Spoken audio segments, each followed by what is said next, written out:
Hello. How is everybody? How are you all?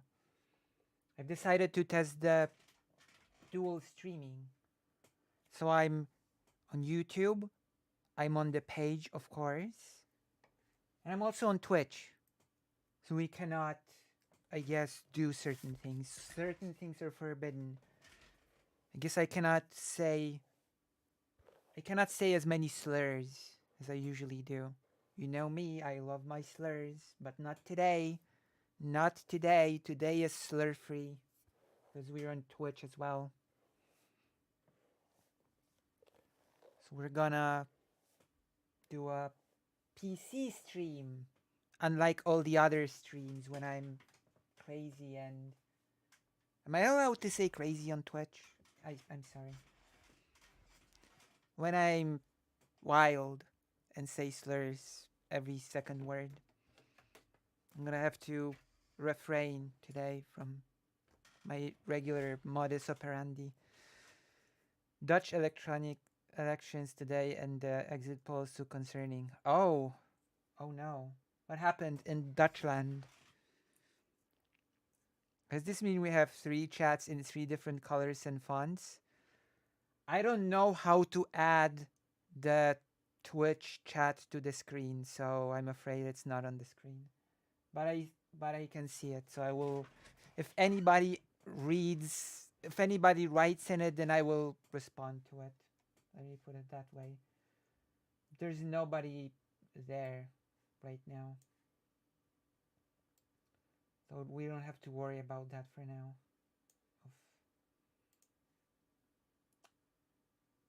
You don't have to worry about that for now. Since nobody's chatting on the. Where's the. What the heck? Oh my god. Where's the chat? Why did it disappear? So, yes, we don't have to worry for now.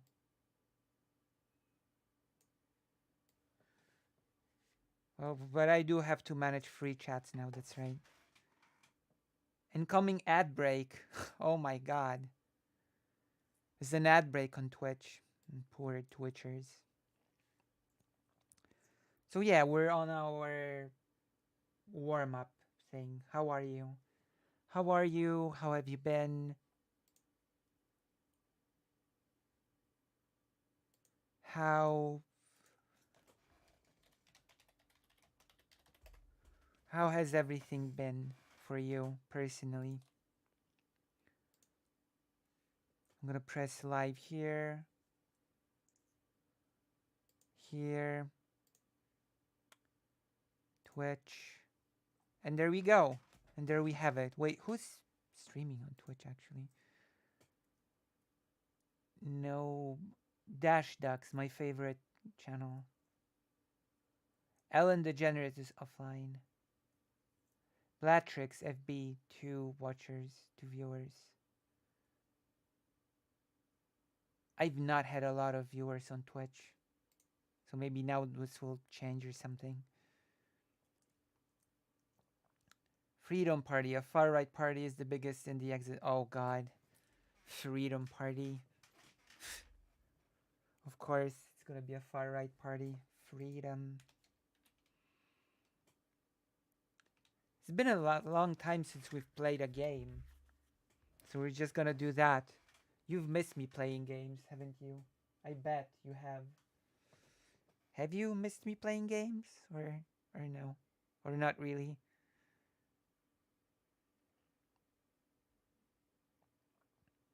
Damn. Well, don't worry. I've got a really interesting pro. I've got a really interesting sort of thing for you today.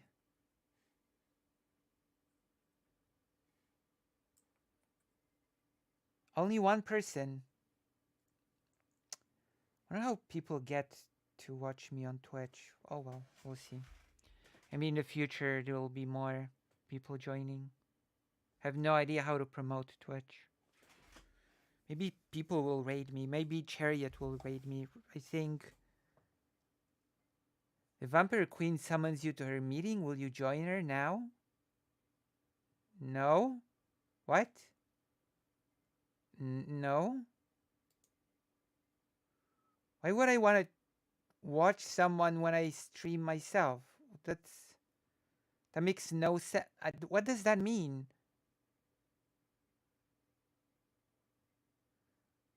I don't think they'll be able to form a government with them in the lead, though. That's good. That's basically like the Law and Justice Party.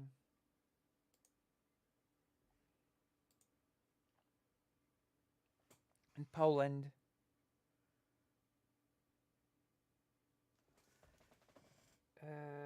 Nur Ahunov? You have so many books. From which country are you? Poland? I have many books because I like to read. Hello, welcome to the stream. What do you ask why I have so many books? I have many books because I like to read, of course. That's the only logical answer, isn't it? You have many books when you like to read. When you like to be informed and smart.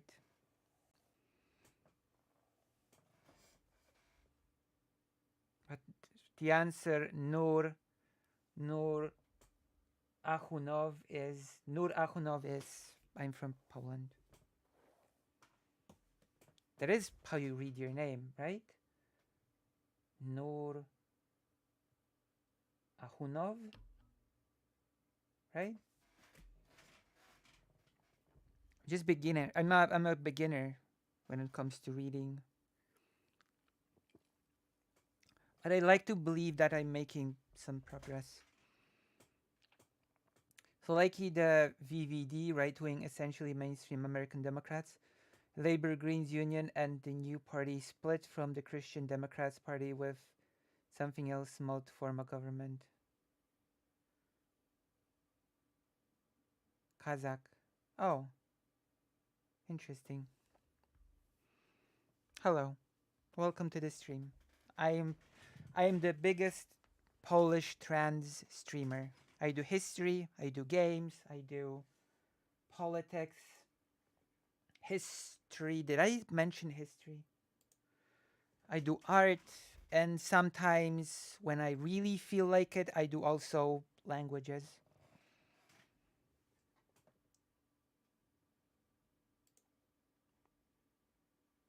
As you can see, I have a wide pool of things that I can do on the stream. Wait, Resident Evil. Oh, it's the newest thumbnail. Where's the...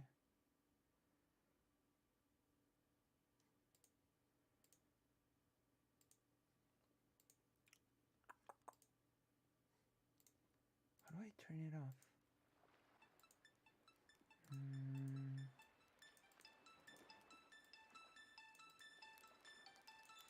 Oh God.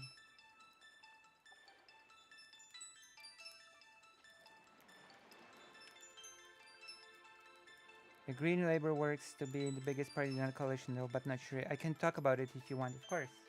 Would you like to talk to me about it now? But we're gonna be playing a game. Wait, clip. Okay, we've turned it off. Do you want to talk to me about it now? I mean, I can. I don't have an issue talking to you about it now. If you want, that is.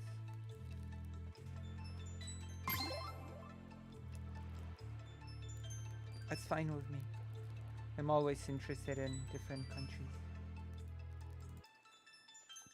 But it's been a while since we talked. The last time we talked was about, I think Final Fantasy 14 or game design or something. Which is very interesting because I've heard you've triggered some hardcore Final Fantasy 14 fan, as you've said.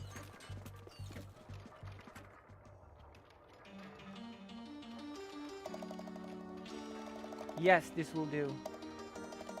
I can't wait to see their faces. Whose faces? Ahem. Oh, visitors. Nice to meet you. My name is Garl.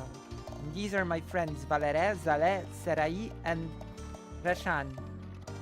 Hello everyone. I'm Sael or Kael or Seal or Sail or... Hope it's not rude to ask. I'm interested in that whole FF14 thing. Are you human? Pretty wrinkly for a kid, huh?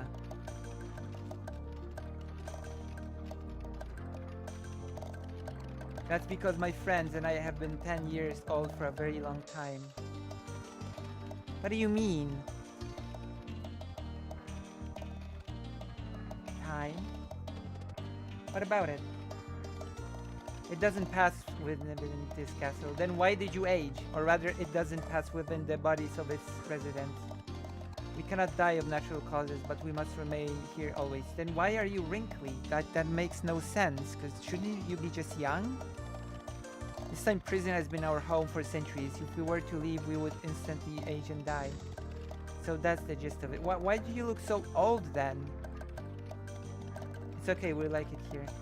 Plus we got to be kids forever. How cool. You don't look like a kid. That's just... Even though making machines for the bad guys ain't exactly our preference, it sure beats the alternative. And what's the dying is the alternative, Humar. Oh wait, I'm on Twitch. Dying is the alternative, dum-dums. Is it from a Pokemon movie? Maybe. Possibly. Ask the assassin.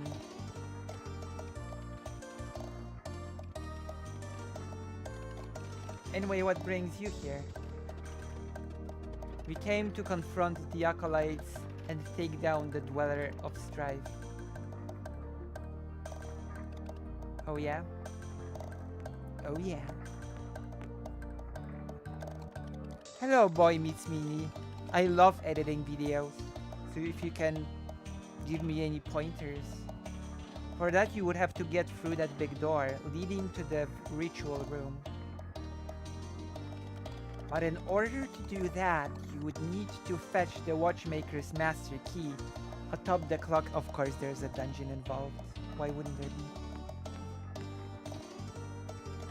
And in order to do that, you would need to break the magic seal on the door leading to the clock tower. I see. So you're out of luck. Are we out of luck? And what makes you think you could take on a Dweller anyway? Valere and Zale are solstice warriors.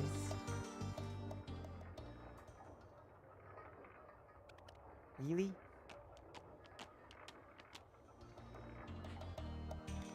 Prove it. Bring the knight. Watch this.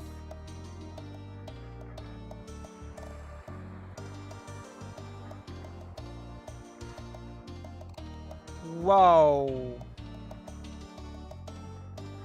Holy crap. No way. Did you see that? Valere, was it come here, please? Yee.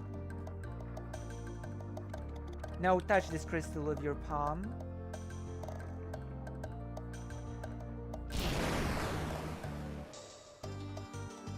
It worked. Sael, you're a genius. Genius.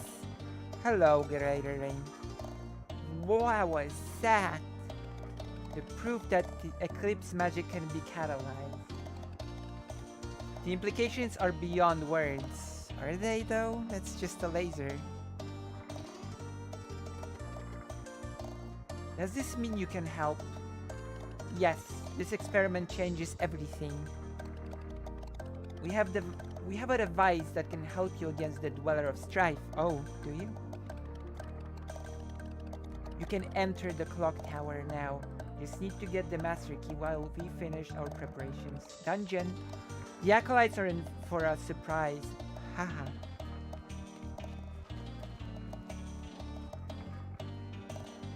I'm dual streaming on Twitch as well today. That was so cool.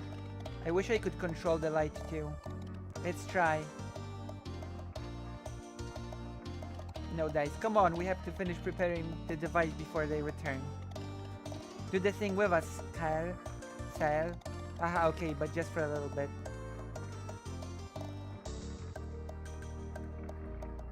They don't look like kids. That's so strange. Also, what was... I wanted to say something. So yes, but so far nobody's watching on Twitch. How do you gain viewers on Twitch? I have no clue. How the heck do you gain viewers on Twitch?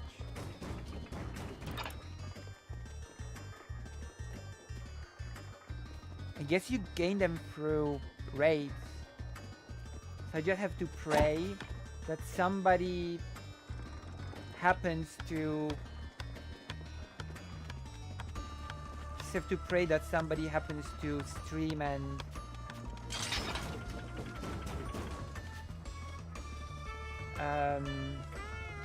I don't know.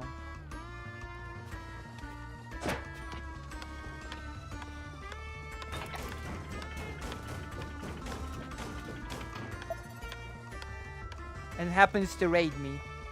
Just those two things, those two requirements have to be met, I guess. I need somebody who likes me to stream on Twitch and then raid me.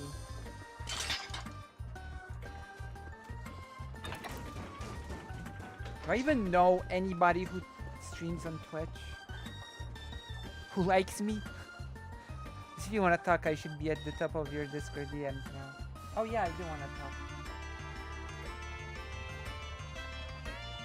Yes, I do. Wait, hold on. Okay.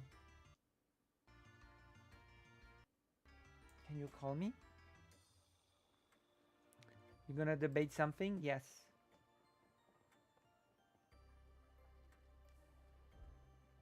Gonna debate blood sports.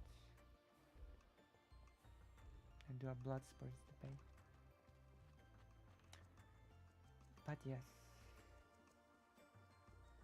Your watch, I think getting rated is the big thing, yeah. From other platforms.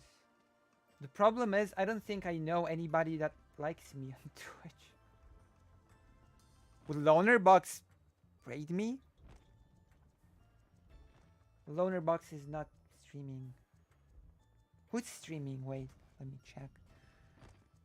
Oh, it's been so long since I've been on Twitch. Valcro, Mezamizu. I don't remember any of those people. Oh my god. This is so embarrassing.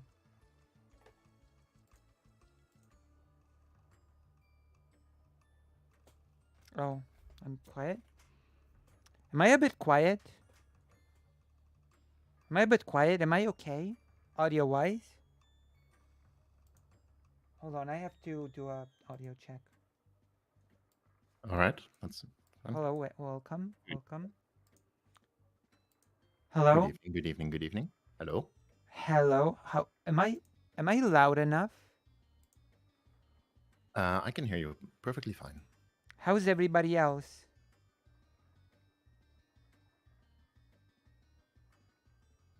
I was quiet. I was shocked by the amount of books because I was watching another YouTuber from America or Europe, but I never seen so many books. Seems like you can read Russian, only read, or you can actually understand. I'm learning. I'm learning actually Ukrainian and Russian, but my focus is on Ukrainian right now. Lenitas is speaking. Yeah, of course I can hear you. Sorry, I'm not ignoring you. Sorry. No, it's I saw. I'm just responding wonderful. to the chat. Yeah. Maybe I should do this. Hold on. How's... Gosh. I don't know how to place my microphone in a way that always picks me up correctly. I mean, from what I've seen, I don't think there's any issues with the way your microphone works at the moment. Hmm.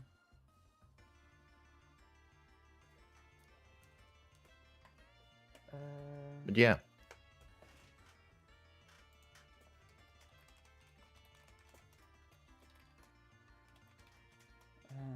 so the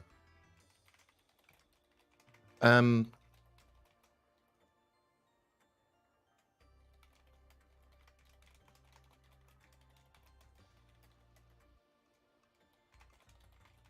you just want me to start randomly talking about the Not stuff? randomly. Oh my gosh. Well, yeah, directly, but like at a point. All right.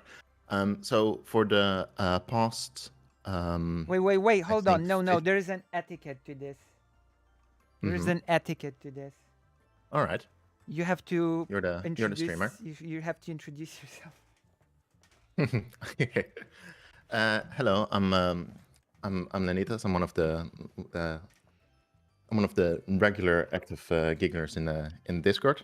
Um, I'm from the Netherlands, and we're having an election today for the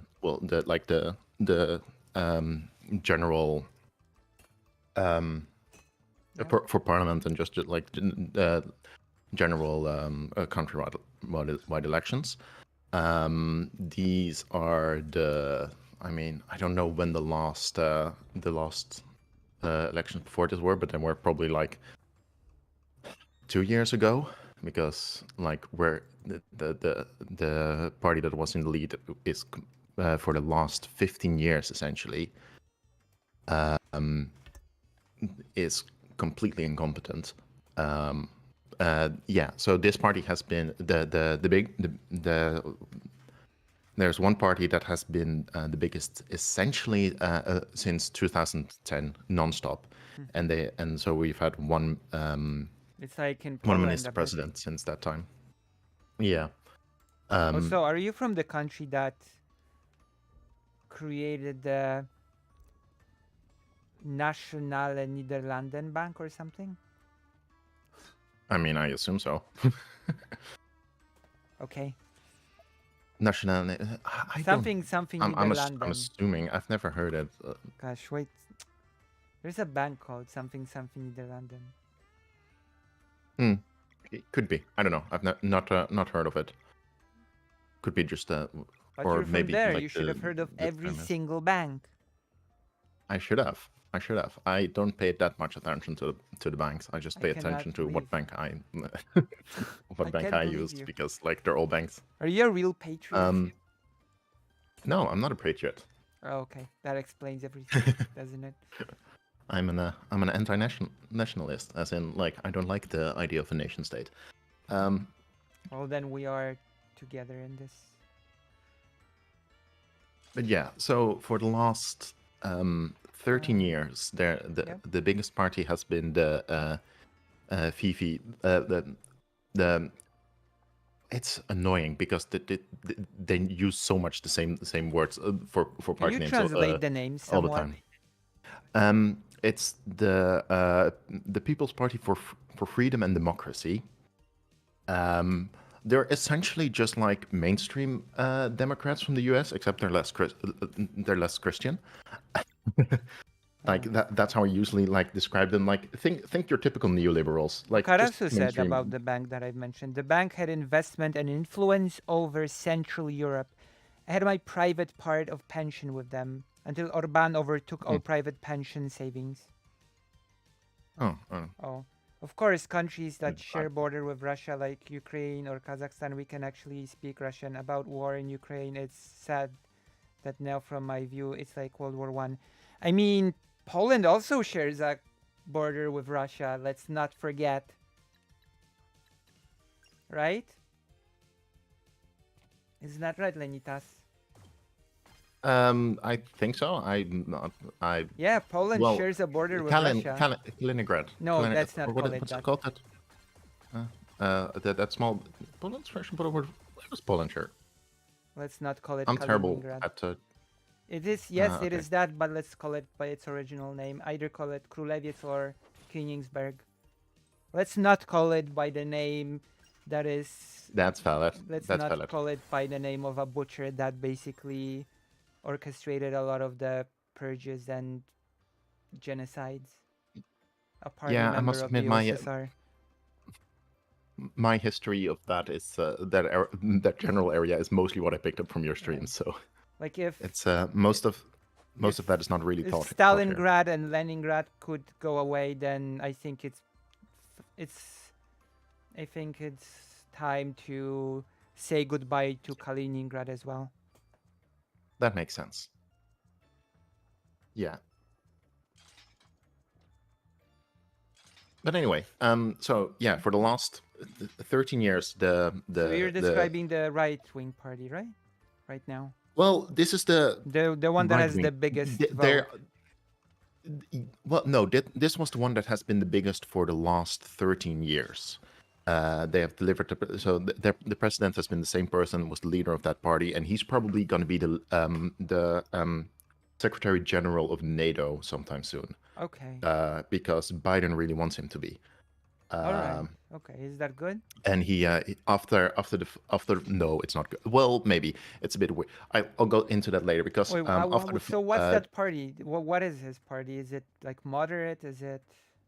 so that party that was that was the biggest party for the last 13 years. It Okay. was, So like I said, what's it? essentially just mainstream American Democrats. It's not They're bad. It's center not right. They're horrible. neoliberal. It it's not, well. They're incompetent. That's the big Oh, issue. incompetent Like is better they're than evil and destructive. Yes, exactly. So that brings me to well, I'll first so we've had in those last 13 years we've had like four different at least four different uh maybe even I don't know. No, it was the fourth the fourth government because they kept falling before the time was up, before the 4 years was up, because something went wrong and then another thing went wrong, and people kept electing them as the biggest. And now, after Right. the So latest fall that's of Democratic basically party. Can you repeat their name the and translate it? in Dutch it's the Volkspartij for Vrijheid en Democratie. In English, I would say it's the People's Party for Freedom and Democracy. Okay.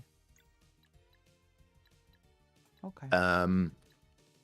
So after the fall of the last government, Mark Rutte was like, "Yeah, all right, I've had enough. It's been fun, y'all. I'm out," essentially, and like moving on to other things, and probably moving on to other things to become the Secretary General of So NATO, the because boss of the party Biden. has abandoned his own party. No, he's been minister president for the last 13 years. I can understand that he wants to do something else. Like they generally like move on after a while. It's been a surprise how long he has been in the lead, honestly. Okay. But yeah, like there's a lot of issues with him. For example, that he had a terrible track record of essentially not keeping any how do you call that? Any documentation. Like it's Oh, essentially like it's a real wait. big guess what he Sorry. was What? up to. Like at some point there was a scandal. There was a sort of scandal because he was using an old just a 9 number phone, even without like Private a dumb number. phone. Well, no, he was using a dumb phone for the last while, and like he was doing a lot of stuff about that. But it was, A yeah, what and I phone? think A it was dumb private, phone? a dumb phone, so not a smartphone. And like Wait, and what's like a he just dumb deleted phone? text message. A dumb phone is any phone that's not a smartphone. Oh. It's any phone that's so not an Android or an iPhone, essentially. Oh. Does those EU's still exist? People's Parties Alliance. Let me look that up, They Cursor. do. Yeah, they still exist. Wow. Damn. Well, okay then. I guess. Oof. All right. Uh,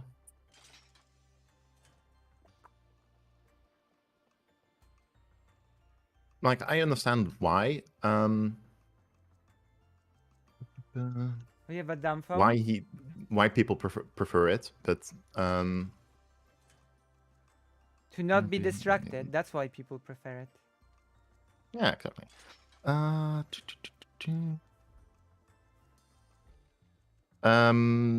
No, I don't think they're in the EU People's Party's group. But like, so at some point, a lot of text messages of his got lost, and like that was in How? the last. How's Because he that? just keeps deleting them because he doesn't want to keep a paper trail of what he's doing essentially. And Isn't like that a there bit is, dishonest? Shady? oh yeah, it's extremely dishonest and and shady, and I guess durability um is a factor. That's true. yeah, the reasons Karasu mentions are, I understand why They're people like would do bricks. that, They're like but as the indestructible.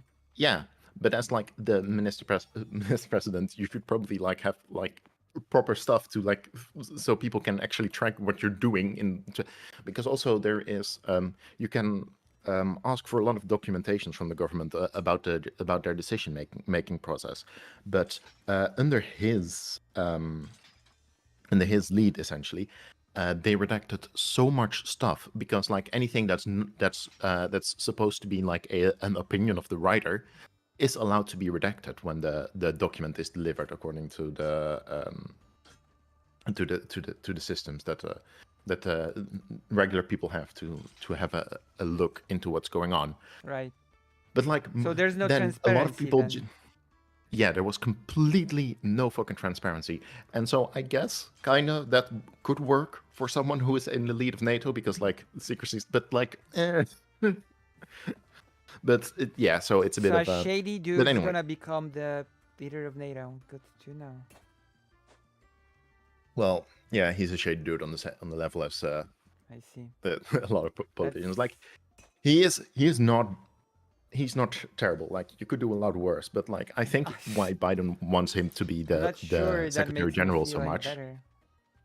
Yeah, that's fair. But I like I said, probably the reason why Biden wants him as Secretary General so much is because they are very ideologically aligned, I would say. Except Biden is Christian and he isn't. He is just at least not openly so. Because we What also is have he? like specifically Christian parties.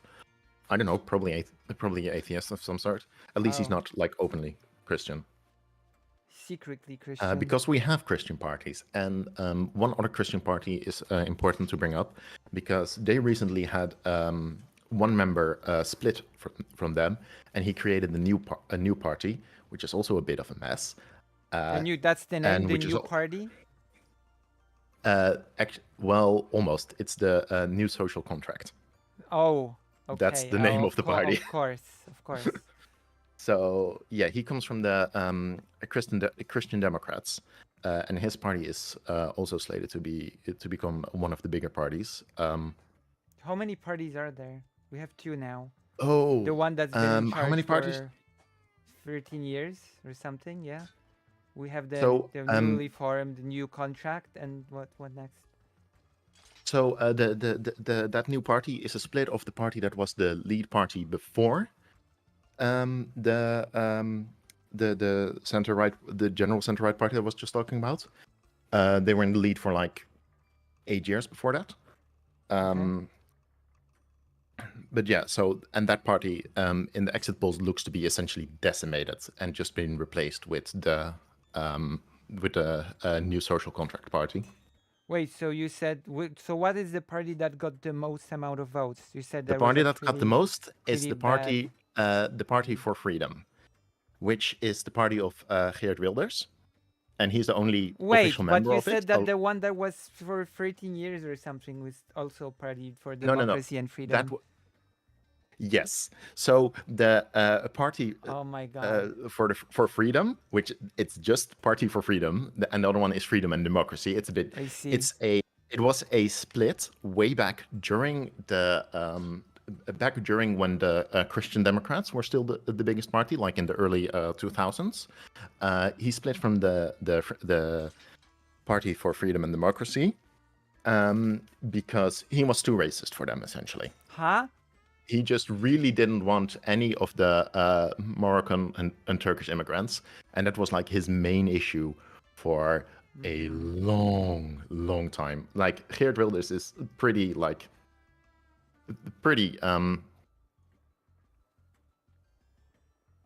internationally what's the word?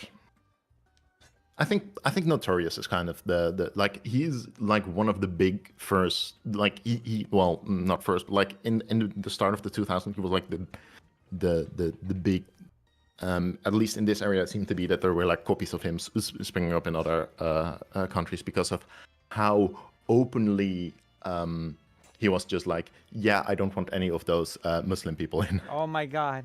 But then again, Poland has a problem with that as well. See Yeah. the So Polish-Belarusian border crisis, right? as It's Karasi like, says, yeah, he is very Islamophobic. yeah, Yep. Islamophobia is pretty Yeah, much and so an international problem now, isn't it?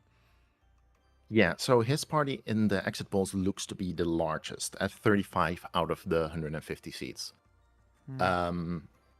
The party where he split from, that had been the lead party for 13 years, they got 24 seats in exit polling out of the 150. And the New Social Contract Party got 20 seats. So the Freedom Party, that's now looking to be the biggest. For years, he had like started to slowly creep up in size, but constantly like the bigger parties were like, nah, we're not going to form a government with them because they're too fucking racist, essentially. Oh Like my they didn't god. say it like that, but that was definitely the reasoning Oh. you could see.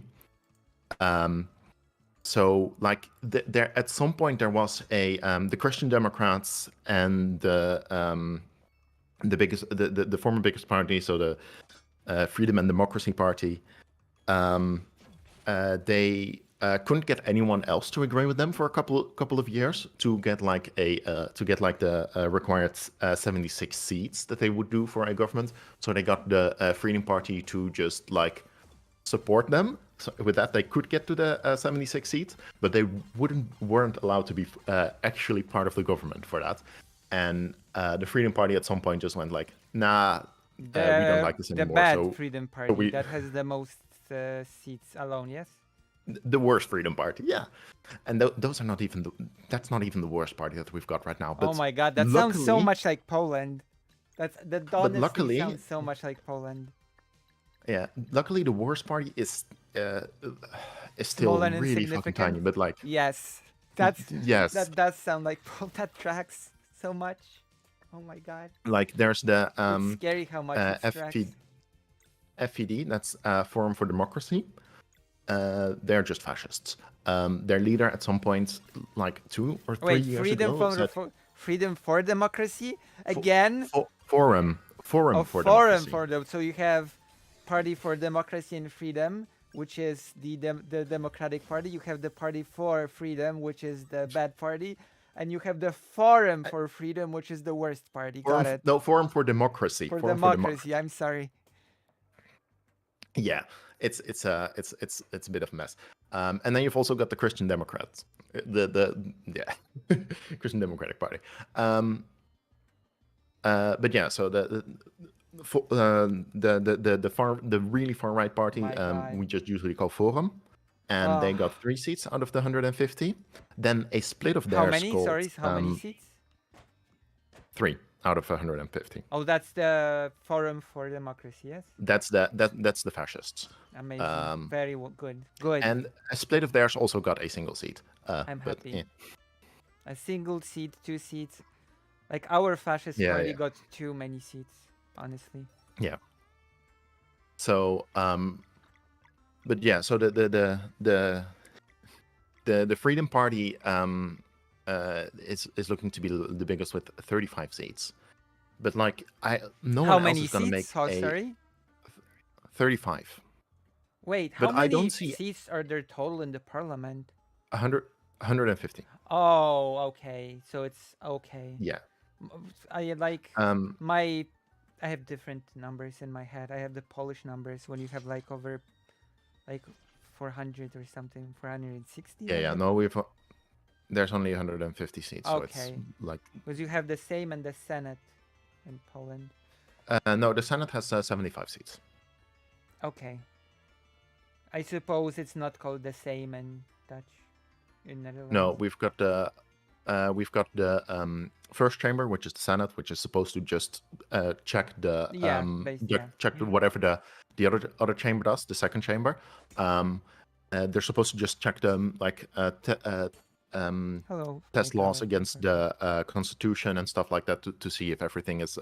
But it has essentially just become a uh, a second chamber where all the same politicking is the same. Well, they're supposed to just be like, yeah, is this how feasible, how legit feasible is this? Does everything make sense? Can we do this with the constitution? But like,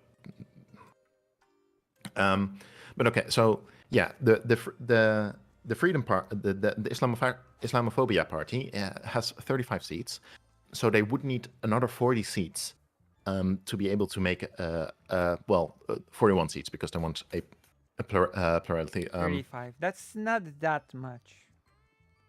No, and they're not going to be able to because there's not 40 seats that would work with them. Law and Justice Like was the only far one that, much closer in Poland too, actually. yeah, because like, so the party that has been the biggest for the last 13 years got 24 seats. The new social contract got 20 seats, so that's already and then the second biggest party now is a union of the Green Party and the Labour Party, and they are looking to get 25 seats. Okay, so I have a few questions, I guess, because you said that the Yeah. election was not going that well. Yeah, Am I?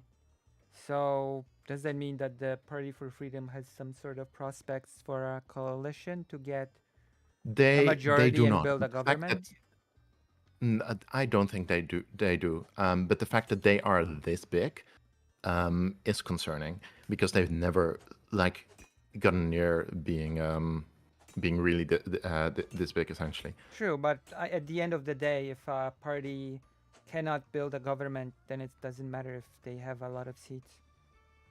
Yeah, Like at the end of the day, and what matters is that if you can build a government or not, and if you can get that like is the true. majority And and what the votes. Like it I think what would be also scary if they could build a coalition with someone. Now that would be a scary yeah, situation. yeah, because like the only one that gets like close to like their perspective is the are either fascist from the right and from their left, so to say, is the Freedom and Democracy Party. But like even those, like it's maybe the Farmers Party that has been a new thing, but they only got 7 seats, so it's just not possible. Although I don't trust the new Social Contract Party. The new social Because they're contract weird. was like the offshoot, right? The offshoot of the Christian Democrats, yeah. Okay. Which the Christian, like, I've got issue with the fact that we still have like 3 parties that are officially Christian parties in that keep getting votes. Well, unfortunate, but what are you gonna do? Yeah, like If cannot build a so we've got the coalition, they Christian. might show incompetence. Well, it can just also be the fact that nobody will want to cooperate with them, like in Poland. Yeah, Like yeah, exactly. nobody No one wants wants to to cooperate cooperate with them. nobody wants to cooperate with Law and Justice in Poland, so they cannot build a coalition.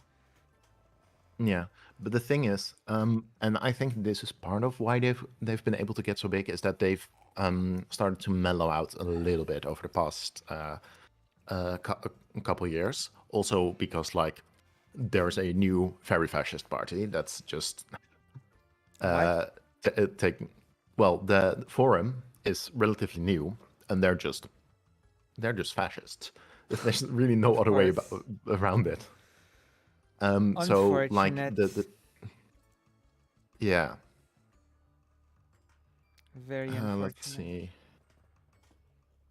Yeah, so in the last election, the Freedom Party only got 16 seats.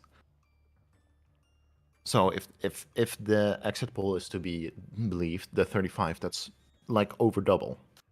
So that growth is enormous. But yeah,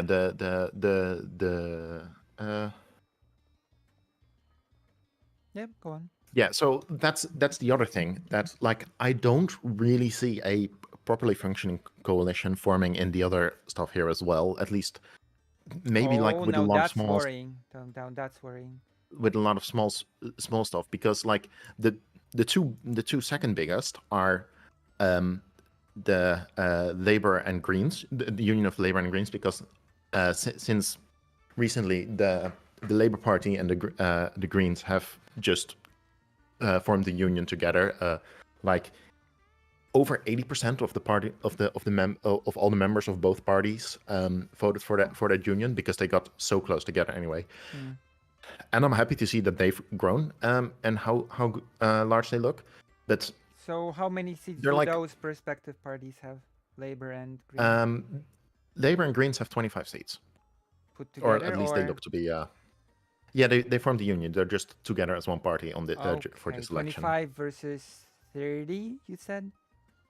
35 for the biggest, 24 for the third largest, 25. and the third largest are the Freedom and Democracy Party. Wait, so it's 35 for the bad one, 24 for For the best party, for the Green and Labor, 45 or 24? Yes. 25. 25. So they're the And best. then So 24 for the Freedom and Democracy. okay. So the one that's been ruling so far, yes? Yeah. And I don't see those two working together. Oh. Because wait, so because does that, one wait, is so does that mean that in practice the biggest will form the government? no, well maybe, but like they're I not gonna get mean- anything done.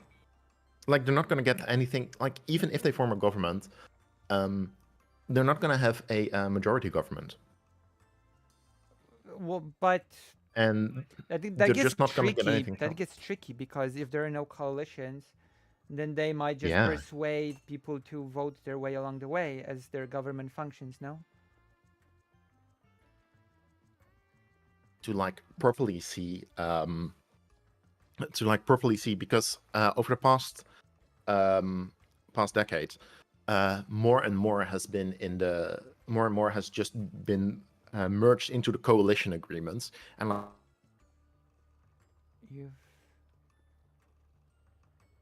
Hello?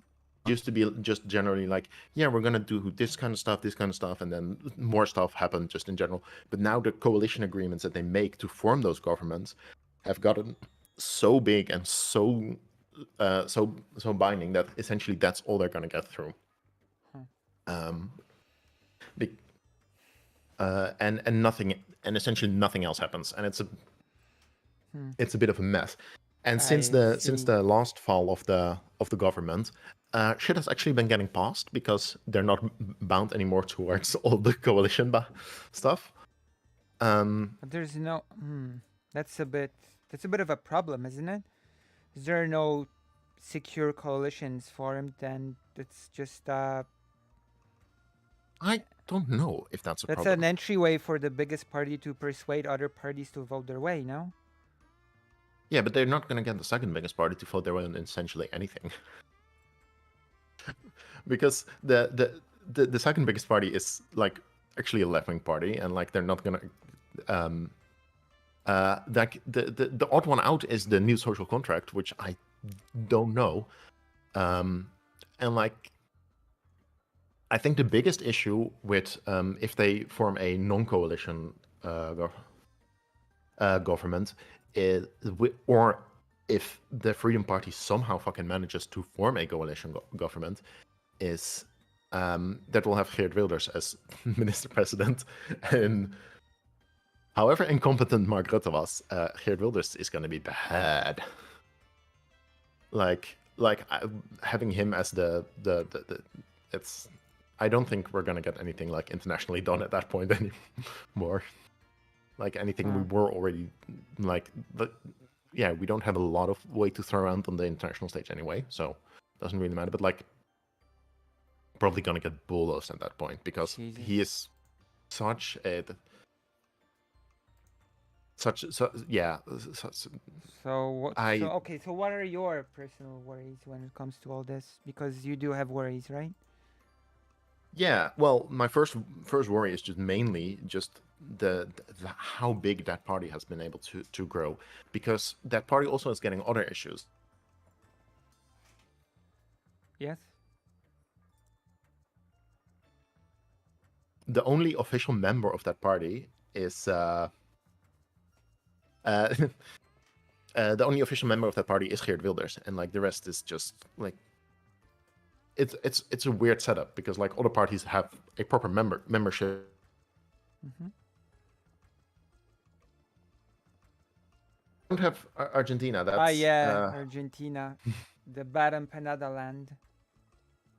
yeah, It no, was not predictable that someone like that would be voted in, considering that it's bad yeah. empanada If you've land. just well, if you've just got corruption and new crazy, then people are going to vote new crazy. Uh, True, that bar is not high. A superhero yeah, cosplayer. but like Oh boy. this honestly, what I'm seeing, it just looks like a complete mess, and I don't see like what I said, like maybe the thing that could happen is so if Also, the I don't know. yeah. I'm not sure if it's such a mess. I mean, the party is big, but it doesn't have the like. It doesn't seem bleak, if that makes sense. Yeah, the Oh party is yeah, big, it but doesn't seem it's not it's exactly not in terrible, but charge. it is yeah, but it is concerning. Also because like the new social contract party, they only showed up like after the fall of the government because Right. um SPA system, yeah, exactly. It's just his party. If something happens to him, the party is essentially gone. That's true. And then you just have like weird people who are willing to join such. But like the new social contract, like it's really weird because he has been so unclear over what like everything is gonna happen with the party. Hello, Octrock and Roll. Hello, Like Octrock and Roll. It's been a he had while. a I've not been on he Twitch was for long. really late with his whatchamacallit, the election his election plan, like his his program he was really late with that, and I read through it, and it just makes it has a lot of like weird stuff in it. Like a while ago I mentioned in the Discord server about how so he wants to introduce judicial review, which is what the first chamber is supposed to do. Essentially, they're supposed to see if stuff fits to the constitution, and then he wants to like replace a lot of the second chamber with district-based representatives instead of just like being national representatives, every one of them, Right. without expanding I that mean, chamber, which probably is already when a boss of the party dies, he's probably gonna be replaced, right? Like technically speaking, Law and Justice is like a one-person party, like Yaroslav yeah, Kaczynski, but right? for that a party does have to have members. What it doesn't have Like this what party doesn't just have doesn't have any what membership. does it have one member? It's a Yeah, one-member party. yeah, and like he What a does get sad people party. to join him in the in parliament and stuff, but like I mean, that's yeah, gonna be the end of the party, I guess. Then no, if he dies. yeah, I don't know, it's weird. um and like yeah, like the big concerning thing is just that how big this party has been How able to big? It's get. one per. What's? It's a one-person party. Yeah, but how many seats it's got, how much support it's been Wait, how getting. many seats did it get? That's the biggest party. That's a 35-seat party. The 35 seats party is a party that only has one member. One official member, yeah. Oh boy. Well, he has been like in the last election, his party has gotten like 17 seats, no 16 seats, I said. Oh boy. Which Not sure what to say to that. yeah, yeah, it's weird. It is weird indeed. Um, One person party. I mean, that makes things easy, doesn't it? If the person, I don't know. No, because like he does get people to like be like I don't know what the actual system of it is, but like he does constantly because yeah, he had 16 seats in the before, so those need to be filled by people. What if he gets arrested? That's the end of the party. I don't know. But That's so wild. yeah, Didn't know it was a one. Oh wow. That's so interesting. But okay.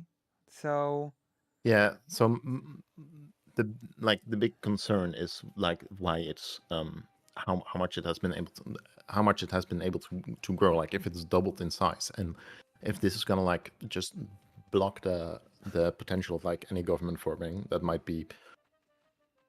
gotta admit, Law and Justice has more than one member. Yeah, because like. But that's a problem, though, isn't it?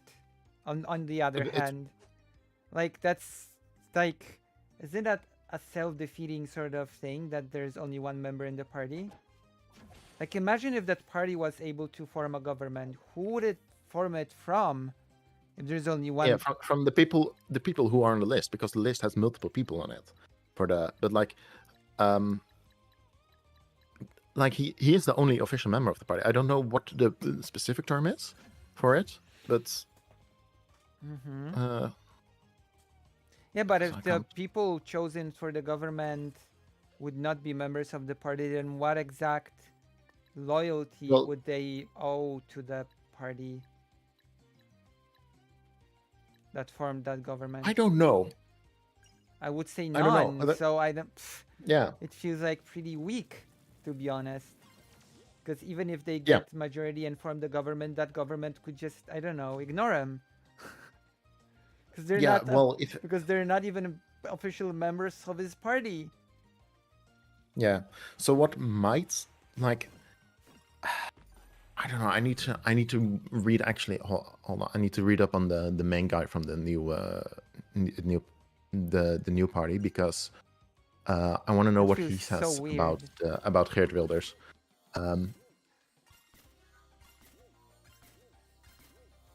Because if he is okay with him,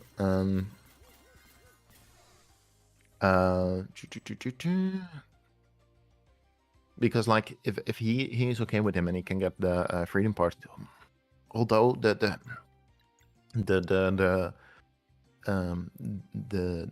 front woman of the Freedom and Democracy Party is of Turkish descent, I think. The new front woman, so Wilders might not be.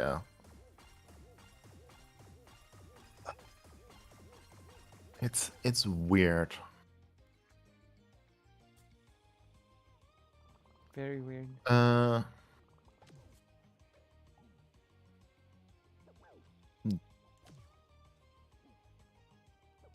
Let's see.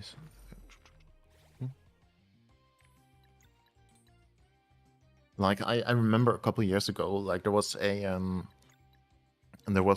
video of after I think it was the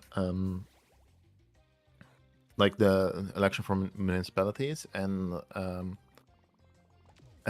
he was in a bar with like some of his followers, and he was one of the big winners in that location, and he asked them like, do we want more or less Moroccan people in the Netherlands, and the whole bar just started shouting less, less, less, and he says, "All right, we'll make that happen." Which is like so weird that that happened, and it was just all, and he's still being able to get to this size. Alone. But as I said, that might be a potential big detriment. Yeah. Yeah, no, exactly. I really don't see them forming a government with them in the lead. Them? But You mean like they're gonna him? be a well, yeah. But like they're still gonna be in the way for a lot of things. And like because like the other option that need is the Labour Party, Labour Green Party, New Party, Democrats, and another party that's called Democrats 66 because they were founded in 1966. So they're Democrats from 1966. Those got 10 seats, and the rest is all single digits. So like that is so wacky D66, that a 1% D66 is so many. yeah. D66 is like it's still like generally left wing, and it used to be like the party that was mostly like supported by students because they were really good on like the issues of like just education in general, but Right. that has also been going down in the last years, and it's really like really weird. I don't know what's gonna happen. I mean, it doesn't seem really bleak. It feels like there's No, it doesn't seem terribly bleak. But it does seem like a real mess, and I just don't, because like again that's what that new party, it's so vague. It's so slow, and it's like a lot of people trust him for some reason, but like he's done nothing to show trust. The reason why people probably trust him is because there came because like the party he was essentially tried to like just quietly shuffle him away because he was doing. Not because he was doing bad things, but because he was working against their interest. So I don't, which well, fine, but like I don't know, man. It's damn. What's Labor? Would the Labor partner be willing to form a coalition with the Green Left, or would the Labor Party view the other as too radical? Moose Watcher, Labour Party and Green Left are in a union. 80% of their members voted for them to become to like be on the list in the same slot. So they all together as a party they would potentially get 25 seats.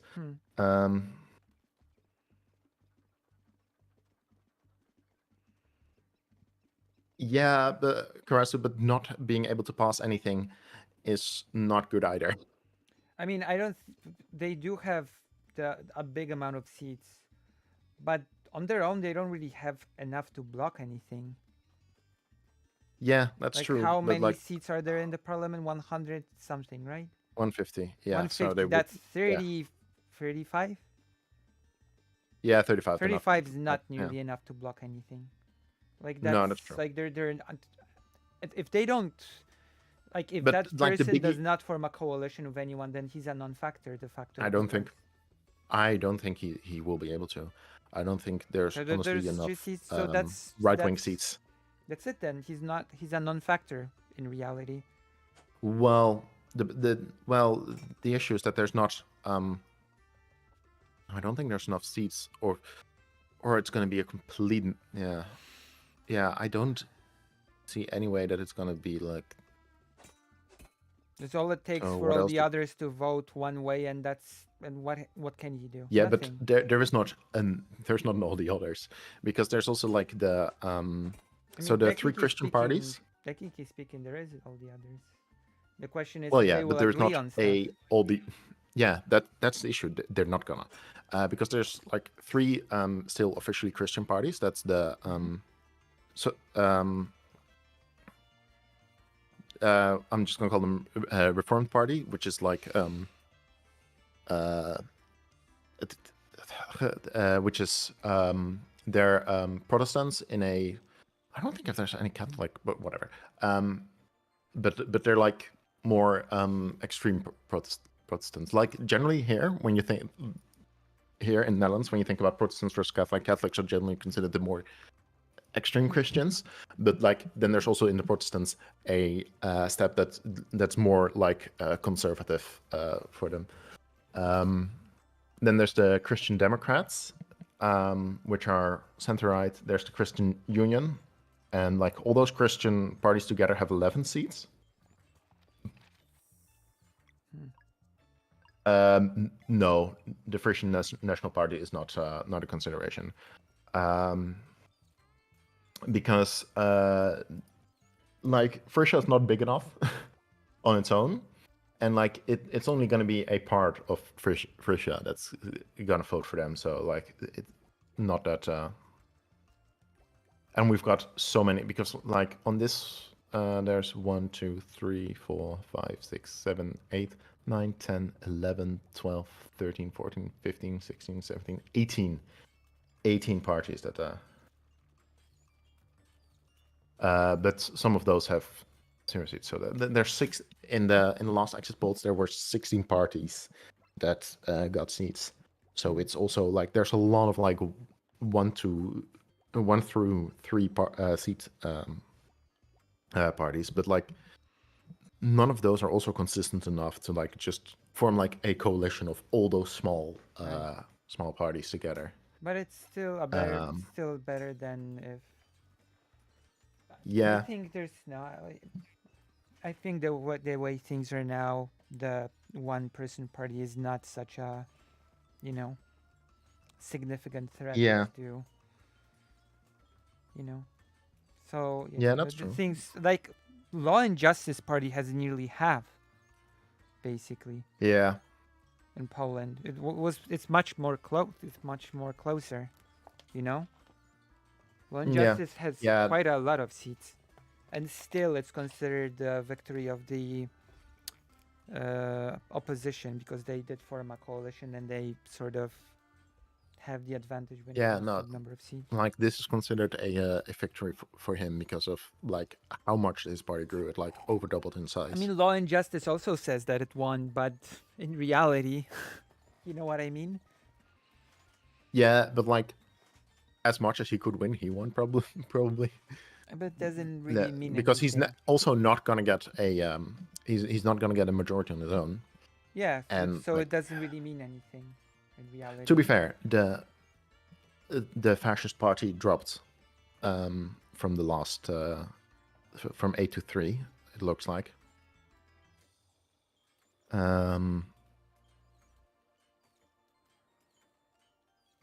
Yeah, it's yeah. Yeah, talking about it, it does look better than what it could have been, but like Yeah, it's better. Don't despair. It's pretty okay. yeah, yeah. Looking at the uh to be fair, the fact that how it looks now is that the previous leading party has fallen behind the Greens. Is also Greens Labour Party is also a positive development because the Green slash Labour Party is just the best option we have right now. Like flat out, like the official Socialist party is But yeah, I believe you can take heart. I think it's gonna be an issue. okay. Yeah, You know, yeah. So, I believe so. but the Yeah. Farmers Party You went from 1 to 7 seats. are you worried? Hmm? Are you worried? I'm not worried. Well, then why did I'm you say that concerned. it's? Oh, okay. I'm concerned, I not mean, it's worried. close. Concerned is close to worried. Yeah, but there's a difference. Is there? What's the difference? Like worried would be like oh, shit's really gonna go down. That concern is like, this is troubling. There might be like trouble on what I can see happening is that like just nothing is gonna form, and either we're gonna go into 4 years of just nothing happening, or we're gonna have re-elections sometime soon. Oh, I Because like, mean, there was a worry about that in Poland as well, and it's fine. yeah, It's gonna be fine. Don't worry. Everything's gonna be okay. Should be an optimist like me. I think everything's gonna be fine, and if it's not gonna be fine, we're just gonna fight, and we're gonna fight till it's okay. Okay, yeah, actually. it ain't over till it's over, and when it's over, we'll just make a new beginning. Yeah, actually. Oh my gosh, what a comment I just got. Hmm? What a comment I just got 30 minutes ago. What's the comment say? The internet is wild. We got delusional people like Vosh on one hand, and whatever this creature watching Vosh is. What a world. I am a Wow. creature. Is that in response to the what's it? A The childlike reaction boomer to complains about having to vote. Yes, that's the response to that. oh, that debate was wild. Like what True. like I watched it back later, and it's so what. To be fair, Fosh's rant, the big one where like he just goes off, like it was really well. In It was reality, really I have to be an optimist for all the negatives, or all the negative people that surround me. I have to be positive. yeah. Yeah, no, that like that rant that is that his editor made the stinger at the start to the opening, like it's so good that fight. That is so weird. Like the first part, I have to link the second part to the first part because the first part has 1,057 views, and the second part has 81 views. Oh wow, yeah, That's so weird. I have to link. I have to do this link of well, when part one finishes, it will sort of guide yeah, people yeah, to the second part or something because yeah. this That's probably, and that's it might also silly. be that people are just not done watching part one yet, um, because it Maybe, is but two and it's a half hours. like 1,000 views for one, but 80 for part. Well, say what? Yeah, you should definitely put a pin comment in with the link to the part two. I accept the concern. Just want to. Yeah, I think you have no need to overly Yeah, worry. yeah. It's not overly worrying, but still, I'd say being concerned it's about politics is warranted in many situations. That doesn't mean we should despair and do nothing, but caution and nuance is required in our analysis of politics. True. yeah. True. Unless you are pro Russia in the Ukrainian Russia conflict, then there is no nuance. You're just an idiot. Sorry. Yeah, I'm sorry. Apologies.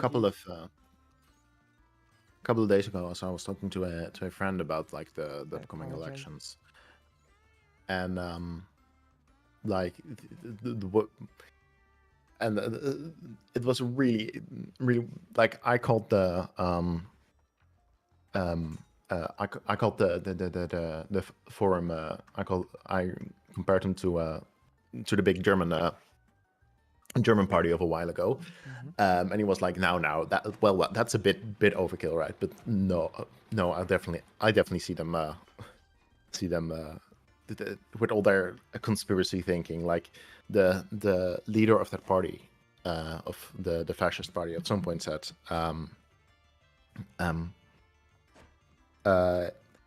"If you're white and straight, you have essentially 0% chance of getting AIDS." Like What? he said that like 2 or 3 years ago. He said that, and I was like, I don't what? I don't if you're white and heterosexual, you have essentially no chance of getting AIDS, why? What? because he's throwing back to the 70s and 80s with the or whatever. I don't know when the crisis was. Honestly, he's just doing like big racism and homophobia. Amazing. Like yeah, it's those dirty black people and gays that have the sexually transmitted. Is your friend also pro-Russia? I think they're no. I was talking about that was not my friend. That's the leader of the fascist Oh, party. Sorry, of the what party? and like the fascist party, the forum. Oh, so pro-Russia probably, yeah. Yeah. Oh yeah, he's probably pro Russia. Oh, jeez. No. The friend was Wait, like when I the compared Fash them to party, the Fash party is like the when I called the fascist party. wait, it's When I called them Nazis, he was like, "Well, that's a bit overkill." And I was like, "Is it really though?" It's the for free for gosh Like, for democracy party. Yes, I've that's not seen for, any anti-Semitism of them, but wait, it's for democracy to or be for fair, freedom? I wouldn't be What's surprised. the name again? For freedom or for democracy? What's the game? It's called Sea of Stars. Hello, great DHD. It's Bill, called... I don't think he believes in trans people, which is kind of dumb. But How do you not believe in? It's not a matter of belief. Like I cannot. I loathe the way the word belief is used. It's like when people say I believe in the Constitution. let me see if there's any Constitution is mention not a matter of belief. It just exists. You cannot of. not believe in the Constitution. It Yeah, just so they're exists. Like Constitution or trans people are not some magical thing that you need faith to believe that they exist. It was known that.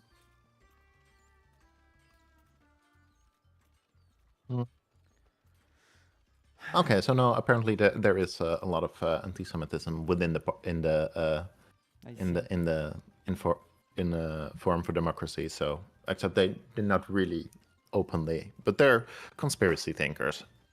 Like they're conspiracy everything essentially. I see.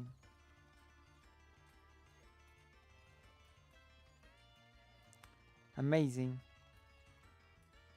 So as people like to ask, do we have anything else to discuss? Ah, yes, we do actually. Let's see how you do. Sorry?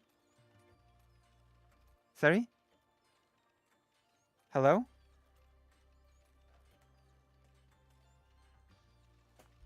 What happened? Did my internet just die or something?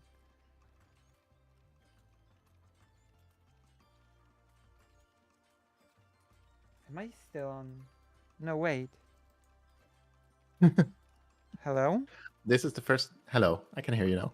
What happened? I think you were somewhat muted during. No, it Discord. wasn't. I was just talking. Yeah, like I've got your stream like video open on one of the screens, and I saw you talking, and like I was like, I haven't heard anything in a while. What? Say you believe the Constitution exists, and that makes at least some kind of sense. But believing, I don't think it makes sense. I To say I mean- believe in the Constitution. Yeah, I mean, I just think that he's not smart. So The leader of the. I guess we have another topic to discuss, right? Another super important topic we have to discuss today, right? Yes, something very important. Oh, the conversation is gone. Oh no. The what? The Twitch person. What Twitch person? I got random DMs on Twitch because I was negative about Final Fantasy 14 in a stream a week ago. Yes. So what happened? So I was watching a World of Warcraft stream, and there was a new Wraith Ending cinematic, and the streamer was going over it, critiquing it because it was kind of meh. And he was like the comparison between show don't tell and tell don't show, and like stuff like that. And he was like, "Yeah, Final Fantasy does a lot of telling instead of showing, and we all love Final Fantasy." And I was like, "Well," in the chat, Wait, I was like, "Well, can I you don't repeat? really." Can you repeat? He says like Final Fantasy also does a lot of Final Fantasy does a lot of telling and not showing rather than just showing and not telling. Okay. And we all still love Final Fantasy, right? And so my response in the chat was like, well, I don't really like Final Fantasy that much, and that's one of the reasons. The storytelling in Final Fantasy it is bothersome to me, and I was one of the people in chat that said, "Tell don't show." And then a couple days later, I got a random DM from someone ranting at me, calling me the R word, calling me a freak. Oh wow, And that is they said true. that You do have a really nice voice, Lenitas. yeah, okay, I've heard that before. Are you? I'm a bit weird about my voice. You don't like to accept compliments? No, I'm a bit weird about my voice. Oh, how so?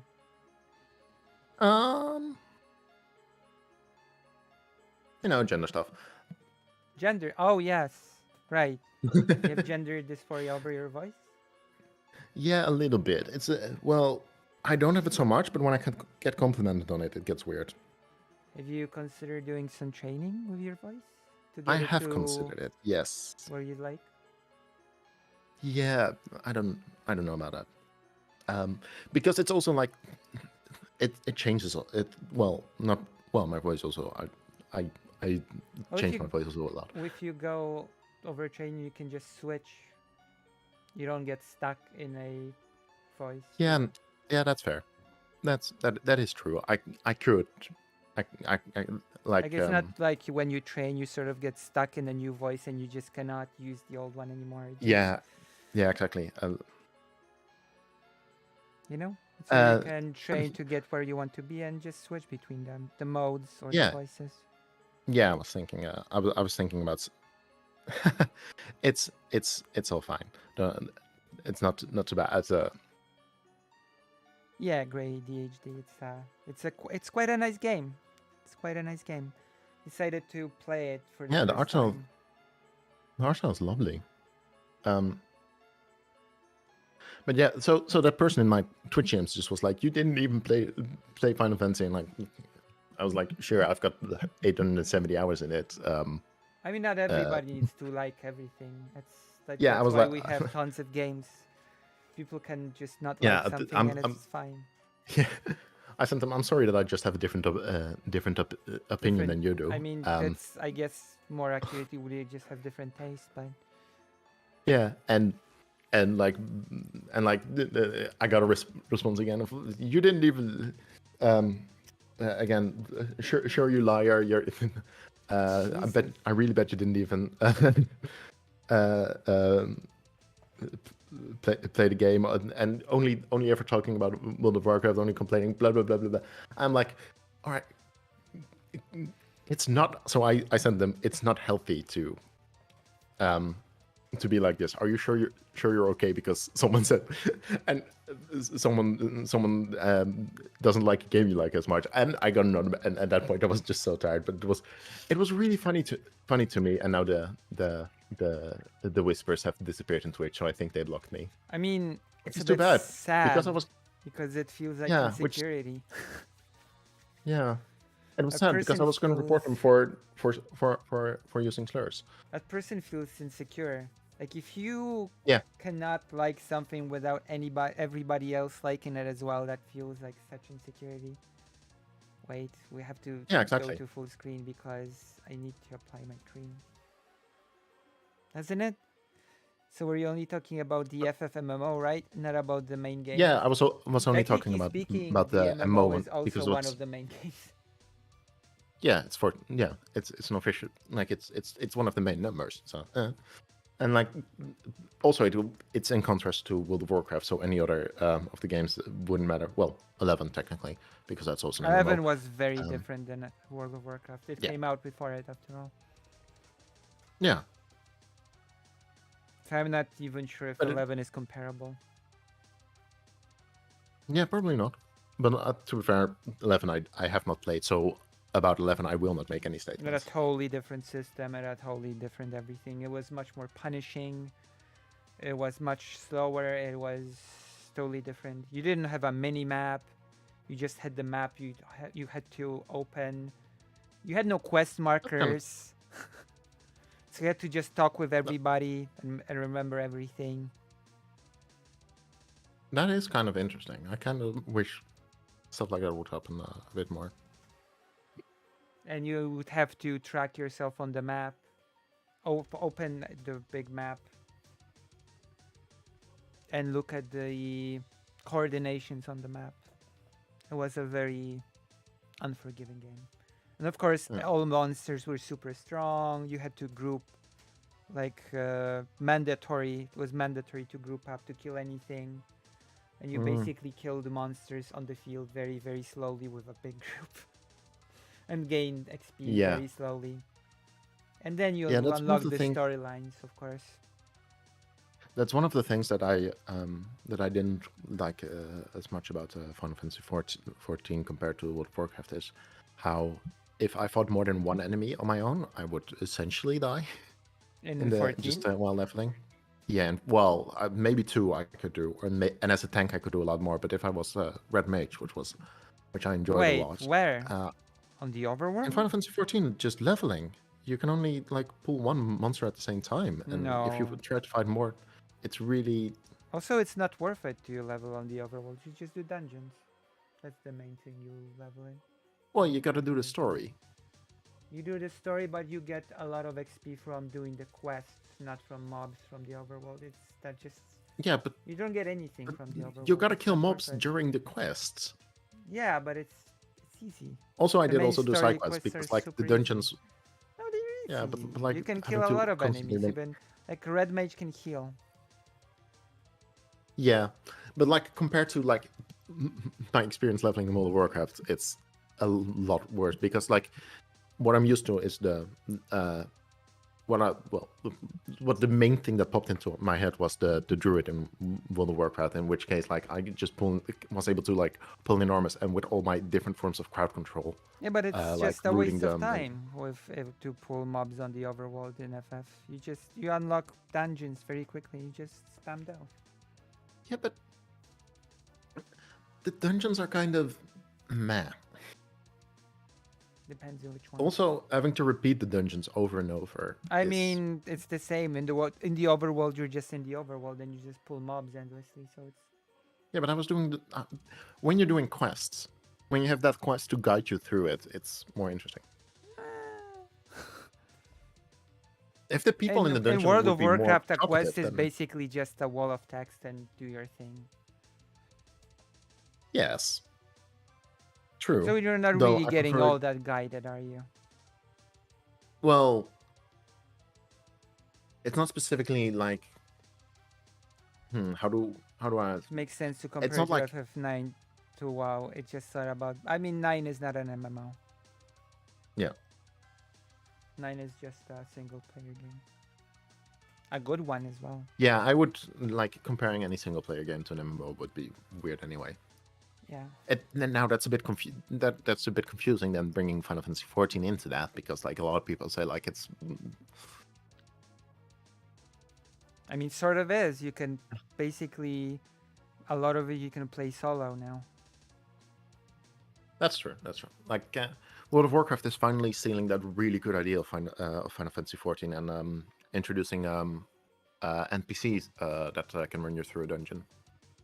That's good. Yeah, I'm happy that they're stealing that. Didn't they plan Not that like I'm 2 expansions in advance now?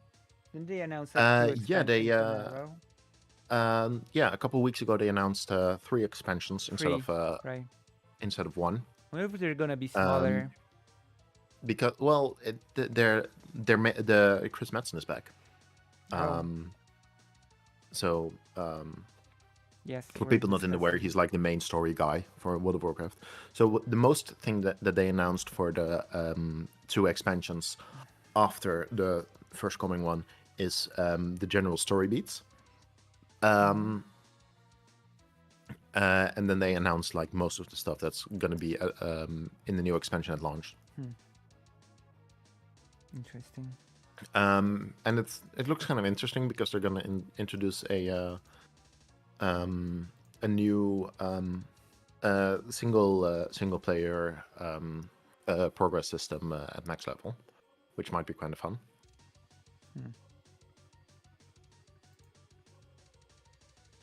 Like So I And guess that's over with that Hmm? whole. That's over with that whole person, right? With the what's it called? Um, with the FF14. That's over with the Oh whole. yeah, that's over. Like I the whisper disappeared, and I was gonna report them because I was tired of. I had my fun. I was gonna report them for the slurs, but then the whisper disappeared. Huh. I love It's a talking good. about video games. True. It's a good topic to talk about.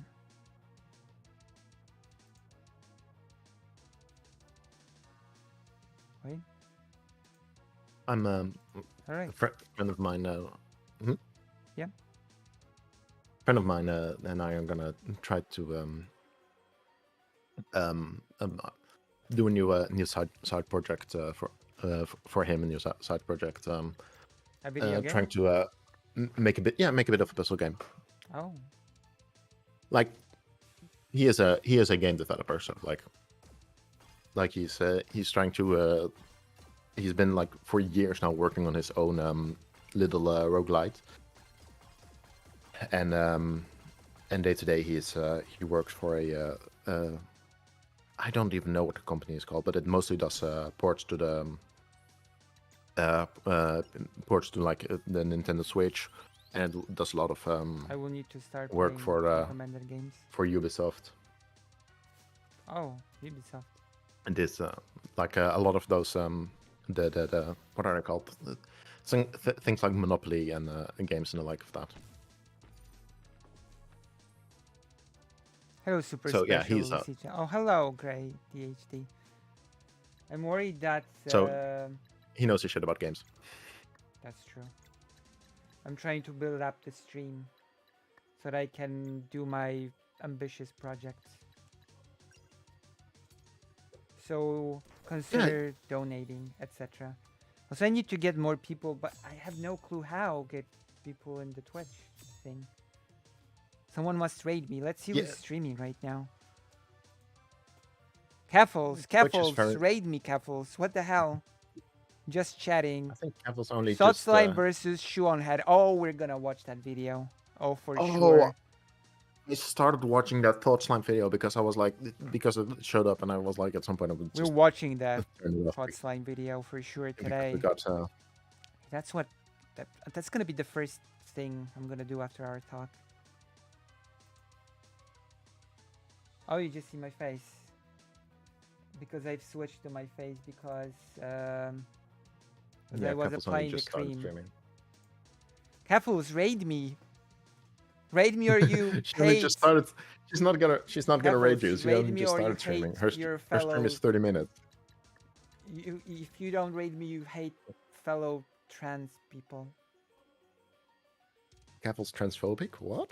Yes, exactly. She doesn't raid me, right? Isn't that right? I just realized I haven't That's how scolded that Lucy works. yet. Wait, what video is good? Karasu made a video and it's good? I think the Thought Slime video that you mentioned. Wait, the Thought Slime video is good? It's a bit weird. Well, it's a critique of Shoenhead and Shoenhead being weird, and like yeah, Shoenhead was being weird, but it's. Interesting. I got kind of tired of like Thought Slime does some good stuff. Like they are they have a bit of like they have some issues, and like they got a point. Like But what with like Xander Hall. yeah, yeah, and the VDS. Wait, who scolded me? Wait, who's the other person that scolded me? Oh, the person that said that I'm not that the game's not showing. Oh my god. Take away my chance to scold Lulu. Where? Kefos is racist for not supporting the top Polish trans streamer. True. Men's problems? The men's world? I think my issue with Thought Slime is that even if they're correct, Well, they you were about to see your issue with man. no, well, even when Thought Slime is correct, I think their phrasing can be a bit off and off-putting in a certain way. Oh. Well, we're gonna watch it soon. Yeah. All right. So, oh wow, that's a big heal. No, Moose, I'm not Frisian. I don't know. I don't have any. My family is mostly from the originally from like in the neighborhood of Amsterdam and Rotterdam. I grew up in on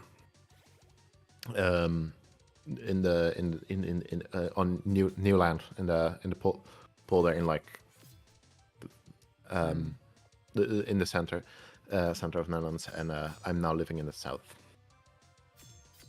We're gonna watch it. I'm ready to watch it. Are you ready? So, is there anything else we want to discuss, or? No, there's nothing specific I want to discuss. Okay. I've missed talking to you, missed your streams. It's you've missed they've talking been to me? they've been so very late. Well, I'll try to make Well, them earlier. I will do my best. I've been having a bit of a roller coaster all around. Yeah, understandable. But And it's my okay. life hasn't been Yeah, it has not been easy. allowing for watching late streams either. Well, I'll try to make them It's earlier. finally stabilized. My biggest I fan. didn't get my voting card. Oh. I didn't get my voting card because it was supposed to like at the latest it was 8 November, but like I moved twice during October, so the government probably fucked up. It was a headache, the sex cult stuff. I dove deep into the allegations. It basically came down to someone in some Discord chat having a meltdown after Xander Hall casually said something about not shipping 2 Star Wars characters or something. It was really... I see. Yeah, the whole Xander serious business. First time. Well then, I guess I will see you next time. Yeah? Yes. Alright, thank you for the... Have a good one. Yes. I will see you in... I'll be in chat a little bit. Okay. Yes. I'll see you. Bye-bye. And now we will do a react. Hold on. Where is the Sea of Stars? Resident Evil.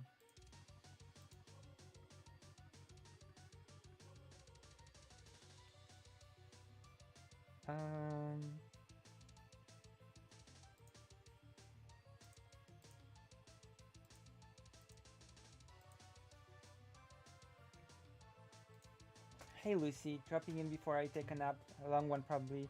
Have a good rest of your stream. Hope you're doing well. I've slept while you were live a lot recently. Love and solidarity. Thank you, Sugai. I mean, are my streams also too late for you?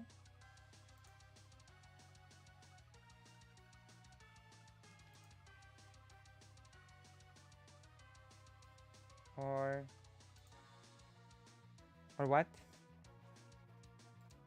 Let me see. I take the centrist position. Oh. Okay, let me copy the link to that thing. I got it from Kaffle's Discord. Well, not Discord, from Kaffle's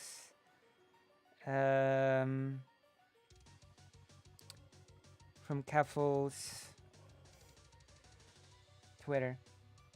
What is this? Thought Slime. I guess we're just gonna look it up. There's no link. Let's go. We're doing a react.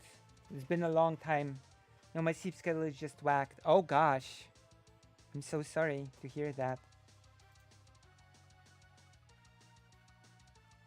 Guess we have a fair amount of people in the audience, but it pains me to see that there's nobody in Twitch. And I've just started dual streaming, so Okay, let's see.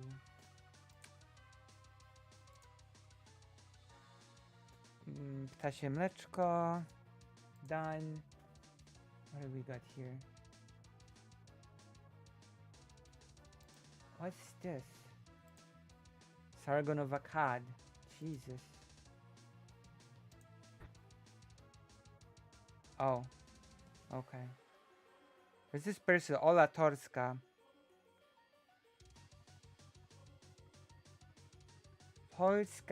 Polska z...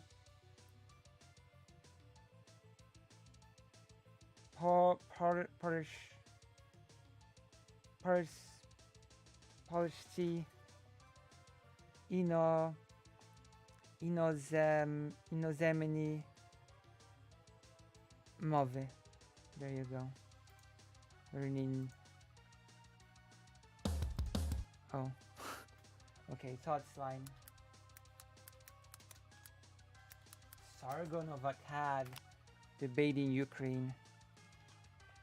Thank you for congratulating me. I've got like 1055 now.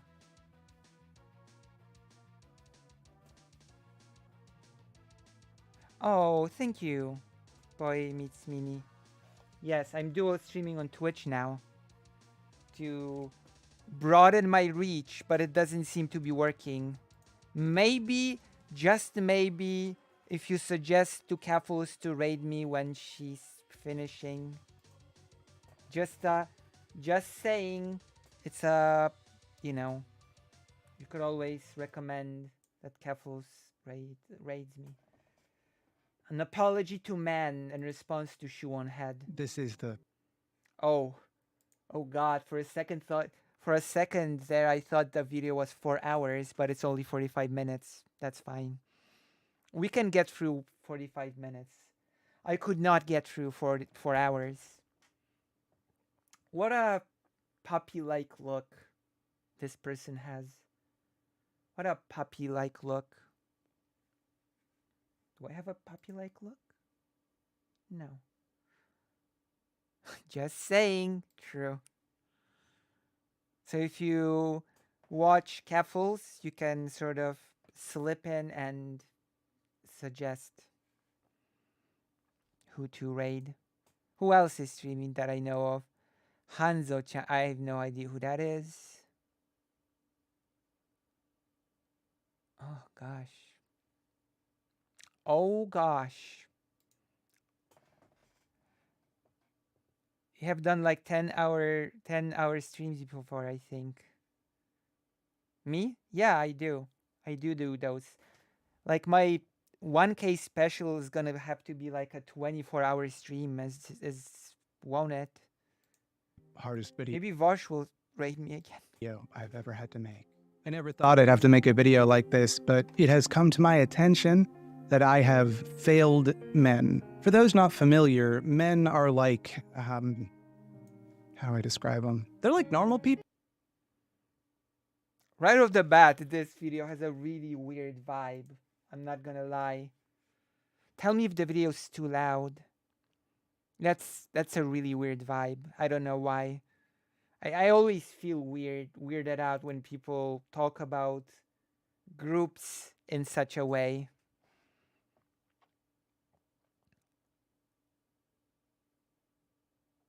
I don't know. That's huge. Yeah, once you hit 1K, there was a big surge, I'm sure. We'll keep on the simulcast. I don't watch Keffel's live. I'll badger Vosh mods to host you when he's offline, though. Oh, that's a good idea. But usually they're bigger, and usually they're hairier, and they don't typically smell as good. It's hard to describe them because they're quite variable. Some of them are Chinese, some of them are dentists. They're all different. You know one when... Okay, that's a really weird vibe. That's a really weird vibe. You see one. But it's not important what men are. What's important is that it's been brought to my attention. Oh. I thought it wasn't important what they are, but it's important what they aren't.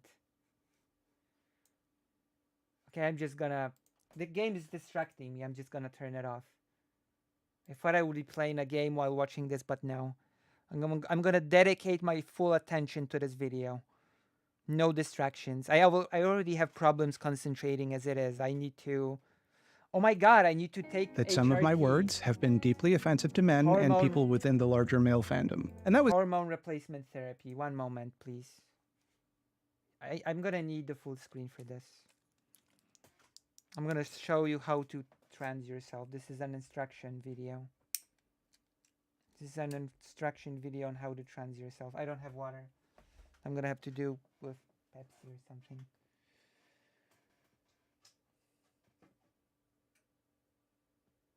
Slime is taking the critic's position. I like it. I share the kind of humor. I don't know. It's a weird vibe. It's a weird vibe. You should be wholesome like me. Use my type of humor.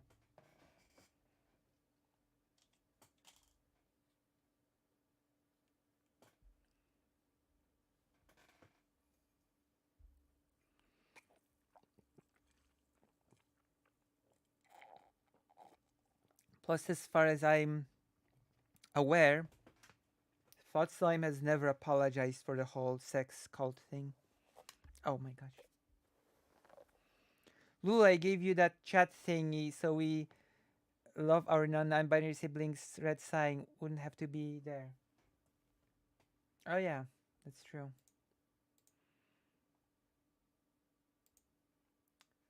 What's here? Can you see it? Can you see the we love our non-binary siblings thing that fake Alec Hal Parker has done, has made? Can you see? Is it visible? Gotta admit, I ain't the biggest fan of men. Thought Slime's position too.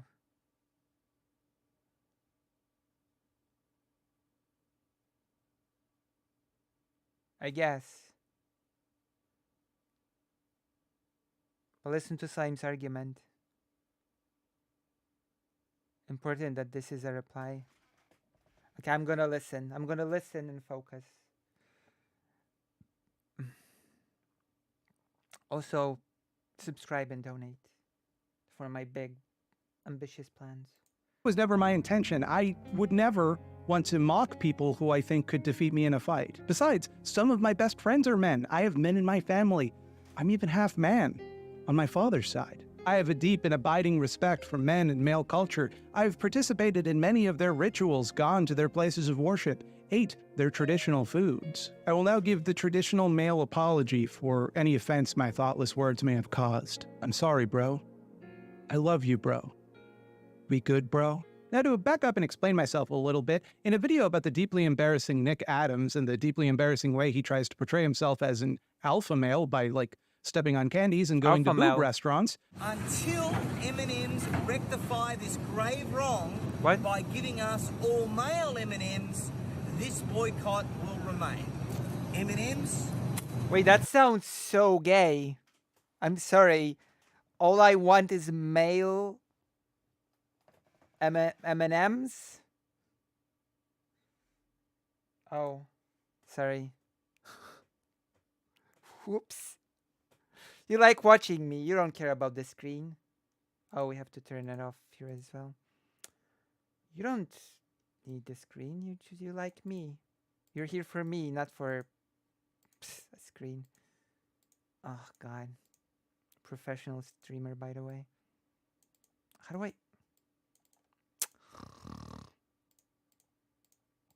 Professional streaming. This is exactly why I am where I am when it comes to the number of viewers. You see, when you used to present as a male to society, what are some issues you felt affected and how it changed? Believe it or not, when I presented guy, I sort of still do to many people. So let's just get this out of the way. To many people, I still present man. That's one thing. To a lot of society, I still present as man. So that's just gonna be my first Second of all, when I worked, I have a weird, even when sort of boy moding officially with a beard or a facial thing, have a weird I have a weird effect on men, even when I didn't live as a girl, if that makes sense. I make men want to take care of me. And that was before presenting like this. Like, I once was in a car with a colleague in the corporate work, and he just randomly looked at me and was like, you know, looking at you makes me want to take care of you. I was like, okay, thanks, I guess. Also, one other person told me, I like taking you to this place. It makes me feel like I'm taking care of you. I'm like, okay, thanks. So that's my effect on men.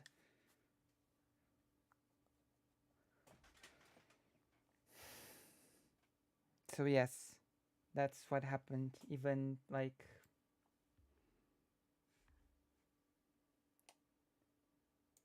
uh, when Superboy moding.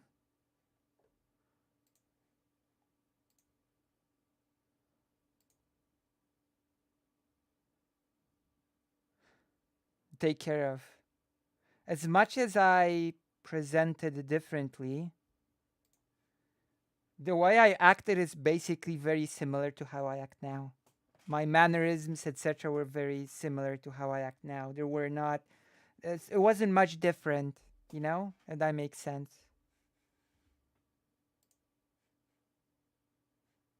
Like, I have not sort of transformed my whole demeanor in any way. Does that make sense?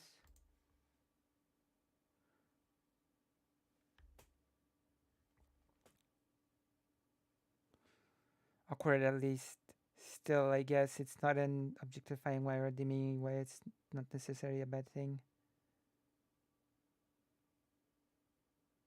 See, cinnamon roll energy transcends the genders. Oh yeah, and also one day in the office, and again in that corporate job, um, me and the same colleague who has, I think, 2 kids now. Oh my god. Weirded out the whole office because he'd usually drive me to the subway after work, and we talk about strange things like what would we do if the car fell into the river, and we talked about the protocol, what you should do, that you shouldn't just open the window right away because the pressure will crush the car. So we have to wait for that. That's a whole other story. How to act when your car falls into the river. So we've prepared for that eventuality, how we'd survive if the car fell into the river. But uh, I think it was on Valentine's or something. I'm not sure. Like we were finishing work, and the colleague was like, "Hey, um, wanna drive by a restaurant while we, go? It's gonna be romantic." No, um, wanna go by a restaurant while we go? And I was sure it's gonna be very romantic, and the whole office was like, that was funny. That was a funny little moment.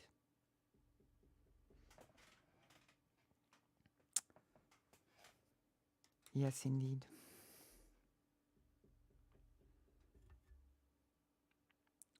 Man, look up to Lucy and go, I must protect that smile. I wasn't smiling much, actually, at that job. I wasn't smiling much at all. So I'm not sure about protecting the smile since I've not been smiling much at that job. The opposite. I've been doing the opposite of smiling at that job. Whew. In multiple of my jobs, people have kind of become maternal towards me, which is interesting. I guess I relate a little bit both way. I think a lot about people I meet and wonder what they're up to and hoping they're okay. Huh. Okay, let's continue. Let us continue. Put down the woke M&Ms. I said the following. The question of whether or not the hashtag online left is enough to appeal to hashtag men has become the question du jour. And that's a very misguided question, in my opinion. Broadly speaking, the goal of the left should be to spread power to the most people possible. And so it should always be kind of harder to get people who already have unfair amounts of power on board. That's inconvenient, but it's also kind of unavoidable without diluting the goals we seek to achieve. It is never in the self-interest of the powerful to aid the powerless. That's the reason there are powerful and powerless people in the first place. And men, by and large, are more powerful than women. There are, of course, exceptions. There are intersections of other forms of oppression that can make individual people's stories different than the general trend. But men have Okay. most of the money, authority, I really dislike that phrasing though. and do most of the murdering and assaulting, often to not men. In virtually any circumstance where a man has a shitty time in life, if that man were a woman, they would be having a worse time, because they'd have all of their regular problems plus some new woman problems. I can see now the mistake I made, which is that I took it for granted that my words would be understood in the context I said them in. Does it? Don't they feel a little bit bigger here? Maybe they're just closer to camera. Rather than used outside of that context to give the illusion I had said something different than what I said. And for that, I I do apologize. not like the aesthetics, by the way. I don't know. They're a bit off-putting. But I guess it's like a sewer aesthetic, so I guess that's... Why would you choose an off-putting aesthetic on purpose? I really like this, like the men have the power phrasing, because it's more like the people with power are more likely to be men. Yeah, men are a very broad grouping. At the very least, we should push to get an amount of them on the side of leftists. We can demographically afford to push all men aside, as the majority of men have essentially no real power.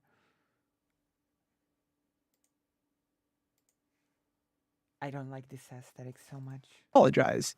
Never in a million years would I have thought that simply saying the most banal, obvious, and self-evident facts about the reproduction of patriarchy. Teenage Mutant Ninja Turtles influenced Lucy.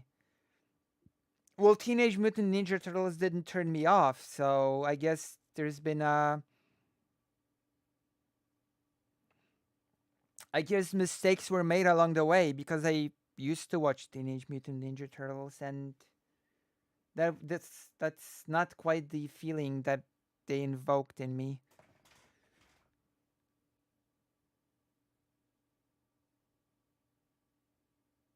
Industrial zones. I mean, I don't know. This turns me off more than a real sewer, which is a real achievement.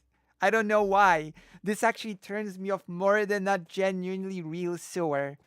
I don't know how this was accomplished, but it was accomplished. I can look at a regular sewer and not be as turned off as by looking at this. It looks like a giant snot dripping out of the barred hole. Sometimes I'm not sure if the fears I have from being female are legitimate or if they're paranoid. Does anyone else kind of always scope out existing scene building or prepare for being cornered?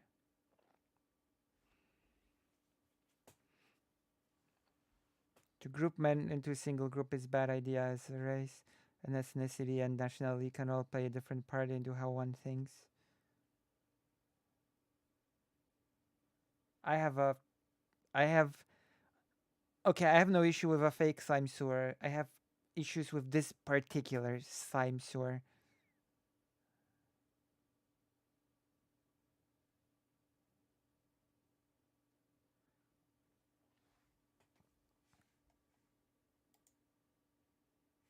In Poland, you used to get mugged a lot. When I was young, you used to get mugged a lot, so caution was always advised because a band of thugs could sort of approach you at any point and just mug you or something. That used to be my childhood experience.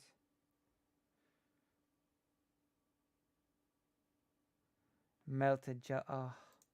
Could be taken as evidence of a supposed demonization of men and manhood, particularly because the whole fucking video, like the whole fucking thing, was about how insincere this type of performative masculinity is, how it does not represent men realistically, and holds them to standards that are both impossible. The 90s were wild in Poland and Hungary. Yeah, just it was so risky to go out the street because there were those groups patrolling of thugs that could just approach you and, can I borrow some money?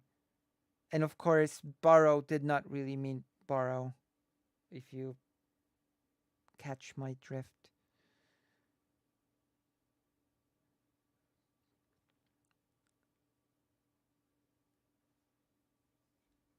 Poland has gotten so much safer. People don't realize. People really underestimate just how much safer Poland has gotten. In that regard, at least.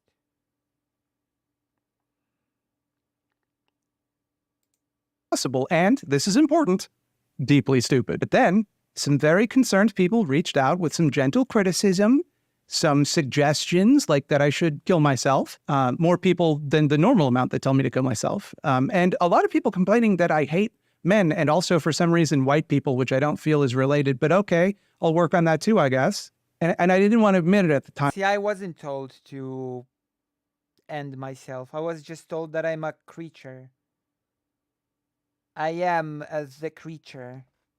And I thought, you know, what's probably happened here is that some chud must have talked about me in a video. Like some chud didn't like a thing I said, and Mr. Cool Ideas. So Thoughtsam hates men. Let's kill him. 481k views 5 days ago. Oh my god, Thought Slime has 294k subscribers. I cannot believe this. they showed it to their chud audience to get them mad at me about it. But what happened next shook me to my core. Because it turns out it wasn't a chud that talked about me in a video. It was Zanderhal. It was Shoe on Head. That whole thing is about Shoe on Head. It was Shoe on Head. Okay, now I get it.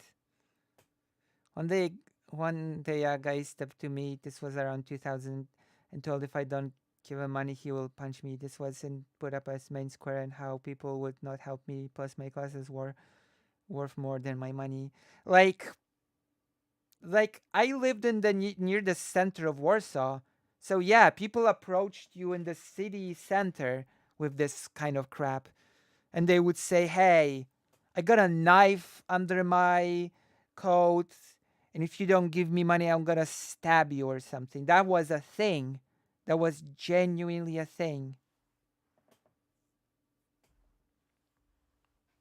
Plus,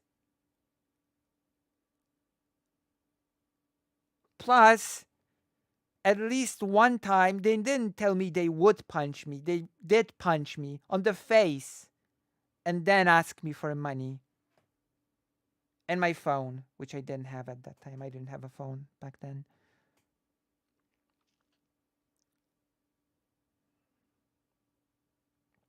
I don't know if I'd be feeling scared when I'm walking the street because there's a lot of weirdos and radicals here. I'd be seeing junkies acting erratic.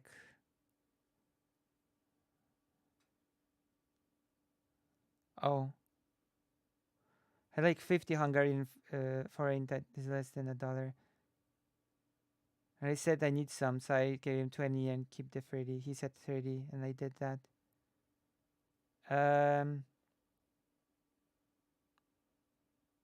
I was once saved by a person I was walking with because I had a lot of money in one pocket. You know, a lot of money at the time. It was a lot of money for me back then. It was like $50, right? $50, I guess that's not a small amount of money.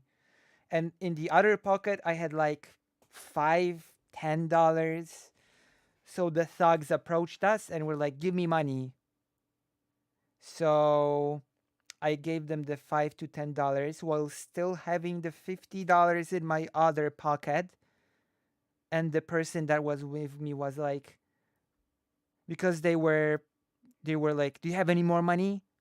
And the person that was with me was like, guess you're not getting that thing you wanted anymore, you know? And when they heard that, they concluded that I didn't have any more money and just left. And I saved that $50 that I had in my other pocket.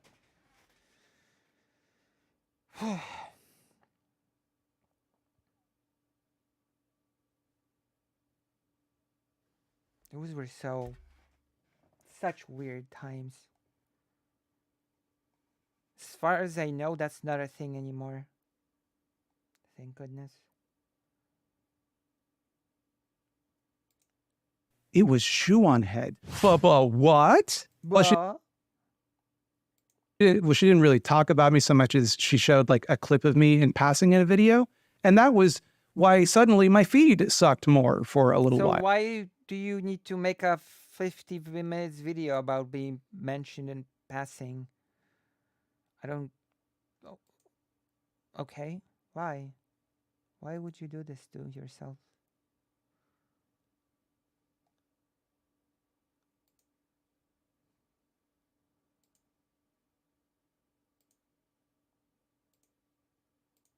Wait, where's the...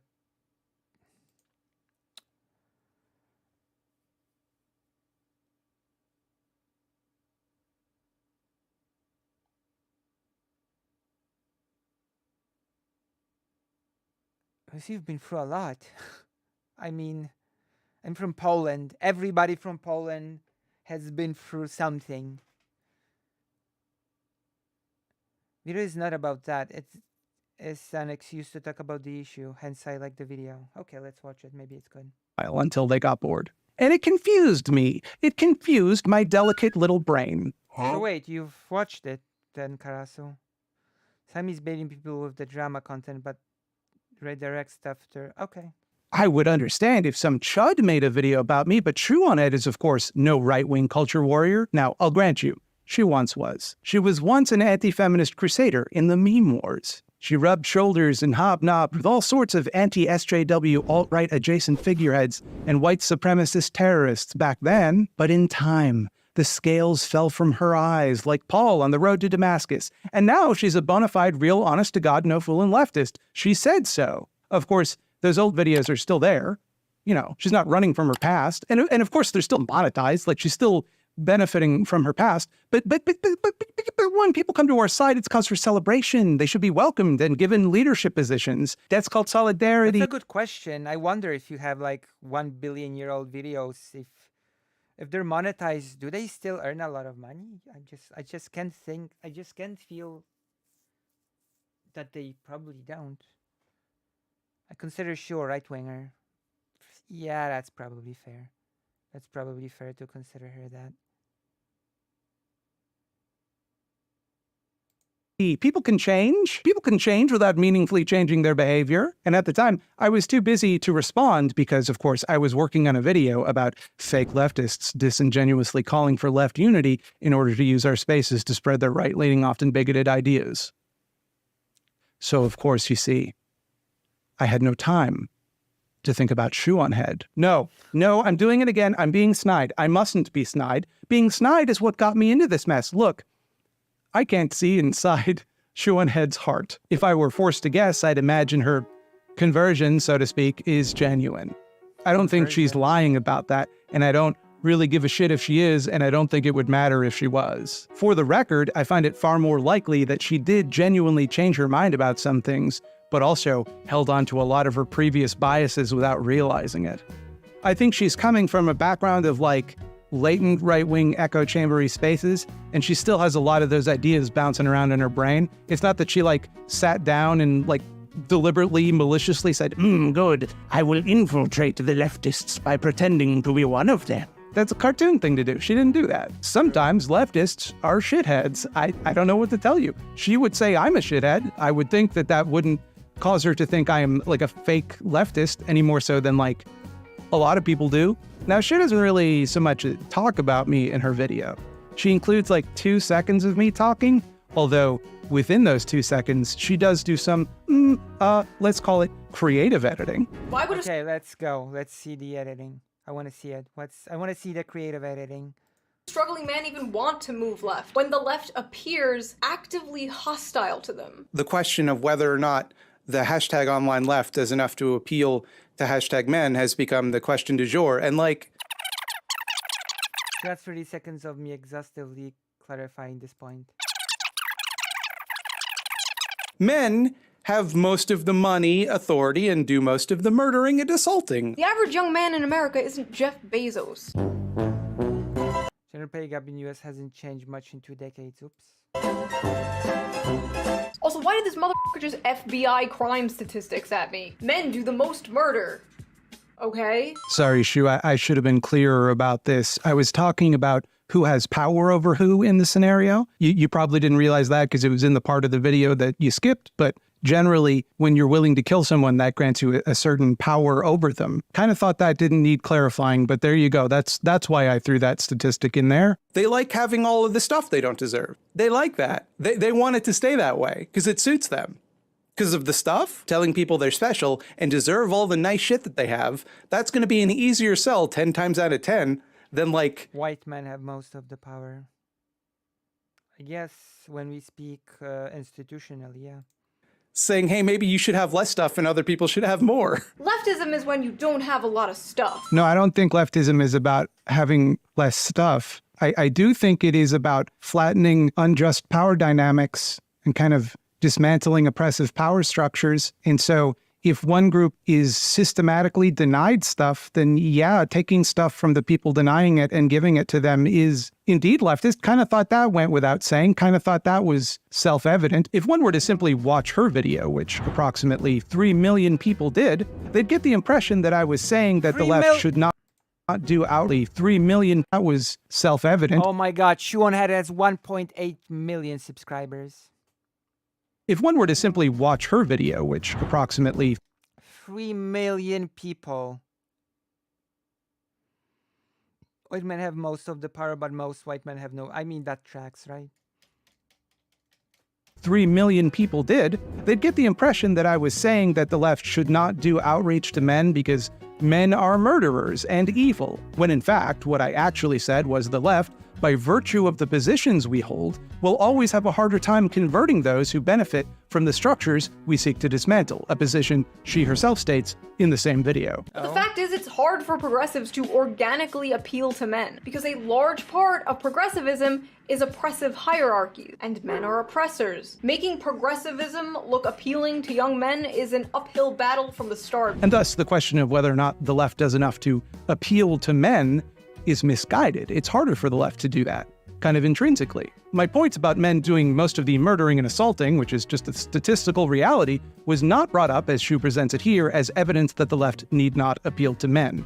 I brought it up many sentences later to demonstrate the relative power dynamics between men and not men. But she kind of just splices those two things together, and it gives the impression I'm simply dismissing men's concerns out of pocket. She hilariously had to skip past a part where I specifically say that there are, of course, exceptions to the general rule that men are more privileged than, say, women. Because if she didn't, it would become clear that her entire framing of this issue is kind of horseshit. Because of course men have mental health problems, and of course those mental health problems are important and worth taking seriously. The only people she seems to be able to point to say otherwise is like, weird Twitter randos. Given that she likes to, let's say, embellish the contents of some people's tweets, I don't find that argument necessarily persuasive. Saying that someone has privilege, or even indeed that they actively enforce a structure which privileges them, doesn't mean that, like, we ought to never ever listen to them or help them with anything ever. If I were on fire, I would expect a less privileged person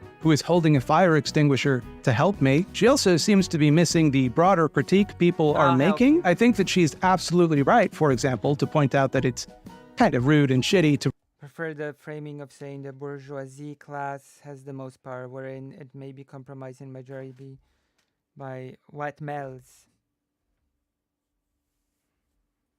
Comprised, not compromised. Comprised. to respond to a man having a mental health crisis by simply saying that mental health crisis is the result of patriarchy. I don't think it's fair to lay patriarchy at the feet of an individual man, and I don't think it's helpful to dismiss someone's mental health concerns on the basis of their own relative privilege, or even like their shitty attitude about it or whatever. Even if someone is like a sexist jerk, like their mental health problems are important. Mental health does not discriminate in this way. Even mean, shitty people deserve to have their mental health treated and taken seriously. Okay. That being said, it does kind of seem to me like Shu is suggesting that discussions of patriarchy and privilege are the thing which makes men depressed and lonely, or at the very least, the thing which prevents feminists and leftists from addressing the issue that men feel undervalued and attacked specifically because of efforts to dismantle these privileges. Towards the end of her video, for example... So, this is like we're gonna get to the soon, right? To the thing. She says that men are natural providers and that their inability to provide makes them feel valueless. A lot of men's value comes from the money they make, unfortunately. Men are natural providers, and if they have nobody to provide for, they get into findom or send random girls on the internet money. I'm just kidding, but the fact is, a lot of men simply feel like they don't have a purpose anymore. Whether a job or a career that's fulfilling and pays well, or a woman or family to protect and take care of and provide for. And like, it does strike me as disingenuous to at once say that men feel undervalued because they're unable to be providers, which is obviously true and a serious problem, and then go on to say that men are natural providers, a phrase which insists that men are correct, that their value is based on how well they provide for others. It suggests that if a man's partner or family does not require him to provide for them, they are somehow robbing him of his natural position. This is, in my view, rather ironically, precisely the type of gender essentialism that creates the loneliness and depression she is ostensibly so concerned with. The idea of men just being naturally the providers is the justifying logic of patriarchy. Of course, it's not that non-men have been forbidden from or kept out of positions where they could provide for themselves. It's simply that men are, by nature of being men, naturally seeking out those positions and do them better because of their natural provider vibe. People should just be able to pursue what they want to pursue without some sort of overarching expectation, right? Regardless of gender, there should not be this expectation of this group should be the group that does this or that, right? We should just all be able to do what we want to do, if that makes sense. And as simplistic as that sounds on its face, you know?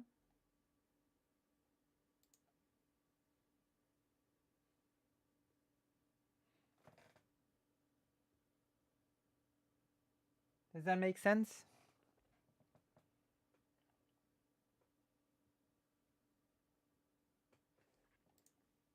You see this logic apply. Time will get into how men themselves suffer from this assumption. Yeah. Which is very interesting in a lot of ways. Then again, everybody likes, people just like to have a purpose in life in general, right? Like, people seek out some sort of purpose to find fulfillment. It's just there shouldn't be an expectation as to what that purpose should be. For example, taking jobs that are considered feminine. Right. I think in a lot of countries, a nurse is considered a feminine job. Each and every time some dickhead claims the wage gap doesn't exist and that women simply choose jobs which pay less. No thought is given as to why women choose those positions or why those positions are paid less. That's just what women do naturally because of their girl brains, which naturally don't want as much money as men. It's kind of silly, right? Because it's like, speaking of which, I do want money, so please donate and subscribe because I'm a woman that wants all the money. Please.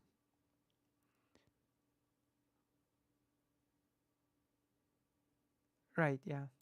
course, there's no biological drive within men that makes them need to provide. It's the result of patriarchal conditioning, the justifying logic of patriarchy, of maintaining male privilege, backfiring and making men sad because the thing it is justifying actually sucks. It sucks for everybody. So the solution to that problem is to undo that conditioning, to help them understand that others are their equal and thus equally capable of providing for themselves. It does not make them weak or useless if their loved ones don't depend on them for survival. They need not be the breadwinner. They are valuable and worthy of love either way, as indeed all people are. If the Being the breadwinner can be really exhausting, by the way.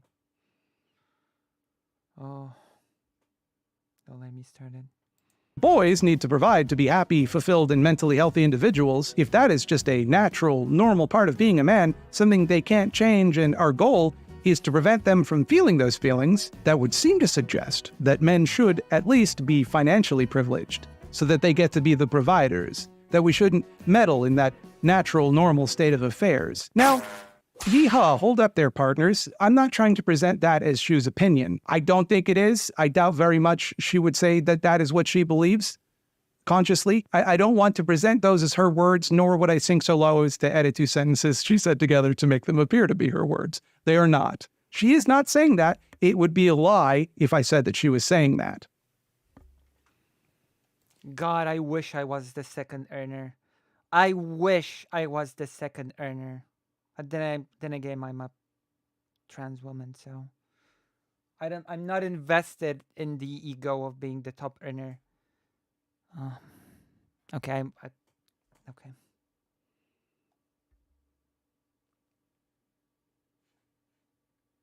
That's the dream, to not be the top earner. That sounds so bad.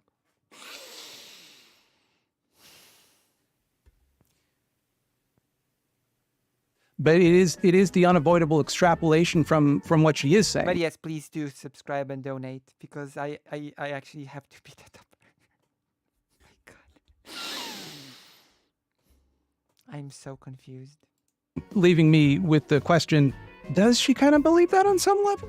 Or did she simply not realize that implication? And in either case, it speaks to what I think is a blind spot in her reasoning. She seems to consistently frame the feelings of men as taking priority over the needs of others. She lists examples of women's Correct.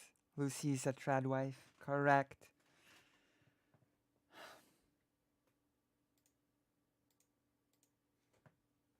victories in the workplace. Oh, I can't, so please subscribe. I cannot afford to be a trad wife, unfortunately.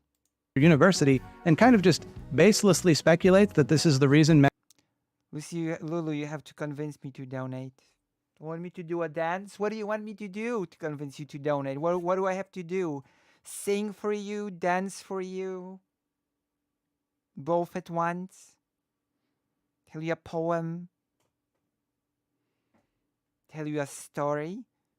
Oh, Barry! Oh my gosh, Maya Mayor. 5 tier 1 subscriptions to Karasu, Lenitas, Bill Portley, Lozerk, and Baka Mono Dragon. Oh wow. I didn't even know what sort of audience I have. So what do I have to do, Fake Alec Kyle Parker? I have to dance? Do I have to sing? Do I have to... What do I do? I also need to pay the tax. Oh my God, that's gonna be... That's gonna be a nightmare, isn't it? men are getting more depressed. Men have been dropping out of college like flies. Some 66.4% of all women had earned a degree within 6 years, compared to 60.4% of men. Gender gap in graduation rates was slightly higher at private, not-for-profit colleges and universities. I sort of dropped out of university, but that's a long story.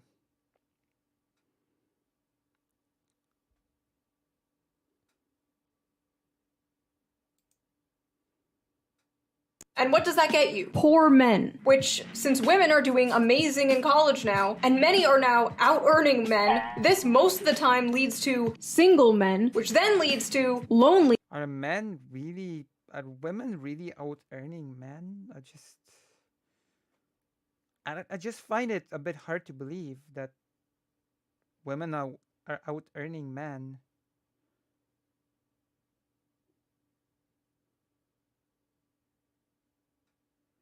You know?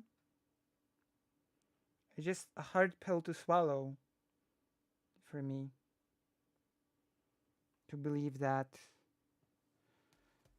women are out earning men.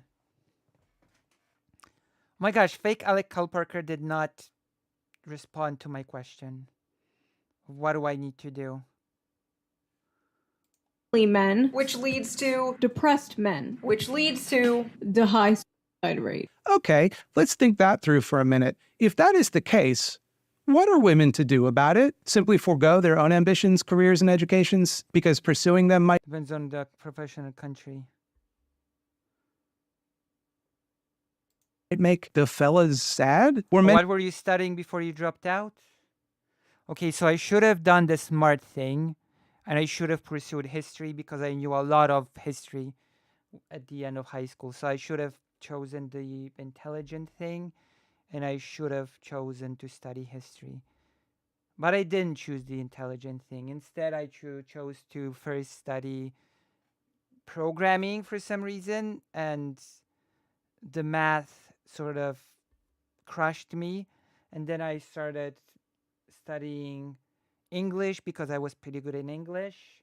And then I ran out of money. I studied some Japanese culture as well.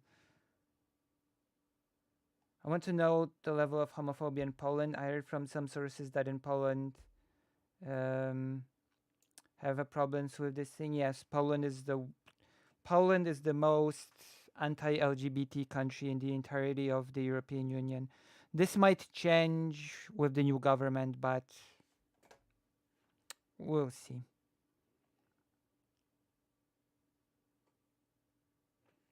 We'll see.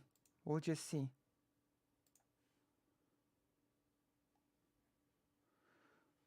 I have a family of programmers. I have to go back to studying programming. It's actually a thing. History does suit you, yeah. I should study more history. History has always been a big part of my life, and for some reason I just didn't go to study it. Maybe people just thought that I wouldn't be earning anything from being a history major. I disagree. Wait, with what?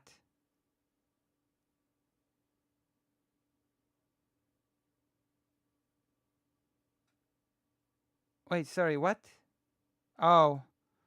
No, I'm going by some official, like, I'm going by some official ranking in which Poland ranked as the first worst in the entire EU. I'm not going by, it used to be the case that Poland was the worst. I mean, I'm not proud of the title, so. Oh, well, you know. But Poland actually has a chance now to get better with the LGBT stuff, so fingers crossed, because you know, the new government supposedly will make things better on the front of the LGBT. So I guess Hungary will have that title definitely now if it gets better.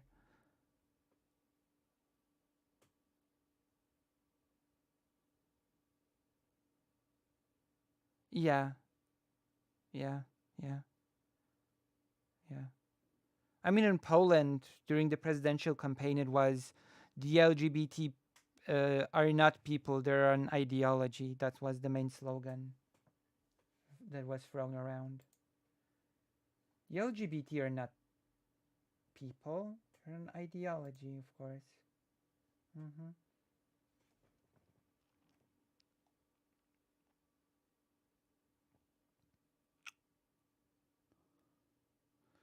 Poland might, again, Poland might get better now, so please keep your fingers crossed. And to accept that men become sad when they have fewer options, but would not other people as well? Would not women become sad if they cannot have job? And just spitballing here, while we're throwing out ideas, maybe those men could still date women that make more money than them. I mean, in Poland, speaking of things that were happening in Poland, there was this loud story that two men were holding hands in the center of Warsaw and they got stabbed. Not both, one of them got stabbed from behind, backstabbed by some bigot.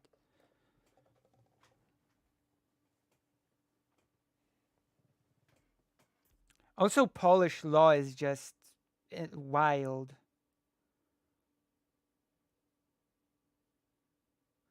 It is scary that constitution does not consider LGBTQ people Hungarians anymore, you know? And if we have a chance, one needs to change the constitution now. Hungary is just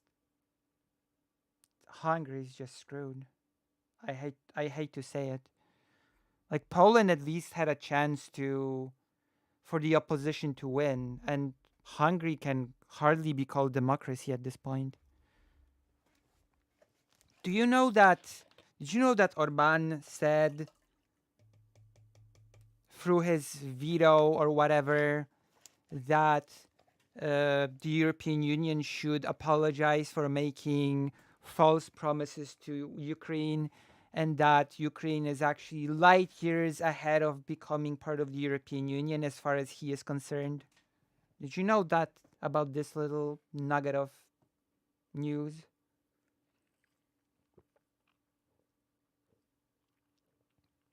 That Orbán said that the European Union just lied to Ukraine, and that as far as he's concerned, Ukraine is just light years ahead before it will be able to join.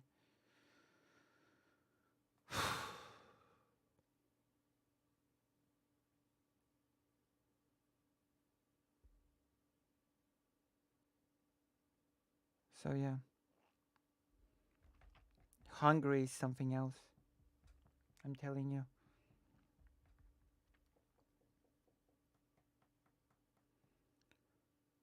Light years ahead, as in should already be part of. They're way behind.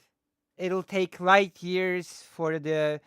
Orbán says that the European Union lied, and it'll take light years for Ukraine to get to the European Union. Yeah. Well, that is what Orbán said very recently, that European Union sort of is making false promises about the progress of Ukraine into getting into the European Union.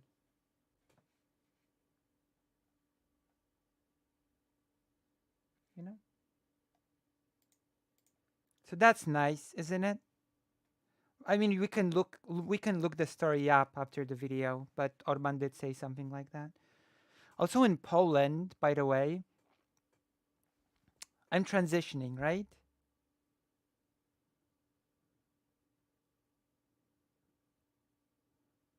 A light year is a measure of distance, but it's measured in time, isn't it? It's measured in the time that it takes for light to pass a certain amount of distance. No?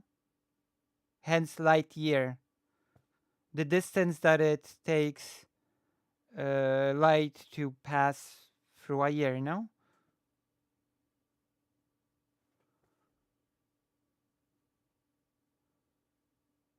I signed a petition the other day for abortion rights. I touched grass and did something good. Ukraine today is probably better ranking democracy than Hungary. Probably yes. Yeah, unironically, yeah. Probably yeah. Now I want to make a segment on it, on Ukraine being probably better ranked in democracy than Hungary. You need to help me, Karasu. I want to make. That's a good segment to do. That's a really good segment to do very soon-ish. I have to look into it.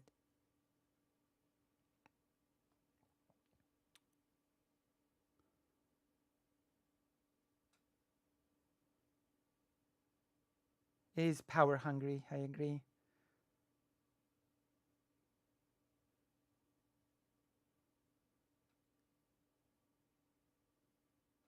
And even if it sort of means like it's not even time, it means like the distance that you can just say that what Orban meant is that the distance between Ukraine and the European Union is infinitely huge. You can, you know.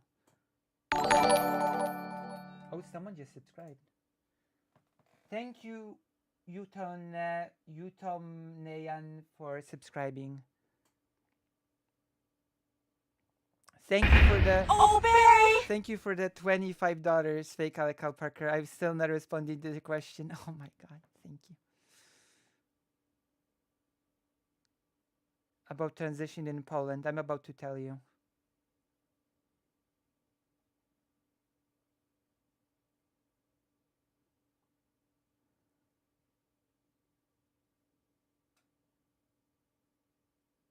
Alec Goober. Okay, so what I want to say is I'm transitioning, right? I'm undergoing the process.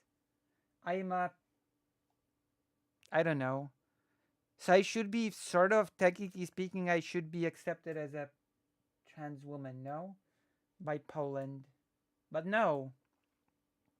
Actually, in the light of the law, I am a man still. You know? So that means that if I were to do anything intimate with a woman, it would be considered a heterosexual interaction by the law in Poland. And if I were to do anything with a man, it would be considered by the law of Poland a gay activity. Because in the light of law, I'm a man. But once I sue my parents,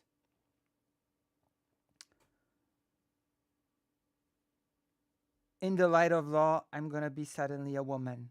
Which means that then, after I sue my parents in court, and my birth certificate and my documents get changed, if I do something intimate with a woman, that means that a law or that a court order will change me from straight to lesbian, and with a man, it will change me from gay to straight. Make this make sense. A court order can turn you from gay to straight in the eyes of the law.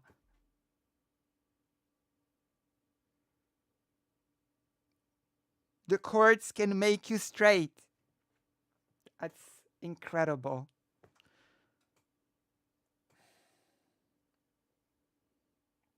The miracle of the judiciary system. Well, how Ukraine will go into election when countries are in war with Russia, it's very high risk. I mean, Ukraine is not going to have an election, and that's fine. Ukraine should not force an election during wartime. That would be ridiculous. So, yes, how do you like that little trivia? How do you like that? Take that, Polish law. So you're gonna have to take your mom to court eventually. And my deceased father. Technically speaking, I'm also suing my father. But because my father is no longer with us, a representative to stand in for my father will be chosen in the court. And ironically, that is how that works. Even if your parents are both no longer in this world, you have to sue the stand-ins. Must be confusing for bi people, true.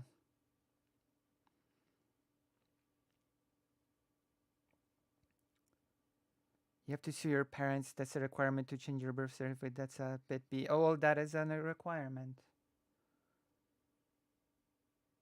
Is it costly to sue someone? I don't know. It's not super costly, but it actually, like, in my In my case, it's a bit of a formality.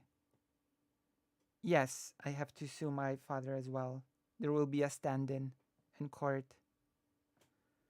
Uh, so, in my case, it's a bit of a formality. In reality, it was my mom's supportive, right? But imagine a scenario in which the parents are not supportive, right? They don't agree. They're like, no way, I don't want my kids to be trans. And then it becomes a legitimate court battle. You know, when your parents are okay with it, then it's just, yeah, sure, whatever. It's a formality. But when your parents actually don't agree with you transitioning, then it becomes an actual legal battle with your parents over whether or not you can change your documents.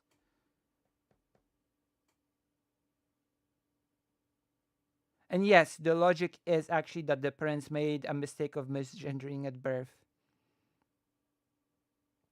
You know?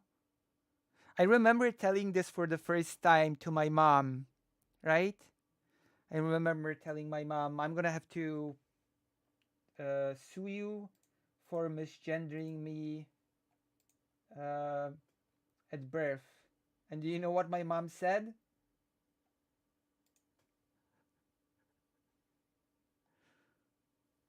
Do you know what my mom said? Are you curious what my mom answered to that?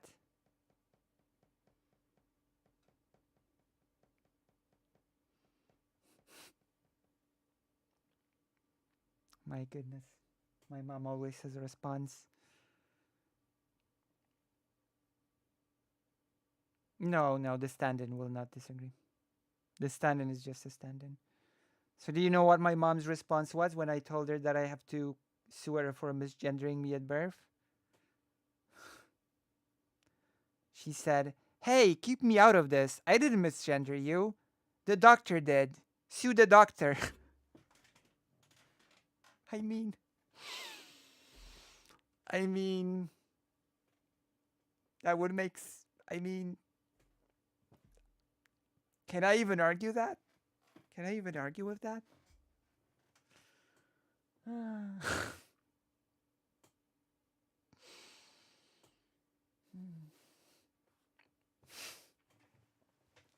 My goodness.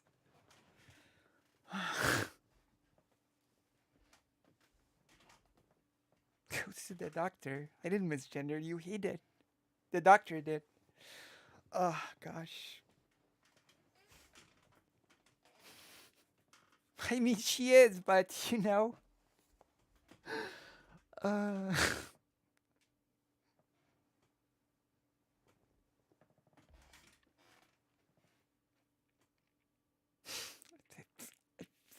I mean, right? Oh goodness. It is correct, technically speaking. It is true. Unless somehow they came to the conclusion that in order It usually is the doctors or nurses that first state the gender by recognition of deciding the baby. Yeah, it's like a person gives birth, and then usually the doctor says it's a boy, a girl, or whatever.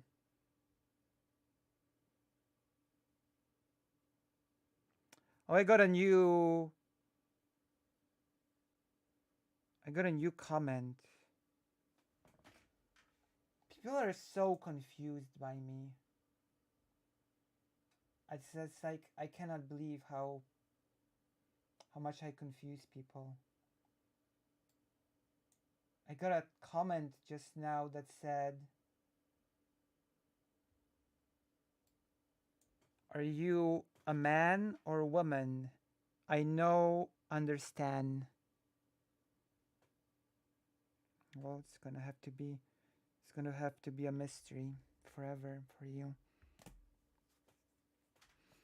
You're gonna have to keep watching my videos to find that out.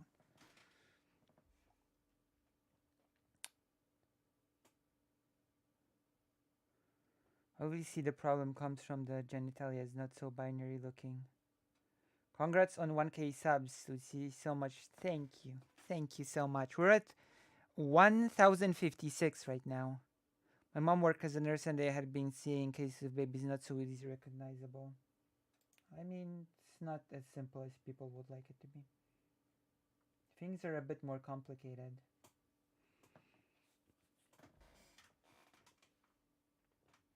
So yeah, I've just been told on YouTube that someone does not know if I'm a man or a woman. They are confused. To be a good partner and desirable as a man, they Why is this person cutting the vegetable over the child's? What? That's why. would need to be the Is this the person teaching this child how to cut vegetables or what? Oh yeah, there's a huge protest about that, by the way, about the intersex people having surgeries at infancy. Yeah, there's a huge protest against that. I mean, intersex people aren't too rare. When it becomes a problem is when people try to force corrective surgery on yeah. I've seen that there are a lot of protests going on around, like, against this practice right now. Intersex people are trying to protect the future generations. Probably a lot, actually. A lot. natural And hence they protest, right? To protect the future generations. provider unless that were the case. Of course, it's not that I think Shu believes men's feelings should take first priority. That would be a ridiculous thing for her, a woman, to believe. It's just that I think her sympathies are more in line with anti-feminist positions than one might expect. And she's not doing that in like an insidious way. You know, it's just that she was an anti-feminist for a long time. She is obviously sympathetic to their reasoning and is I might not agree with that as a characterization, but come on, yes, she was. I mean, she was. cultivated a following of people who are also very sympathetic to that reasoning. You can see that, for example, when she brings up women being more likely to go to post-secondary education, as though that implies men are, if anything, actually economically disadvantaged, that we have overcorrected, and now men are the ones being held back. But like She said that, didn't she?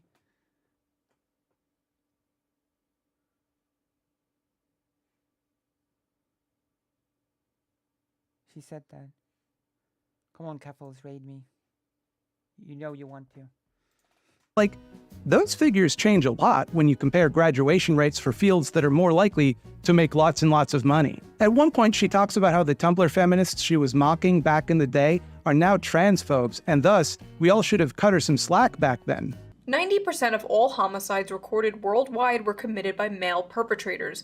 We should just get rid of all males, to be honest. This includes trans women, as they still retain male violence. By the way, you know the Tumblr feminists who were like, all men are sexist and rapists, male tears, penises are evil, blah blah blah back in the day? Well, this is them now. Should've just let me cook back then. I think there are a few problems with what she's saying here. A friend of mine was on estrogen for a large part of his life because his parents decided, we'll go with girl. Why didn't my parents go with girl? Why didn't my parents put me on estrogen for the large part of my life? Why couldn't that happen to me? Seems like man teaching son how to be man, conservative values. Cutting vegetables is conservative values and teaching a boy how to be man? I just got here. Yes, we are watching that, Dr. Johns. Correct. I think that there are, for example, a lot of valid criticisms of Tumblr-style pop feminism, and I think chief among those criticisms is a culture of toxic performative inclusion, where people climb over one another to tick more diversity boxes rather than meaningfully examine the power dynamics between different types of people in any sincere way. And of course, no doubt some Tumblr-style hyper-online feminist keyboard warriors have grown turfy in old age, but that isn't a criticism, I think, that necessarily applies to that style of pop feminism. At worst, I guess you could say that it's vulnerable to entryism from turf lords, but that seems much more common among the type of people Shu was pals with at that time. Nor do I think Shu is fighting with them on that basis, nor do I think anyone who criticized her prior anti-feminist position would have been mad at her if she had been, nor does her allegiance to trans rights seem all that ironclad, seeing as how She later goes on to claim that within leftist spaces, trans men are somehow less discriminated against than cis men. Misandry is real. Oh, good! Finally! And while it doesn't systemically affect cis men, it most certainly affects trans men. Oh. Y'all talking about misandry doesn't harm men, and trans men are right there reading this shit, by the way. I see, now we only care about misandry because it affects trans men. Everyone stop! It's affecting a group I care about now. Oh, for sure, if there's one group that I think gets no benefit of the doubt, it's cis men. And trans people famously always given the benefit of the doubt. That makes a lot of sense. You're a serious person. It's okay.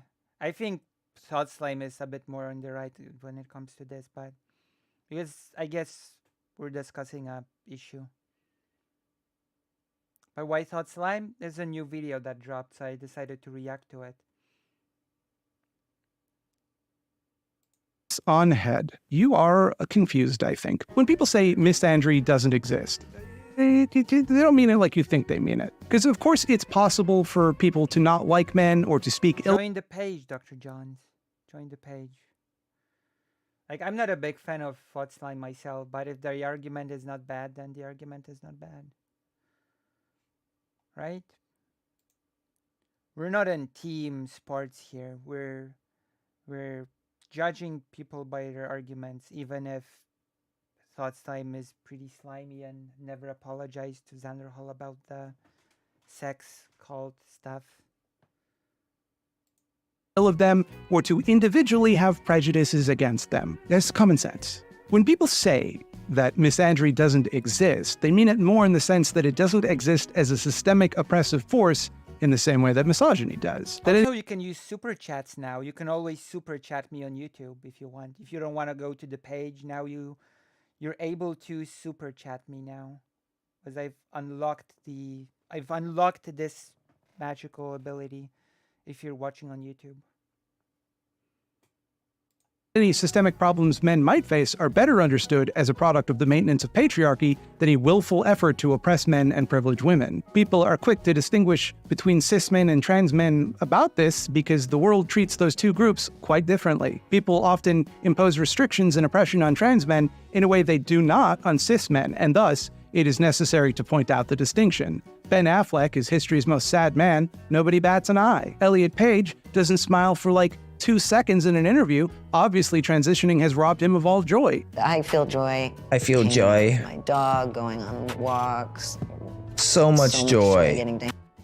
Does it look like this person experiences any kind of joy? Do you see the difference? Studies have shown that men are scared to be vulnerable, even around the homies. And can you blame them when the media says stupid like this? Fellas, is it woke to open up to your fellow men and discuss history? Men are socialized to believe strength, dominance, and stoicism are behaviors of a real man. Is it any surprise that men are lonely and have less friends nowadays? The video she pulled the clip of me talking from, by the way, is actually about this distinction. The difference between toxic masculinity and just guys being dudes. It's a video all about how meat-headed Dumbo fake masculinity makes men lonely and miserable. That guys like Nick Adams who pose outdated gender essentialist stereotypes on men are, in my opinion, the primary drivers of the male loneliness epidemic she is criticizing here. Hey, have you ever noticed that the version of masculinity that guys like Adams promote is fucking miserable? That all of the little weirdos, Jordan Peterson, Andrew Tate, the fresh and fit ghouls, they all propose this type of manhood that is just completely joyless and empty, where bonds between people are impossible, and the only way two human beings... you have only, according to the red pill, you don't have bonds, you have transactions, and you have like value levels that you sort of combine, like contrast and compare to one another. That's actually so true, and it's so bad. I hate this so much, this sort of...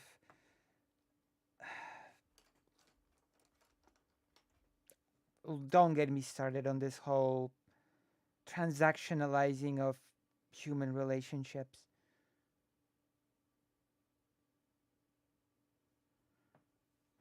Okay. can relate to one another is through the veiled or not so veiled threat of violence. The idea that men must be strong at all times and never show their feelings, that's gonna make them crack, because people can't do that. It seems pretty obvious to me that men have feelings, and I think therefore should let those feelings be expressed. So fellas, how you feeling? Comment below. She argues, however, that Toxic masculinity has been around forever, and if anything, nowadays, it's more accepted for men to talk about their feelings, so they should be feeling pretty tight actually. Men have been socialized this way for centuries, and this is all relatively a new phenomena. Toxic masculinity has existed forever. If anything, there's less toxic masculinity nowadays. The cultural embrace of like gender nonconformity, femboys, Harry Styles in a dress, Barbie movie, blah blah blah blah. My point is, toxic masculinity did not just appear in the mid-2010s. I genuinely have no idea what she thinks toxic masculinity is here. She seems to understand it primarily as like needing to present traditionally masculine, which is certainly part of it, I suppose. But, you know, there's still the whole men being socialized not to talk about their feelings thing you literally just talked about. Like you literally just talked about. Feels like it's still a pretty big problem, actually, based on the thing you just said. She instead places the blame partially on economic anxiety, which, yeah, I would agree with to an extent. The housing crisis and living in a country where the wealth inequality is worse than it was during the Gilded Age. That all happened recently. And the rise of social media and internet pornography, which is... But social media did, and the internet did, and the rise of dating apps did. A lot of people, including myself, blame this partially Dudes look at trans allegory and make that their main. on the rise of social media and technology. Ah, yes, yeah, the red. That's, yeah, you're right. RIP to the king. Although technology makes things easier, it can also make us more atomized. Why go to the mall when I can just tap, tap, tap, buy a new microphone, and have it shipped to me in a day? Why hang out with friends when I can get all my social interaction I need from Twitter and streamers? Why go on dates and bother meeting women when I can just tap, tap, tap, Google big boob and get 2 million results? Or see my high school crush's holes on OnlyFans for only $5. I don't quite think that works like this, but I mean, instant sort of, dopamine, instant satisfaction, and hey, who even needs a real woman when you could just have an AI? I mean, at the end of the day, people cannot just function solely online. Girlfriend. We're f***ed. We're so f***ed. Okay. So a couple problems. I have it on good authority that there are people on social media and indeed within the economy who are not men. So why then would the rise of social media make men specifically more unhappy? Why would economic anxieties primarily... Would you say don't show emotions, fear, tears is a male issue or more for everyone? I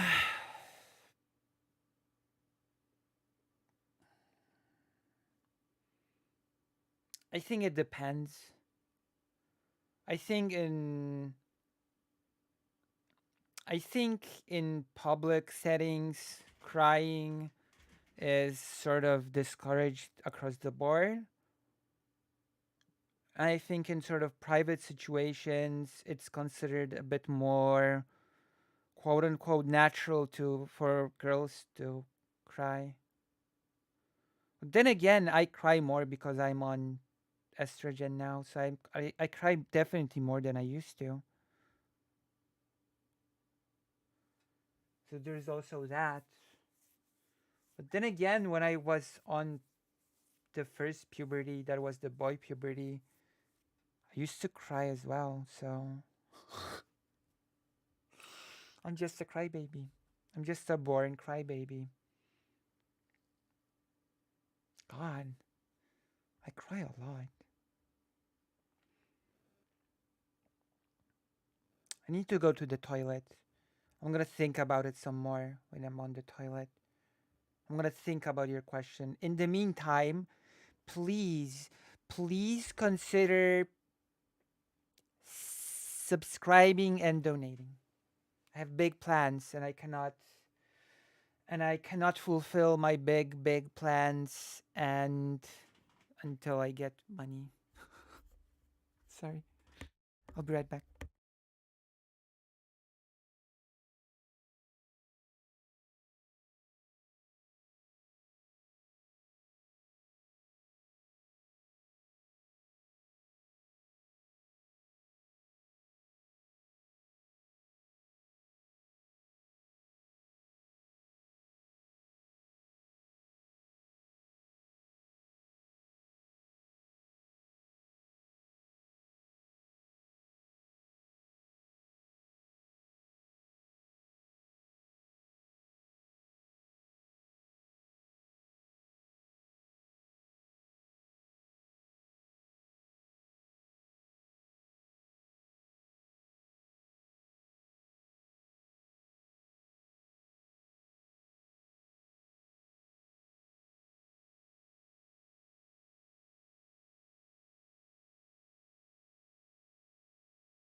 I'm back. Has anything changed since I was here?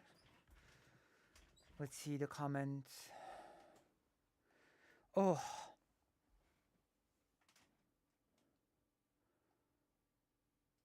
But it also can depend on the country that you live in, by the way. The whole emotion thing. Right?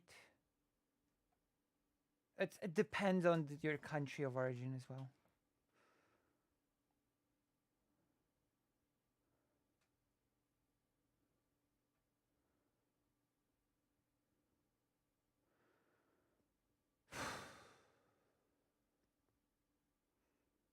Yeah.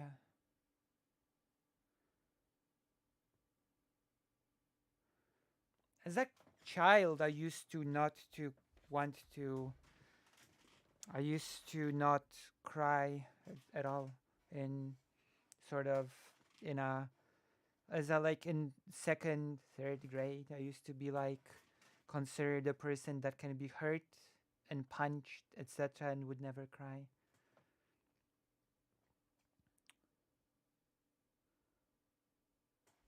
So I remember really not wanting to show people that I cry ever.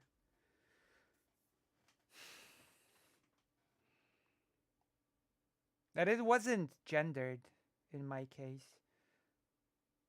You know? I think in my case it was something else. Because there was no expectations. There were no expectations. People expected me to cry actually, and were shocked that I didn't. So it was a bit different. I have to think about it actually.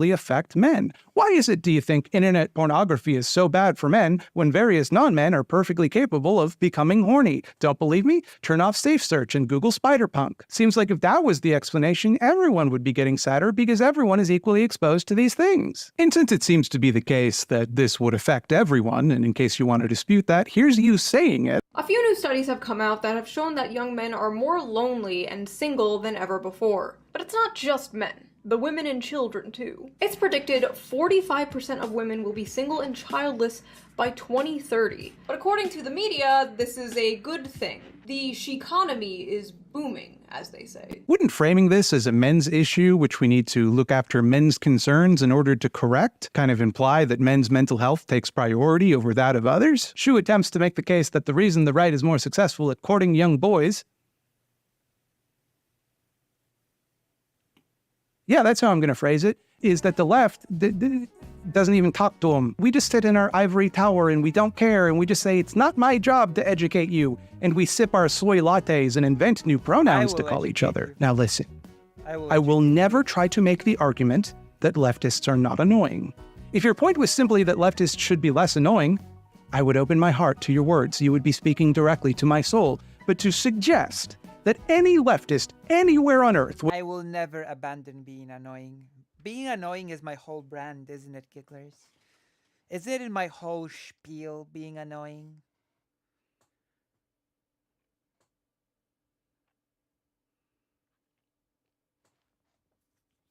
Isn't that the whole... Isn't it my brand to be annoying? Would give up the opportunity to talk for a long period of time at anyone who might theoretically listen?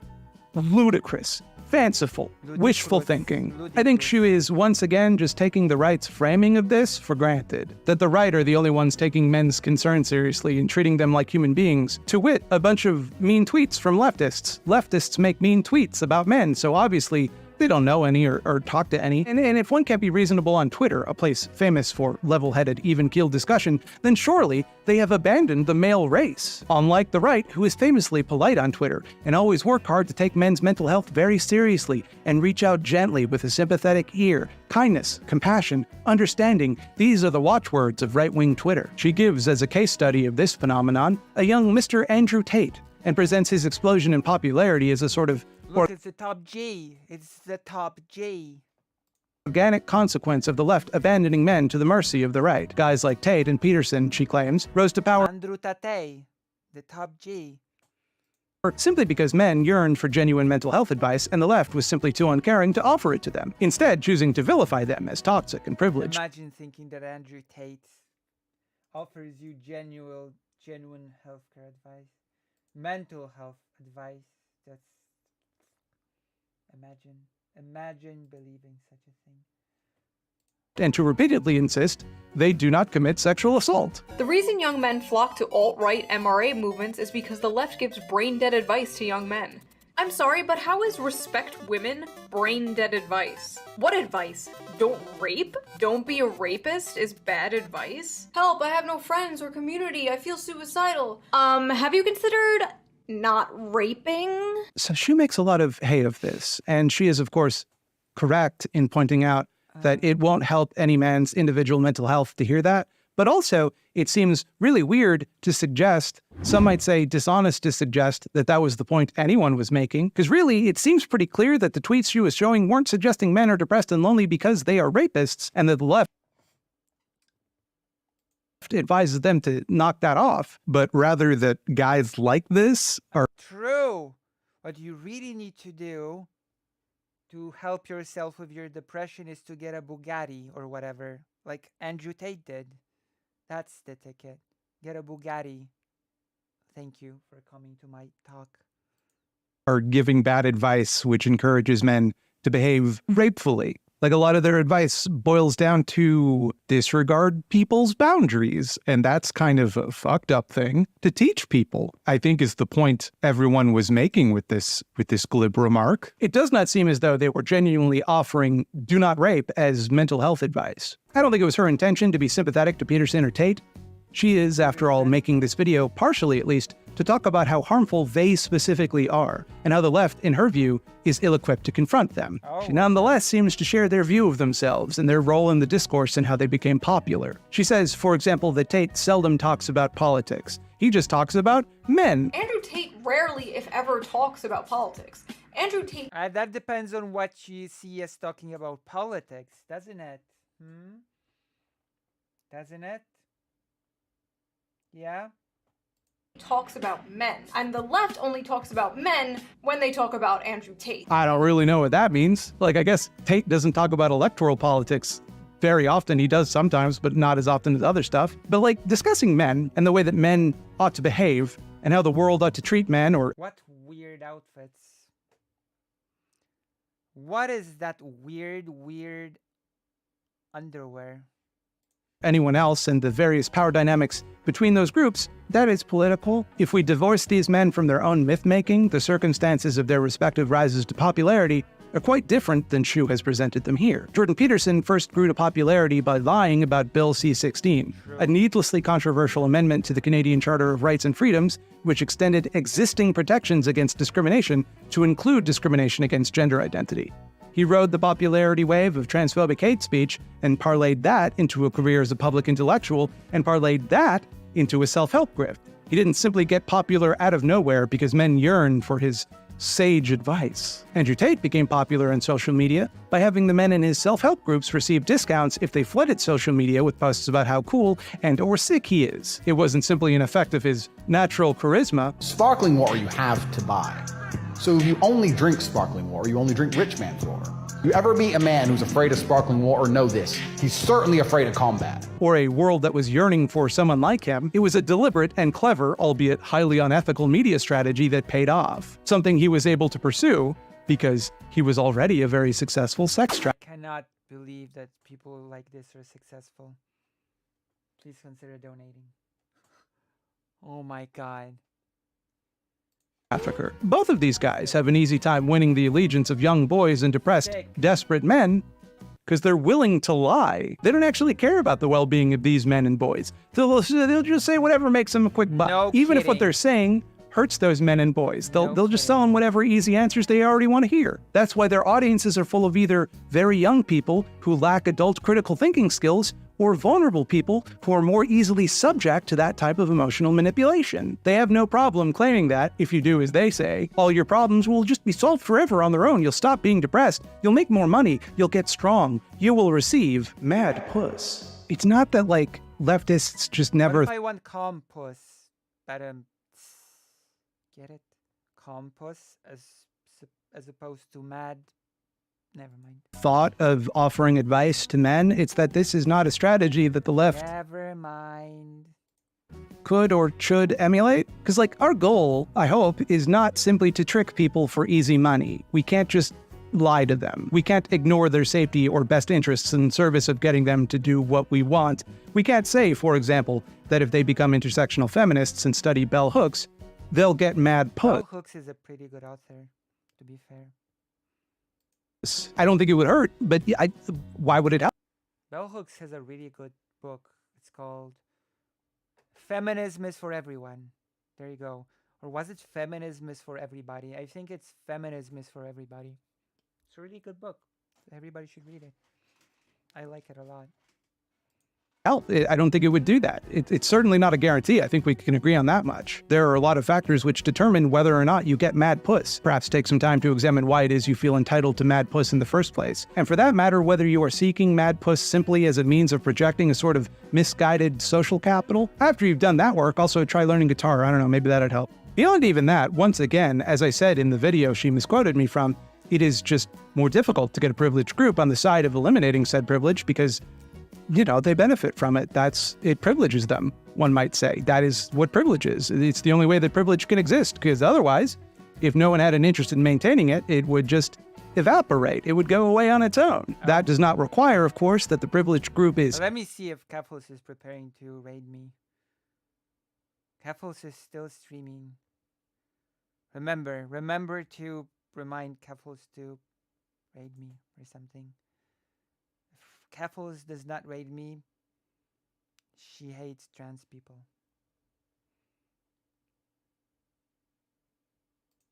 Consciously, willfully suppressing those they have privilege over, though sometimes they might be, or that they're necessarily deliberately malicious in some way, though sometimes they might be. Men aren't privileged because they sit around scheming about how to oppress other people, obviously. I think it goes without saying that most men, given the choice, would prefer that all people are treated equally. I think that is the normal thing that pretty much everyone wants. But it's just self-evidently more difficult to get people who benefit from inequality on board with the project of equality. All things being equal, people like to have benefits. Why else would most feminist icons be women? Why else would most civil rights icons be black? This isn't difficult stuff. This isn't complex theory. It's common sense, and here's you saying it. Men flock to the MRA movement because they're the largest beneficiaries of MRA shit. Imagine saying women flock to women's rights activism because they're the biggest beneficiaries of women's rights. Like, no f***ing shit.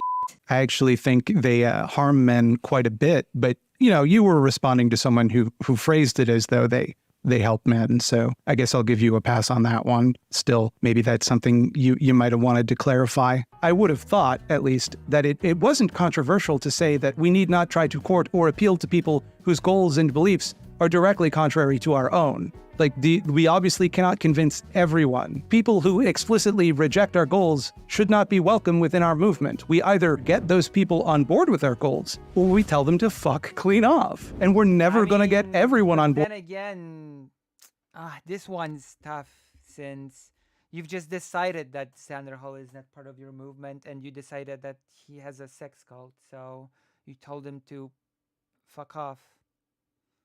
So this is where your argument sort of falls flat, I guess. Right? Some people need to be told to fuck clean off. The goals are the whole thing the movement is for. So the real problem is, who do you say it to? And how do you know you're even correct in saying it? Does that make sense to you? To all of you? What I'm saying here?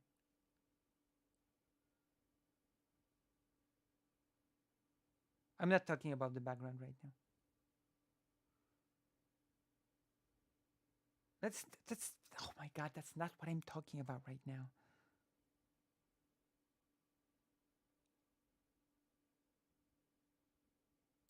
There's no sense. Yeah, sure, Sean head is, but I don't see that way. I don't see Xanderhall that way, for example. And Thought's time, for all intents and purposes, this did tell him to, quote unquote, go away. You know? Building a big movement if that movement doesn't have a goal in line with what we want. Perhaps our energy is better spent making the rejection of our goals politically costly than just banging our heads against the wall, trying fruitlessly to convert people whose material interests I like Xanderhall, so... motivate them to oppose us. It seems like an effective strategy because each time one of these costs is extracted, the right piss and shit their diaper about how unfair and scary it is. They seem to dislike this strategy quite a bit, which suggests to me that it is working. Of course, they'll always say it doesn't. And if your audience is full of people with that kind of sympathy, you might come to believe that it doesn't work because the people who don't want us to do it are telling you that. When I talk about people who oppose our goals, I don't mean men as a category of person, because men are, give or take, roughly half the population. It would be disastrously unwise to simply abandon half of the population. I do not think men, as a general rule, are evil or unreachable, or that the left should simply not try to get men on board or accept that sexist men can never have their minds changed. That's maybe something I should have specified in the video, because a lot of people seem to think, or were motivated to pretend, I was saying that we should never try to get men on board with us. So I should have made that clear. Oh, hey, wait a minute. Wait just 1 minute. I just looked on https:// Are you gonna say that you already did clarify all of that? I bet you're gonna say you already clarified that. The smugness is on the display.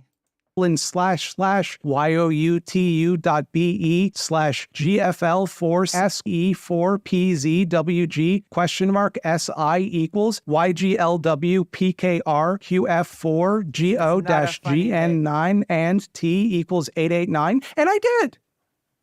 I did do that mere seconds after the clip Shu used in her video. We have to be okay with alienating certain groups of people. Just pausing here because I don't think I did a great job of clarifying this point. I am not saying that dudes are unreachable. I'm saying that there are a portion of dudes who are unreachable. You like supporting goals, don't you? Me?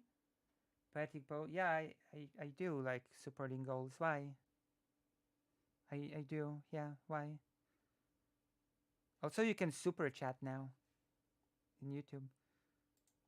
They're a small minority. That's so fucking weird. Because from the way that people are talking to me, from the way that people are responding to what I said, it's as though I didn't say that. And what's up with that, everybody? It's kind of like my words were taken out of a larger word zone. I don't know if there's a term for that, but like, do you see my point here? Because our position is basically, hey there, fellas. Give me a summary of what's being said here. So he's talking about they're talking about Shuon Head. They're talking about Shuon Head misrepresenting them, talking about men's issues. And on the way they're talking about men's issues. There you go. That's the gist of it. That is the gist of it.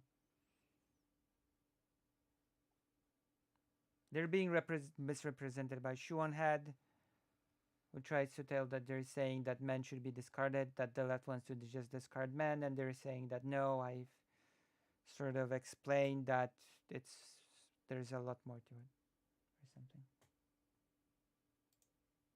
You so should that's basically the gist of it. Join us, because here's why. It's the right thing to do, and while you obviously benefit enormously from the structure as it is that we're attempting to dismantle, people other than you will suffer, so please accept this enormous moral burden for the rest of your life. While the right-wing position is basically, hey, fellas, you know those people you want to... That's very true, though, given how worthless she was. I mean, it's sort of true, yeah.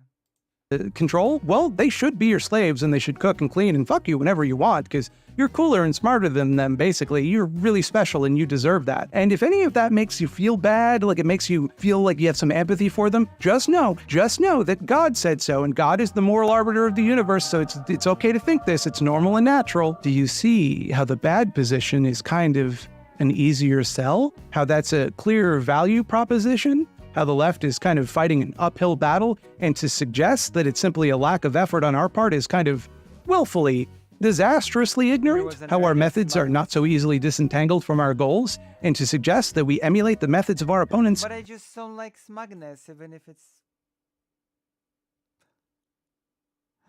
I'm not a fan of smugness, okay? Unless it's funny. Funny smugness can be nice, but smugness, I don't like smugness. But they literally lied about Xanderho, so they're probably more like than they like to it. I mean, yeah, there is that aspect, yeah. Points can be still valid, that's true. That's why we're judging this by the points, not by the person. Could have the unintended consequence of undermining those goals? Now, none of this should be controversial. I would call it Feminism 101, but it's not even that, really. These are the starting positions that everyone should be able to agree on, that a feminist might use to construct a Feminism 101 argument. Even the most ardent anti-feminist should be able to admit that if male privilege exists... Wait, who's makeup? There are no guys here. The thoughts time is non-binary. Sorry, I sort of misgendered for a second there, but thoughts time is not a guy. Thoughts time is non-binary.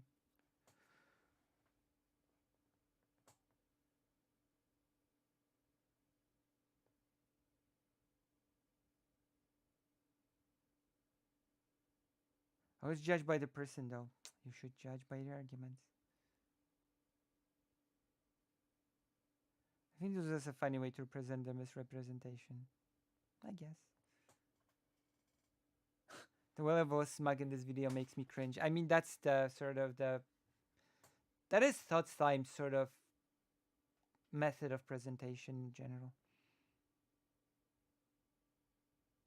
Whether or not they concede that it does, some men would want it. Far be it from me to suggest that she in any way read my video in bad faith, because I really don't think she watched it. She probably just watched the video she linked in her description of Vosh, who did read it in bad faith, and she got mad at that. It was just, more helpful to both of their positions to pretend to believe that I'm saying that all men are bad and evil, and decide to do harm to not men on purpose because of their bad, evil nature. That men deserve to be lonely and non-men should isolate themselves from men who are too dangerous to be trusted, which is a weird thing to think that I would advocate for, because while I don't consider myself a man, strictly speaking, I am typically perceived as one. I piss amongst the menfolk, and nobody finds that unusual or strange. I have, within my possession, an entire penis and testicles. Many people, superstitiously, would argue that that alone makes me intrinsically and irrevocably male. So do you see how that line of argumentation could kind of backfire on me? Do you see why it would be disastrously unwise for me to stand in front of 300,000 people and say, hey everybody, you know that group that you think I'm part of, that I can never leave? They're evil and they want to kill you and you should stay away from them. They cannot be reached or changed. Do not trust them. It is not worth our time or effort to try. That could kind of backfire on me, don't you think? This should be obvious if one applies even the most basic standard of critical thinking, instead of trying to imagine I said whatever makes your audience most mad. And I'm being very critical of Shu here, but let's give the devil her due. I think she likely does genuinely care about men's mental health issues. To be fair, Thoughts Time kind of made their bed with Vosh taking them in bad faith. Sort of, yeah. It's a mess. Why can't people be like me? Full of love and solidarity and stuff. You know? Be like me. Be full of love and hugs and sometimes different things. I think she has enough compassion to see people suffering and to be moved by it. Let us now observe Shu's compassion for men. Nobody told me how lonely being a man is. We knew what depth felt like before we transitioned. We knew what it felt like to have people want to hug us and to have people want to talk to us and to have a community. And then you transition and you're just a guy walking down the street that people cross the street so that they're not near you. None of this invalidates how real and raw women and people who are in marginalized groups feel about cis white men. I love how even when he's experiencing the issues of being a man, he's like, this doesn't invalidate people hating men. Come on, bro. Did he say it's okay to hate men? Did he say that? Because it sounded like he said a different thing, and you just kind of vilified a man having a mental health breakdown. That's... Hello, Nutbrooks. The volume difference between you and the video is amazing. Raise your mic. It's more than Is there a makeup? It's more than... It's more... the usual. Wait, nobody told me this. Why didn't anybody tell me that I'm quieter than the video? It's... Nobody's listening to me, are you? Ugh. Wait, really? I'm gonna make a sound check now. I cannot believe nobody told me this all this time.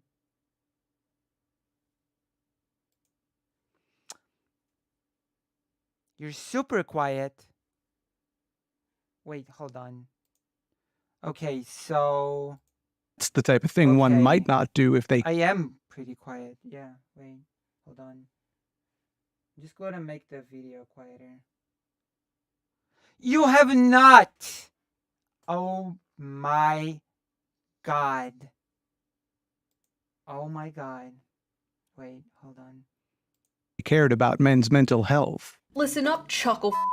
I'm white, social Groups feel about cis white men. Okay. How about even when he's experiencing the issues There you of go. being a man, he's like, Now "This I'm doesn't not validate quieter being a than man." the video. Did he say it's okay? I'm echoing because I'm listening to myself. I'm doing a audio check. And to do an audio check, I need to have the echo.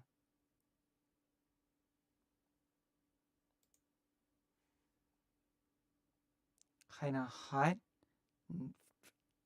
Stop it.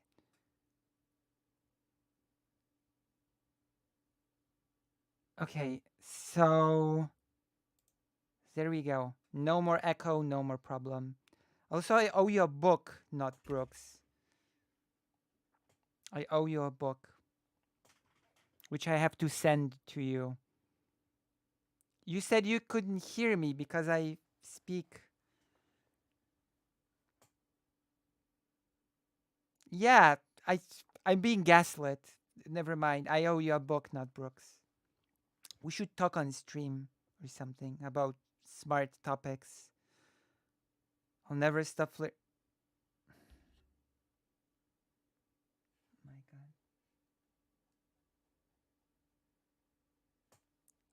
God. Thank you to the Loudness Fund. Thank you.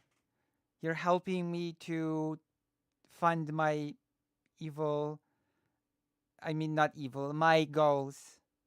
Thank you. Okay, let's continue the video. Oh, someone just subscribed. Okay, that was a donation. Oh wow, the super chat. Yes, I owe you a book, and let's talk or something about smart things that are beyond my comprehension. Okay, let's continue. I wasn't listening to stream at the start of this, so I couldn't. Oh my god. To hate men? Did he say Wait, that? Because it sounded like he said a different thing, and you just kind of vilified a I'm man still okay? having a mental Okay. health breakdown. That's the type All right, still okay. of thing one might not do if they cared about men's mental health. Listen up, chuckle. Tell Brooks to come to the real chat. True. I'm white, socially awkward, autistic, in my 40s, ugly, overweight, crippled, got a weird balding pattern, and have bad skin. You know what I didn't do? Choose to become Yeah. a fascist. I may be hideously ugly and pathetic, but at least I'm not a fascist. Thank you for your input, buddy. You're, I really mean, helping the situation. Oh, I don't know. Maybe this is just... I mean, it's good not to become a fascist. And if you have weird balding pattern, take estrogen. That's my advice. It did wonders for me. Okay, that's just sound weird. Just me, but I do feel like if someone is talking about all of the problems they have with their appearance, that is a sign that they are perhaps not emotionally healthy. And to laugh at them and call them hideous and pathetic could be perceived as one not caring about that person's mental health. And it makes her mad when she thinks she sees people. I mean, I have problems with my appearance. You can probably tell. Dismissing that suffering. And it also makes her mad to see me at all. So she would like very much to pretend that is what I did. But no, I was actually not snidely dismissing their suffering. I was snidely supporting their suffering. And I'm not like mad that she used a clip of me that made me look bad, because that would make me a huge hypocrite. I make myself look bad all the time. It's fun to do. I get One needs simply observe the lighting in this video. that. I just think that her analysis of this subject is dangerously myopic, that she's really applying a bad faith lens to any and all feminist analysis, no matter how basic. She doesn't seem willing to consider the greater context that any of these issues exist within. And she seems to give a lot more weight and consideration to anti-feminist arguments than I think is helpful in this discussion. But that doesn't mean we have to behave in the same way. We don't need to miss her larger point either, because she is correct, of course, that there is a mental health crisis, and it does affect men, that men kill themselves at alarming rates, that men feel despondent and hopeless and lonely, and it behooves us all to try and be as compassionate as we can in dealing with that. But, you know, let's be careful who we blame that problem on, because it's not that the left isn't trying, it's that the right is able to manipulate people, and we're trying not to do that. And that puts us inherently at a disadvantage. And the worst thing we could do right now is try to adopt similar tactics, because that would be abandoning men. That would be not taking their concerns or well-being seriously. Instead, I think the basic common sense solution to all of these problems is a sort of mandatory feminization of all cis men. We will sweep across the globe like a horde of estrogen locusts and destroy the entire concept of maleness and masculinity. We'll dye the oceans pink. We're going to remake Breaking Bad with an all-female cast. We're going to put tampons on the New World Order flag. Hello and welcome to the Y-Ball Chromozone, the only Eldritch Horror YouTube promotional segment exclusively for boys. That's not to say that we exclusively feature men, or that we exclusively benefit men, because we don't really benefit anybody. All fall before the unspeakable might of the eyeball. But I mean a secret third thing. Also, probably I should mention eyeballs on small creators. I promote other people's work. That's the idea. I don't know if I've ever actually explained that out loud in the, holy shit, 4 years I've been doing this. Okay, all right, that's cool. Hey, kind of a weird, some might say, derelict of duty choice to make a video about some personal beef nobody cares about in the middle of an ongoing genocide. And yeah, I don't know what to tell you. Sometimes you're knee-deep in a project when the world just goes absolutely maniacal. And I'm not really sure how useful my voice on the subject might be, given my own, let's call it, tendency to default to histrionics and my personal feelings on the subject. Luckily, there are other, more responsible YouTubers to pick up my slack. In Debunking Israeli Ads, The Dark History of War Propaganda, Bridget Empire outlines not only the utterly vile tactics that Zionist propagandists are using to dehumanize Palestinians right now, but goes in depth to demonstrate the lineage of these tactics within other modern genocides. And if you think any of the words I just said have lacked nuance, then please watch this video and get back to me. Also, consider going to fuck yourself. That right there, that's what I'm talking about. You're just looking for somewhere to throw some cash. Check out the organization. Did they just tell me to masturbate? Is that it? It's just...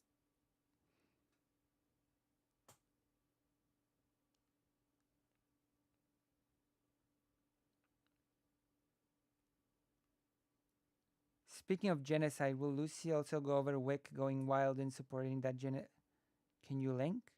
Can you throw me a link? I'll cover it.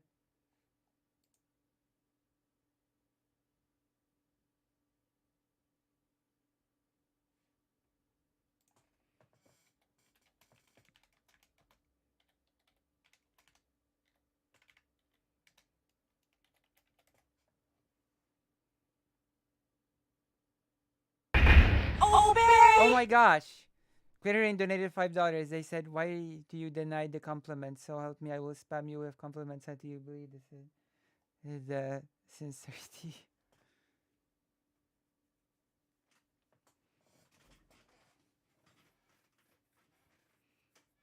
My goodness. I guess certain things do make me...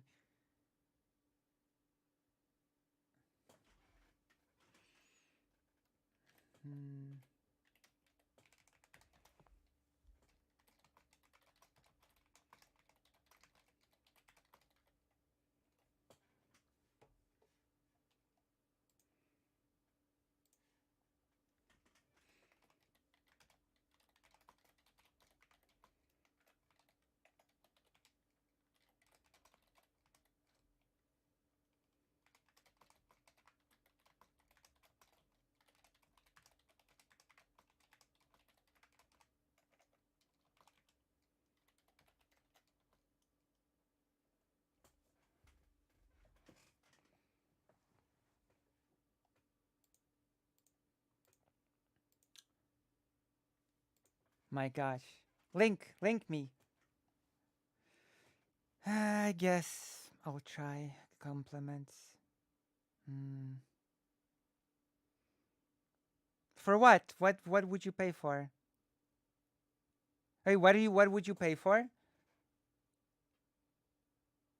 What would you pay for? Sorry?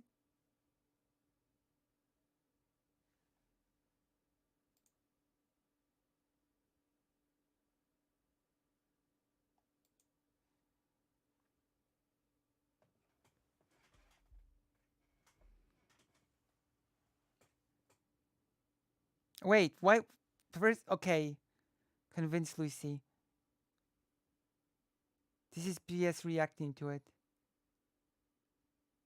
Send me a link or something, first of all. Second of all, what would you pay for? If you'd pay for something, I will do it and you can pay for it. Oh my gosh, I need the money desperately. So tell me what you'd pay for and I will do it, unless it's TOS or something.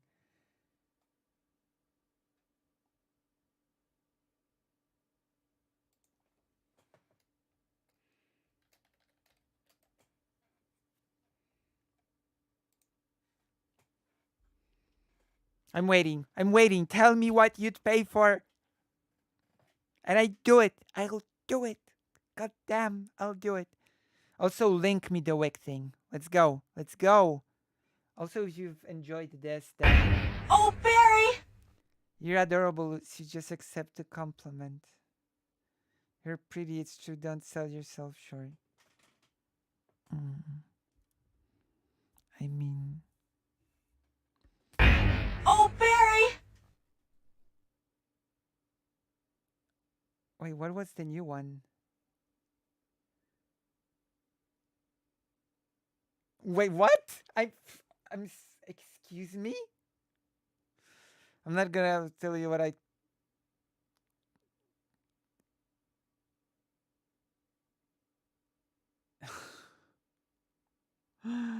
What? Creepy? What's happening? What is happening? Link me. Link me, please. Link me with the wick thing. Nations medical aid for Palestinians or the Palestinian. Yes, I think this video is over. Please, if you've enjoyed this, press like button, subscribe, bell, blah blah blah. You know the drill. Shout on the dono complimenting. Link again. Okay, we're gonna start a new thing. Oh my gosh.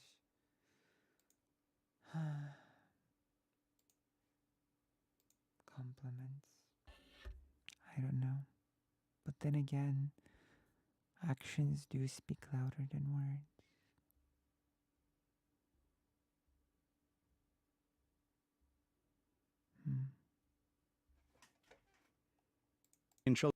Children's Relief Fund. Okay, let's go to the video.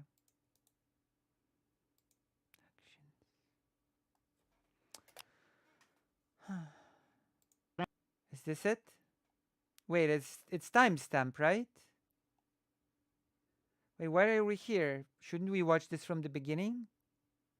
Is this time stamped on purpose or should I go to the beginning? Is this timestamp deliberate? Just tell me that.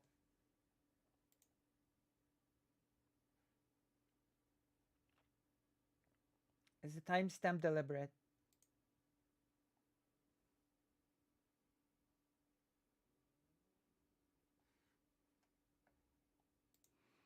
As if not, I'm gonna start it from the beginning. Tell me now, please.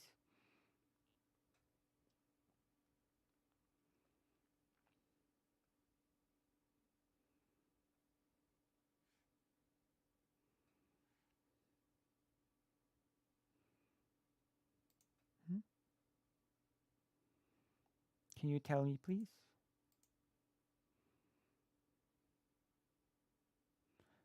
I mean, I would play for you to play Signalis on stream.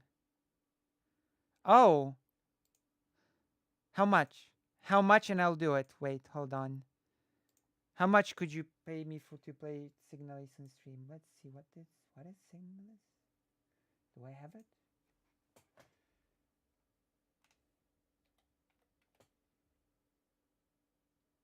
I do have it. I do have it. Wait. I think it's even mine. What is this game? Okay, so how much would you pay me to play Signalis? I'll do it.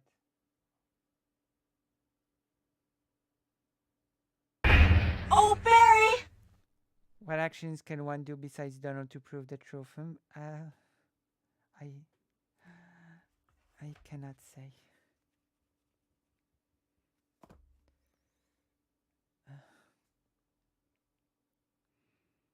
It's time for your convenience, Susie. Thank you.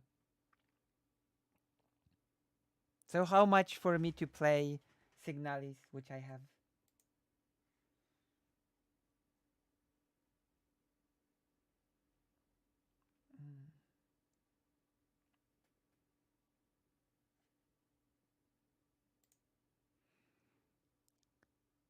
So this earlier today and ending in honesty, the one point that matters because most of what President Sunday says doesn't amount to much because Wick is legitimately mad.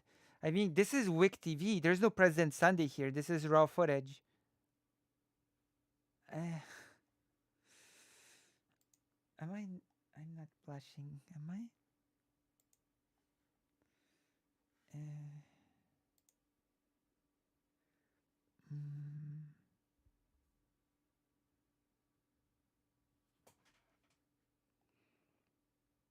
Okay, let's go.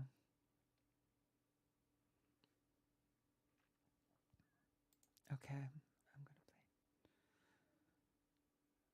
Dr. John still has not responded how much they pay for me to play Signalis. I'm hoping it's actually true. So yeah, we'll see. It's funny to me, just like when you think about movies The too. It's just like check. I think the problem is everybody does talk about like sequel.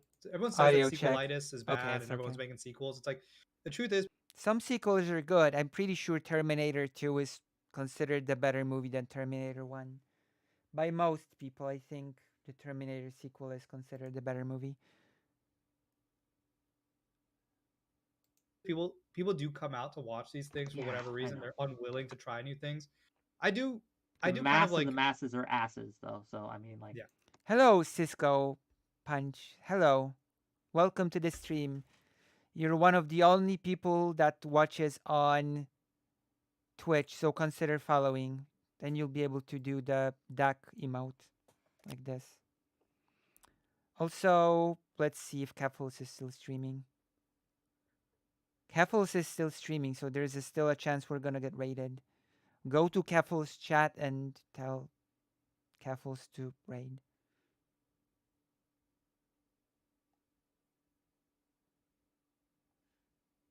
Might have time step a bit too early because I was being quick and I'm still more attention to Lucy's stream than the linking. Thank you.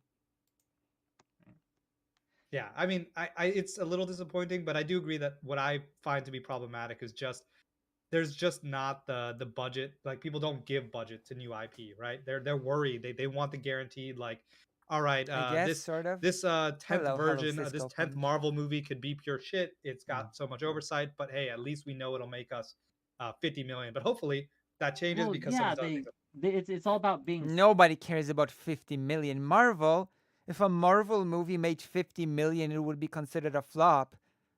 A billion, that's where they are aiming with the Marvel movies. 50 million. That's a flop for a Marvel movie. She's still streaming. Bully her into rating. Yes. Safe, right? It's being like, okay, well, this'll reach the bottom line, right? I guess if we want to do the meme, capitalism, right? Speaking of capitalists, Viv, hi. Yeah, #1 capitalist on Twitch, Vivian Wolf, at your service. What's up? I took fucking notes, Wick. I took fucking notes this time. What's Every time I come to what is about to happen? Why? Yeah. because every time I come to your fucking chat, Wick, I just come in to like have a chill, a bit of a relax. I did that yesterday, and I managed to actually leave without any sort of major desire to come on and scream at you. Mainly because, you know. Oh, thank you for the 20 USD. I bought you a copy of it, no sale price. Please play the gay robot horror game at your earliest convenience, obviously. Maybe we'll just play it tomorrow.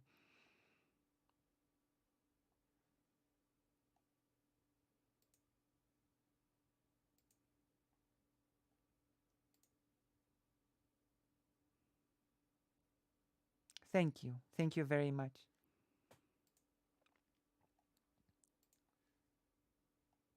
Yes, I think so.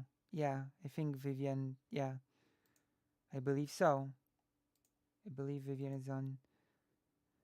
I followed a couple of months ago. Oh, nice. Thank you. I'm gonna be on Twitch more often now. I'm dual streaming. So I'm trying to develop my Twitch as well as YouTube at the same time. I think it'll broaden my audience thing reach. And I need as much reach as possible. Oh my gosh. And I need as much reach as possible, you see. Because I have big plans, and to fulfill those plans, I need to grow as a creator, as a creatrix. So, yes, please support your favorite streamer, who hopefully is me. I follow because of a clip I saw on someone else's stream. Wait, what was the clip, if it's okay to ask? What's the clip? Tell me what the clip is. And now I'm curious. Cisco Punch, what the clip is. Yeah, I'm actually doing YouTube and Twitch at the same time now. And of course there's the page, the White Forest page.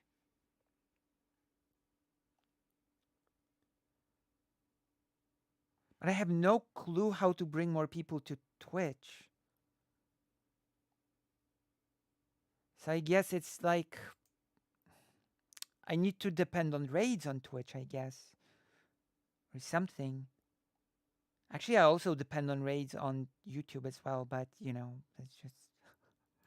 And on the page. It better be a good clip.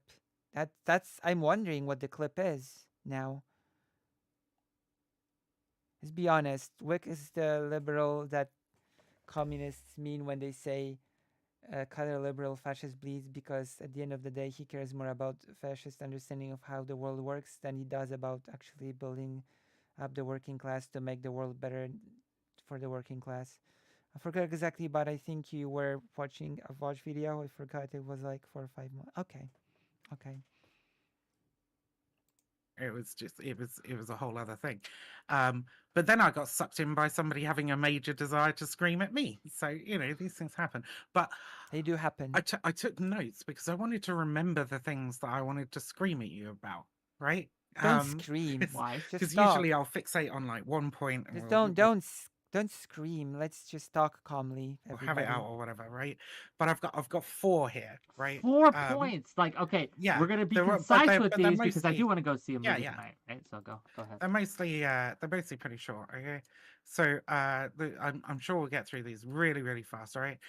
The first one was your claim that 70% of Palestinians, to be honest, this melts into the second point anyway. 70% of Palestinians agree with armed struggle, right? And you were using this to infer that these people can't live together because the Palestinians believe in armed struggle. I don't think that this is a very good argument. By the way, not for a 1-state or 2-state solution. Don't really fucking know over here, right? Now I'm really curious what the clip was. Now I'm really curious.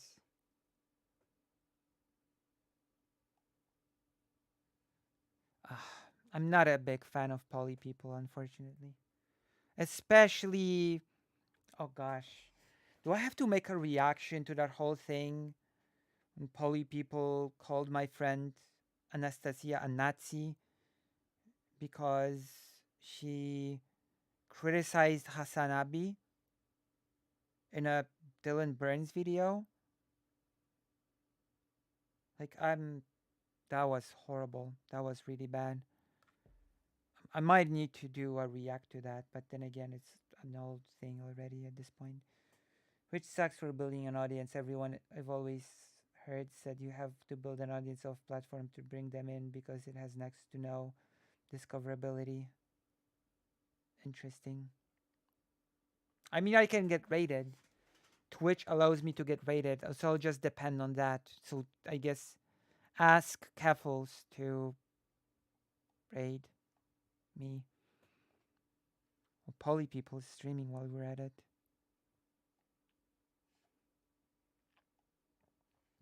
That video about that was very bad. Oh man.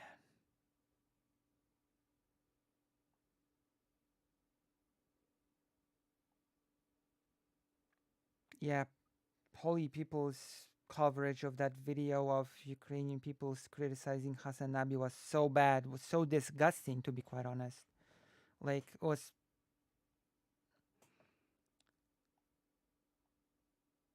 Poly People is reactionary on almost as many positions as she's progressive. She's like, it's like she threw darts to arrive at her moral positions.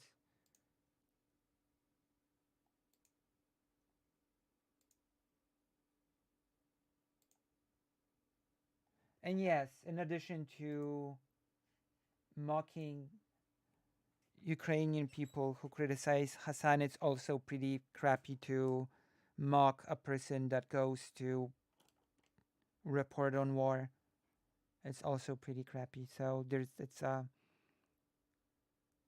it's a whole combo. I could do a react to that. But I'm afraid I would not be very nice if I did a react to that whole thing. I did not see it. I pretty much only watch on Twitch when I have free time. Oh, okay, I see. I would not be very nice if I reacted to that coverage of Poly People of Dylan Burns' video.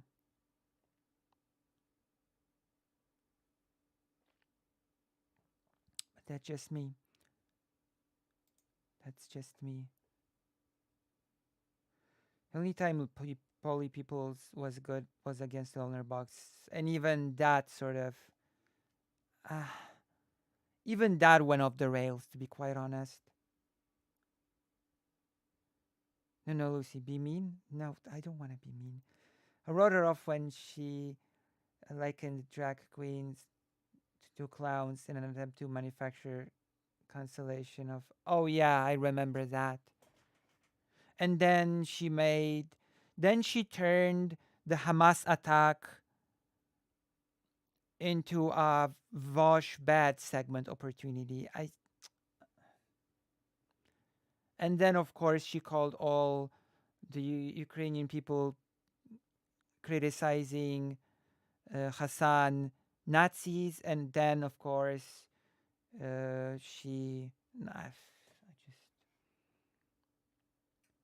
Hassan also just had a meltdown over Willie Mac show Chris's video where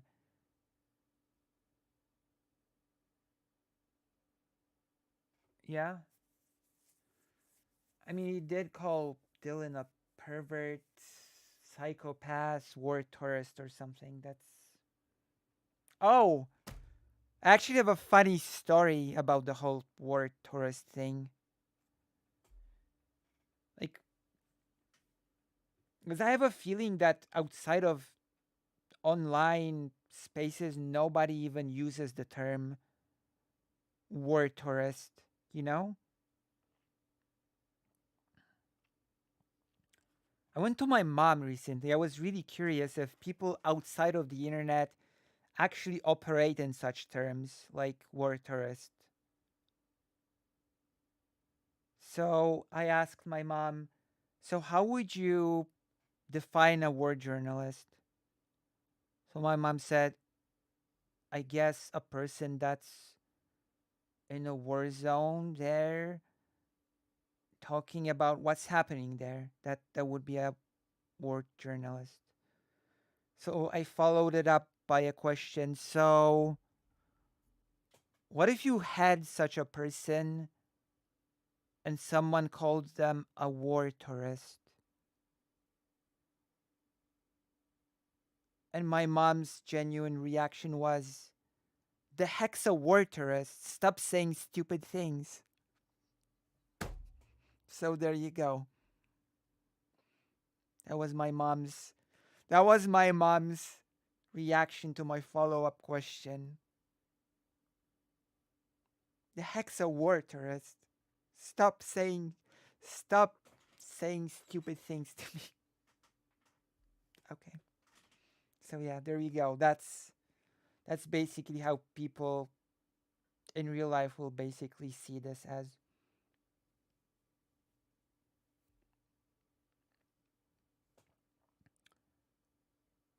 The only thing that I have noticed weird that they have said is when it was telling me my friend is a problem and shame to the community for the trend. Oh, that's strange. That's so strange.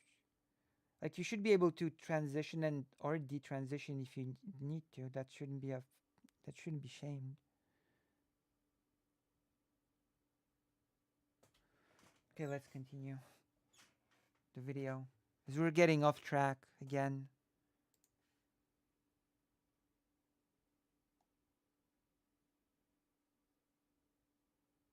He's doing important work, and I very much appreciate him for it. Of course, the very important work. There's a specific term that commonly used though. War correspondent. Yes, war correspondent. Yeah, that's right. Yeah, that's right. War correspondent. I'm not even sure if I didn't use that in Polish. Yeah, I actually use correspondent in Polish. I didn't use journalist in Polish. I used correspondent. Yeah, I actually use the word correspondent in Polish because journalist the word journalist in Polish would sound very strange, very weird. Yeah, I used correspondent in Polish when asking mom.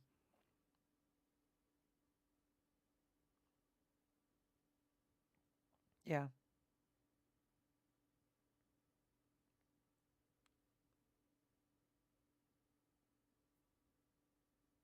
So yeah.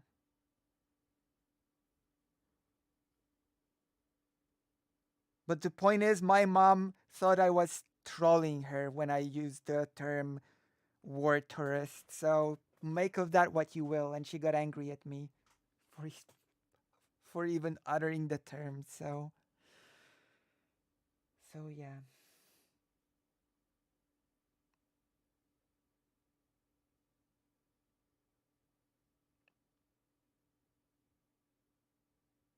A word correspondent is a term that been used to refer to the word for journalism supposed. Yeah, right. Because you correspond. But also while we're at it, while I'm gonna go on my rant, uh, I also think that in online spaces the word report has been butchered or misused, right? Like if you are a streamer, if I'm a streamer, right? Me, Lucy Haze, and I look at the news about Israel. Okay, I'm reading the latest news on Israel Palestine on a web page. I'm reading about what's happening. I'm not reporting on it. I'm at best covering news about it. Okay? I'm not a reporter for going to a page and reading news that have been prepared by someone else. Okay? That's not what reporting is. In my opinion.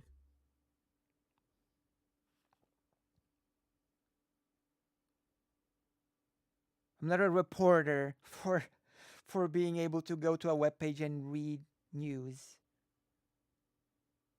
It's just my personal feeling, or some of the recent insults directed at Dylan relying on homophobic stereotypes, like calling him a pervert or focusing on that one mayor he worked for being a. Oh, yeah, that was unfortunate. But I guess, like, sometimes you could just cannot predict who you sort of support, right? Who they turn out to be. You just cannot predict it sometimes. It's impossible.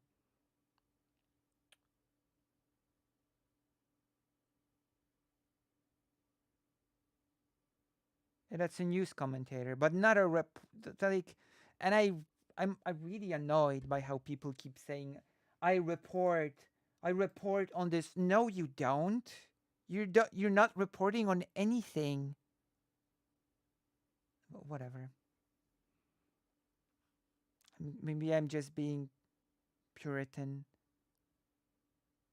You know. Okay, let's see what Wick thinks. Maybe this little rant will be a little bit of a mini segment on its own. I wonder how long we've been ranting about this. You're doing a review of news sources on an issue. Yeah, that's fair, but let's not call it reporting, right? Reporting is a pretty specific thing, I believe. Morning shows often done that in traditional media. Yes, correct. Yeah, that's right.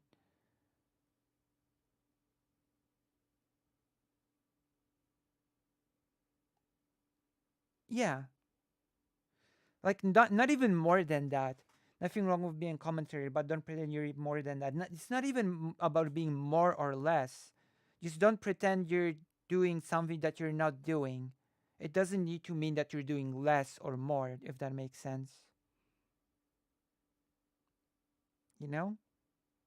You can take pride in what you're doing, but just don't mislabel it as something else, is what I'm saying. Right?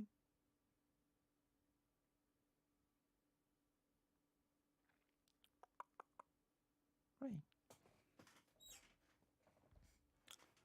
Okay, let's see what Wick has to say to. I wonder if I can turn this rant into a segment.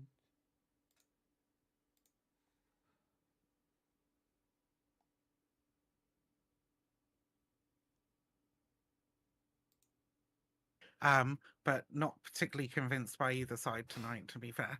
Um, but yeah, so this is not a good argument as to them not being able to live together, because obviously in the situation that they're currently in, it is a human right for them to be able to engage in armed struggle. It is part of the Geneva Conventions that they are allowed to engage in armed struggle against the colonial occupying force of the Israeli government, right?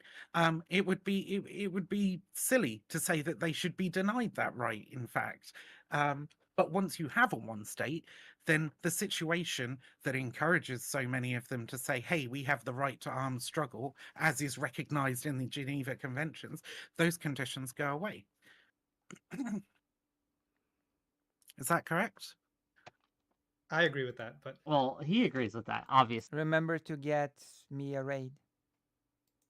I don't think they do, though. I don't think the only reason, right, that they want an armed struggle, because even it wasn't 70% before October 7th and before the Israeli response to October 7th, right?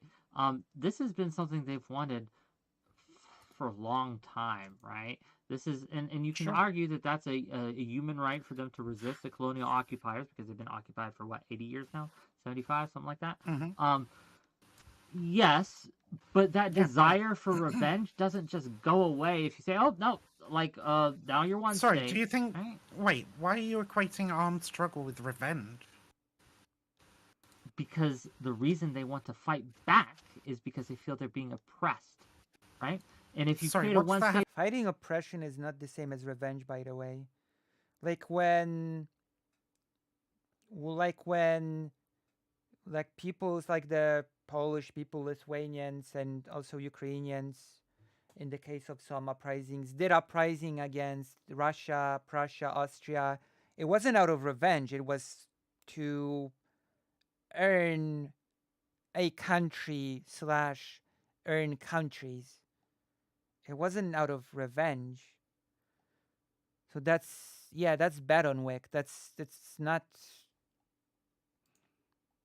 an armed struggle does not equal revenge. That makes no sense. That's stupid. That's silly. It can be revenge, sure, but it's not automatic. Do you know what I mean? It doesn't follow that it has to be revenge. Revenge. And you ignore because they've been wronged and they want to right that wrong by armed That's struggle. not the same as revenge. Is he serious? Is Wick seriously saying that righting any wrong is the same as revenge?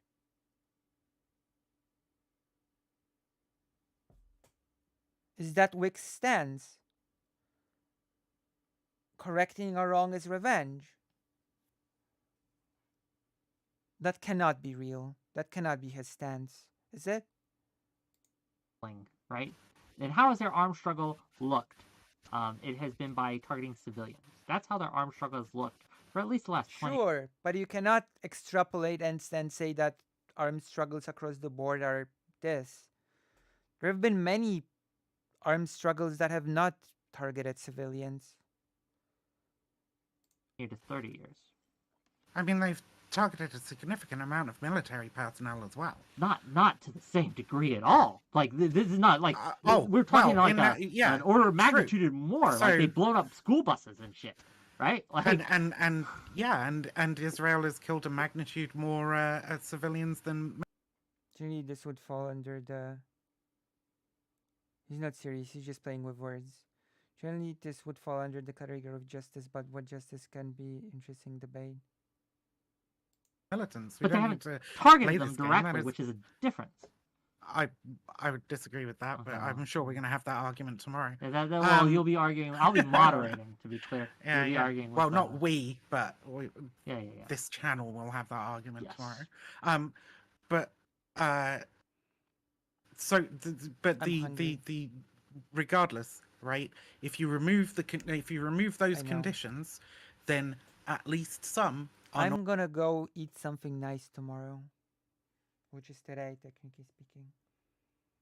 I'm gonna take a photo. I'm gonna put it on the YouTube thing. It's gonna be amazing. I'm gonna visit. I'm gonna get something nice. Not going to be supporting the right to armed struggle anymore, right? I'm gonna take a Like, few bucks. I'm gonna. If you give them the one state, some of the people who are happy with armed struggle because of the conditions they live under, they no longer live under those conditions. Some of them are not going to be like. Don't get me wrong. I'm sure there are diehard jihadists that want to fucking genocide Israel and like make the entire land Arab and drive all the Jews into the sea. Nobody's saying. I'm sorry. What did you make? YouTube. What? I'm sorry. What did you? Sorry. I don't. What? I don't understand.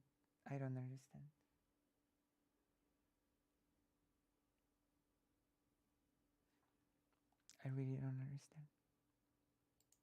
Those people don't fucking exist, right? But to say that is the 70% who agree with armed struggle, I think is a bit of a fucking stretch. I mean, like, but does it make a significant difference if it goes from 70% down to like 40 or 30%? Yes. What? Does it really make a big difference if it goes from 70 to 40 or 30?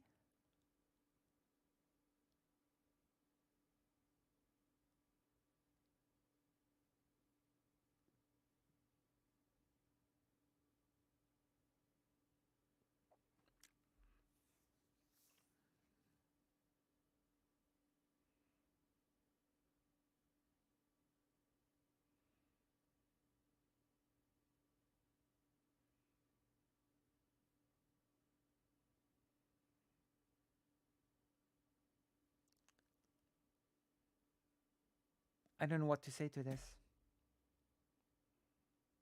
I don't even know.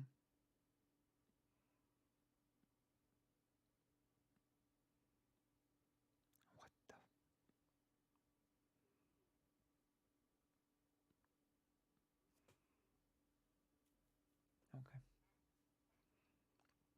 Okay. I didn't expect that. I didn't see that coming. I will admit I did not see that coming.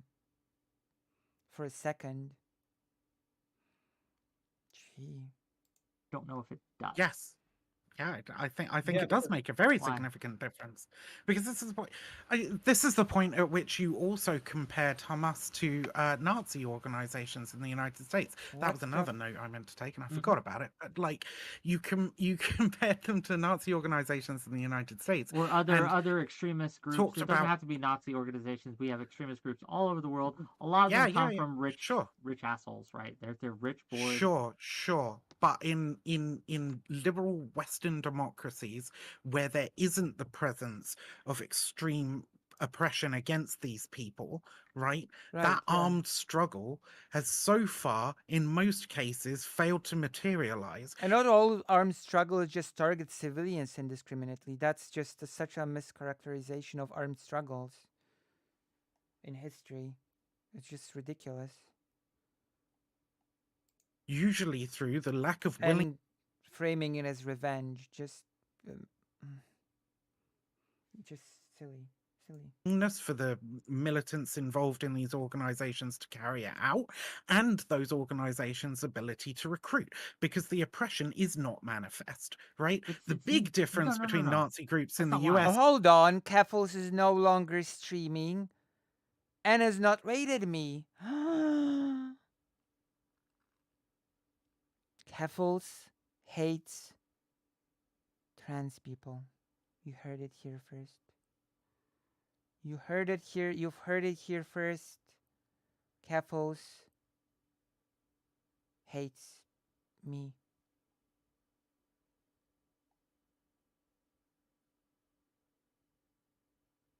Or something.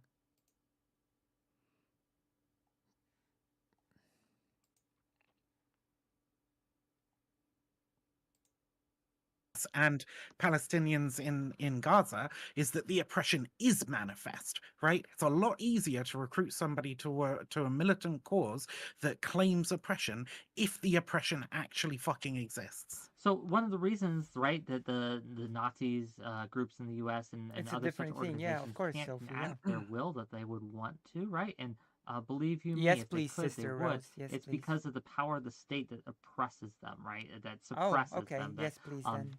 disincentivize. What's then, the word? Sister Rose. There's a word like. I'm trying to get more of a Twitch audience, but I don't know any other method than to just get rated. So I'm trying to get rated by people. That's it. That deters them from doing that. Again, in a one state, right, where we have that happen, and the oppression is lifted, that deterrence is also lifted in Israel's case, in the Israel-Palestine case, and so that the IDF coming to just, What do you think? What do you think is the membership of the largest militant neo-Nazi group in the United States, Wick? In the United Because States, I've probably dealt a few hundred. Exactly, right? Like I've dealt with But there's tens, hundreds of 20s these of these groups. fucking groups, right? So yeah, I've never seen a group that's more than a few hundred members, right? Except maybe a couple of more decentralized groups that it's tough to really call them. But the you same. also look at how they've captured, maybe not the Nazis, but very extremist groups have captured the Republican Party. And that's not just ones and twos or hundreds and 200s. Right, That's and they're not engaged. states. They're not engaged in armed insurgency. They don't as need of to be. yet. They've captured the state, right? They've captured. Wait, it's Thanksgiving in the US already, or no? Fellow US viewers, is it Thanksgiving right now? Rating on Twitch can be a bit of self-promotion as well. There's a system that makes it easy for people to follow a channel that rates a channel they're watching. I mean, I don't have anyone to raid with, so to raid someone, I'd have to have people to raid with. But just, I don't even remember how to raid as well. Is it Thanksgiving? It's tomorrow. Oh yeah. Because in Poland it's already the 23rd. And in the US it's still the 22nd, I suppose. So it's gonna be Thanksgiving. Oh wow. Holy moly. So tight.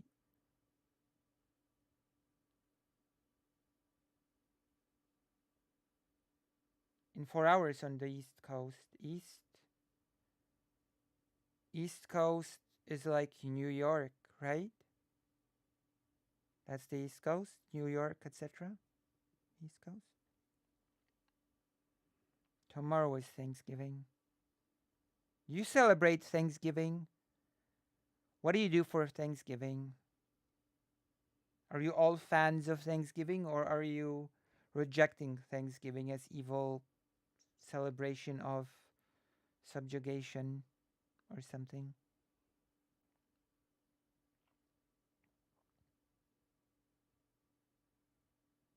I've almost had a Thanksgiving, but it didn't quite work out. I've almost celebrated Thanksgiving in Poland with people from the US, but it just sort of didn't work out in the end.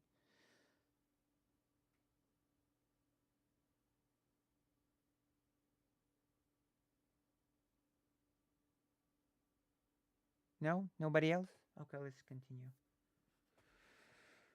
Wow.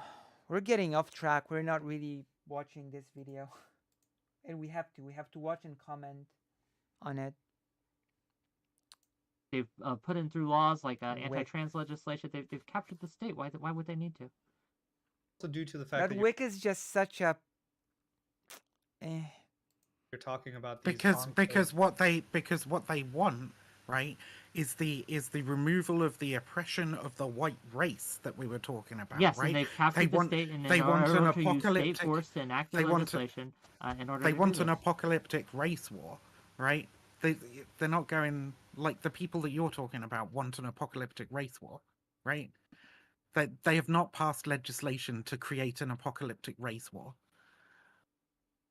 They've passed legislation to get rid remove of a couple of trans books in people. libraries that they don't like. No, I But mean, sure, no, they've get rid of passed trans to people, get rid of but trans in people. That's a terms of, genocide, isn't it? I believe there is a genocidal intent there. Yes, for sure. So, And I think so you'd probably again, if argue they're that able to genocide do is being this enacted. through the state, why would they? Like you talk about them not being recruited, they don't need to recruit. They have the will of the populace behind them, right? But we're getting down a rabbit hole, right? Cool. Like, So it looks. My family switched up what we do each year. Sometimes we go to a nice restaurant to eat, and sometimes we cook at home. This year we're cooking at home and inviting more family over.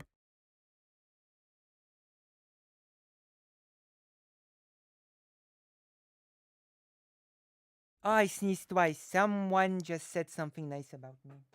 That's the Japanese sort of thing. If you sneeze twice, someone badmouths you. If you sneeze twice, someone said something nice about you. And if you sneeze 3 times, you just have a cold. My cousin's kids could use a nice holiday. I'm sure it's going to be hard for them without their... it's going to be hard, very hard. Looks very different in the US and Palestine, is what I'm saying, right? Sure, right? Okay, cool. That's true, right? And Hamas are the state in Palestine, right? Sorry, in Sorry. Gaza, rather. Yeah, Gaza. Hamas are the state in Gaza, Yes, right? yes, and that is pretty much. I would argue Israel are the state in Gaza, but as much as Palestinians have a state of their own, it's Gaza, hard to define. Hamas rules in Gaza. Yeah, Hamas is the de facto. I would say it's the de facto government of Hamas, or Hamas is the de facto government of the Gaza Strip. You are all right. But whatever, regardless, whatever. Let's move on. Next point. Yeah, let's not get too bogged down. I think it's fine. We've proven that point. This one's kind of controversial. Israel must exist at the end of this. Yes. See, I'm not actually convinced of this. I don't think that Israel should cease to exist, right? But I'm still not. I still don't understand all these arguments that actually a Jewish state must exist in the world, right? They don't jive with me.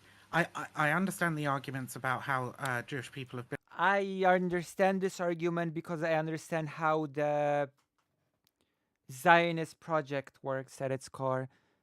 And people sort of don't understand this to a degree. That the Zionist project sort of assumes that just as you have a nation identity of being Polish, you have the nation identity of being German, you have the nation identity of being American, I guess, even though here it's a bit more complicated. You also have the national identity of being Jewish, hence the Jewish state, because Zionism sort of argued that Jewish people cannot assimilate anywhere, become part of different nations, and that Jewishness is a modern nation identity just as much as Polish, German, Italian, French, Vietnamese, etc. And that is basically what the Zionist project means when it says a Jewish state. That's basically, yeah. Been oppressed in multiple countries, etc. But so have a lot of groups, right? I understand the argument that the Holocaust is exceptional and 6 million Jews died in it, right? But I see people that is LGBT people be fucking murdered all around the world, right? We take the last we take the last 50 years of LGBT history, and I think we could probably tally up a significant amount more than 6 million of LGBT people murdered by their various states and random fucking mobs and so on, right? But the difference here. Why don't we do? Wasn't Theodor Herzl the father of Zionism explicit when he said that founding of Israel should model that of European-centered colonialism? Yes, but he actually wasn't the father of Zionism per se. Like there were Zionist thinkers before him, and actually this is a very interesting story. A lot of Zionists hated Herzl because they said that he was co-opting the movement, that he was sort of stealing the ideas from the thinkers before him, and that he's sort of despotic. Like a lot of the history of Zionism is presented as, oh, it was nice, it was great, and actually the life of Herzl, we're gonna go through this one day, was marked with constant failure, and he died of a heart attack at the age of 44. And a lot of people thought that the concept of Zionism just died with him because it was in his lifetime, it was a giant failure.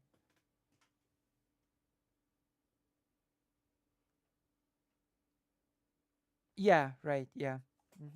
Yeah. But keep in mind, okay, that's actually a very important thing to remember as well.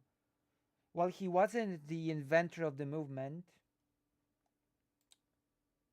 the early sort of thinkers of Zionism before Herzl did not envision Zionism in quite the same way that he did. They did not see it as this modern nation statey way. So I guess that is what Herzl brought to the table with in Zionism, like the thinking of Jewish people as a modern nation identity thing in a modern nation state sort of setting.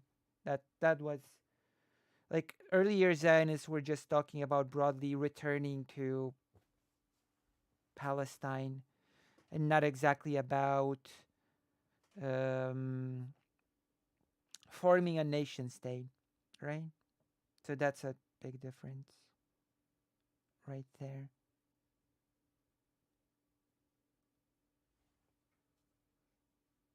That's a pretty big difference right there. Oh, Chariot is streaming. Maybe Chariot will raid me. Why don't we deserve our own state with a If right you- of return if for you every had a state- for every LGBT person? If you and so this is the part where I'd say we have to deal with reality how it is today. If you had a state, would you let someone take it away from you? If I had If a you state, had an would I let somebody LGBT, if you had the Oh, trans, no. I mean, you open again, sort of like it's disanalogous a bit. Like you would, like, it's disanalogous.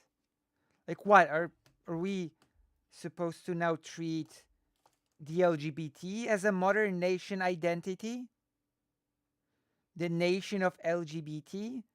That's not really. That's I don't think it's an analogous example on Vivian's part.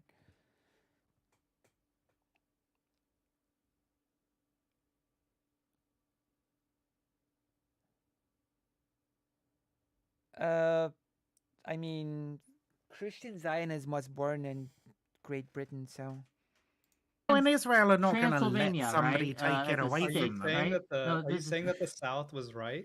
Like what do you mean the that's South the was right? The South's South never argument, had a right? They state. The said South was part of the they United said States. that's They our tried to nation, rebel. right? This is slavery's our nation, right? That's what they believed in. No, You can't again, what are take you it from them. talking about? They weren't ever a nation unto themselves. They tried to become a nation, but they were never a nation, right? And Israel has lasted far, far longer than the Confederacy ever did. That is such a weird argument by Wick. Yeah, but I mean, that's Israel the thing, like, has had generations born and die within it. So again, it isn't the fact that didn't the South have generations born in? Okay. If an LGBT nation existed, right, it would be. What is an LGBT nation? What does that mean? I mean, all nations are sort of made up BS, so why not? Why not add an LGBT nation? Equally wrong to just say, well, you don't deserve to exist, so we're going to erase you because again, you carved out your place by oppressive reasons, right? Like you can't just oppressive reasons away. like less than 100 years ago, right? Why We're would talking very much modern era, and Sure. they continue committing ethnic cleansings and genocides, right? The state of So, Israel again, has not, do you think they should has be- not in fact fully formed yet, right? They're still stretching their borders. We haven't seen the final end. It hasn't reached its final form yet, right? Clearly, after this war in Gaza, a lot of people in the Israeli administration want to take more land for Israel. Clearly, they're encroaching further and further into the West Bank, right? It was only a couple of years ago we had all the evictions in Sheikh Jarrah and the unrest around that, so they're continuously expanding. So the state isn't even fucking fully established yet, right? The Israeli proper is established. You can argue that maybe they are expanding its borders, but the Israeli proper has been established for years, decades, generations. People have lived and died, and been born and lived and died. Several generations have passed. I'm getting so tired. When's the moment when Wick's about to go full wild? I want to see that, and then we're going to bed. We're going to stream tomorrow as well, I believe. For 31 hours. I think we're going to stream again tomorrow. Is that okay? Or should I stream for 5 more hours? I can't believe Capitals did not raid. Right? So again, betrayal. Israel must exist at the end of this because there is no way that does not involve genocide or ethnic cleansing for Israel to not exist at the end of this. I see. What if, and I'm not saying this is necessarily the case, but what if there is no way for Israel to continue to exist without ethnic cleansing and genocide? Because it certainly seems that the entire history of the nation of Israel has been the pursuit of ethnic cleansing and genocide. If it continues to exist past this point, it seems that ethnic cleansing and genocide will continue to happen. So, both sides of this argument, both proposals result in ethnic cleansing and genocide. The continuation of a state of Israel and the destruction of a state of Israel are both result in genocide. You are correct that the status quo cannot continue because the status quo is oppressive and horrific. And that is why I advocate, and I want Biden to advocate, and I want world leaders to advocate for a two-state solution to. What is that noise? That's from the video. Change that status quo to remove, right? I was like, do I have something turned on apart from this? But no, it's from here. Well, hey, we saw how long ago did we fear, right? That is driving Israel to do these actions because just as right, we could probably lessen a little bit at least some of the the armed resistance intents in Palestinians, we could probably remove or lessen a lot of the genocidal intents in Israelis if we, again, promise them safety, I think security, continued armed and resistance borders. intent would be great in Palestine, frankly, if they could only targeted it towards the right fucking people, They just rather than have innocent seemed civilians. to be incapable of that, at least in the As last have 50 Israel, to 60 as have years. yeah. Not to the again, not to, these are not equivalent. There, you keep They are equating them. entirely They're equivalent. absolutely not equivalent. Oh well, no, Again. you're absolutely right. In terms of proportion of militants to civilians killed, no, you're right. Actually, Israel has killed a magnitude more civilians than militants. Hamas has compared to Hamas. targeted a magnitude more of civilians than Israeli ever has. Just they have for That's murdering, because every dismembering, time Israel. That's because every time Israel says they every time Israel kills a bunch of civilians, they say they were targeting Hamas, and yet. This is such a weird dichotomy. You can say that Israel and its confirm shouldn't exist without saying Israelis themselves should be true. Hello, fake Alec Carl Parker. Produce no fucking evidence and yet for you it in just the vast assume that majority of situations. there must be lying. They have to want to kill civilians because that's all Israelis do. Is They don't have to want to kill them. All they need to do is not care if they die. That's a non-argument. They may very well be targeting Hamas, but as long as they don't care if civilians die along the way, that it doesn't make it any better if they wanted to kill civilians. They just need to not care. No? Is anybody going to use this sort of argument? Is anyone going to go down this line of argumentation? Or no? want to kill civilians. That's an argument. There's no proof or That's evidence literally for this. not what and I there is said at evidence. all. Now, like you don't need Israel does not need to strongly want to kill civilians. All it needs to do is target Hamas and not care how many civilians have to die along the way to get to Hamas. That's no. Am I weird for saying this? Am I a bad Jewish person for saying this?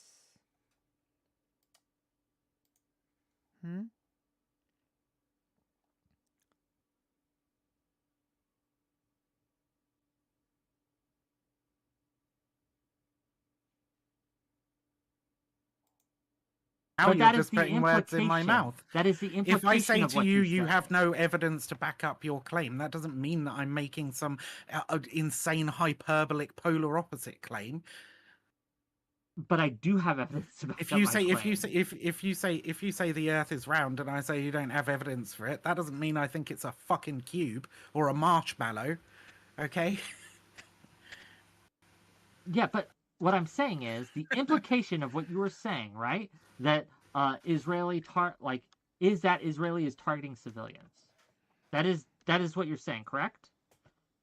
I'm saying that every time they kill civilians, they say they are targeting Hamas, and yet produce no evidence for it.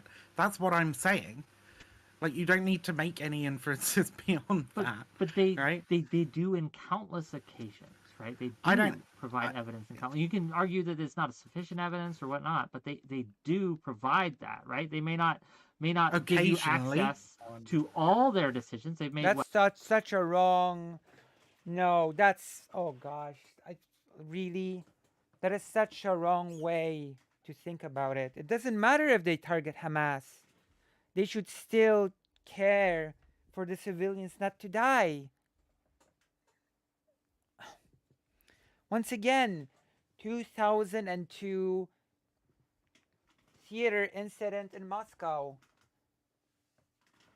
The Russian government was targeting terrorists, but it gassed all of the theater guests along the way.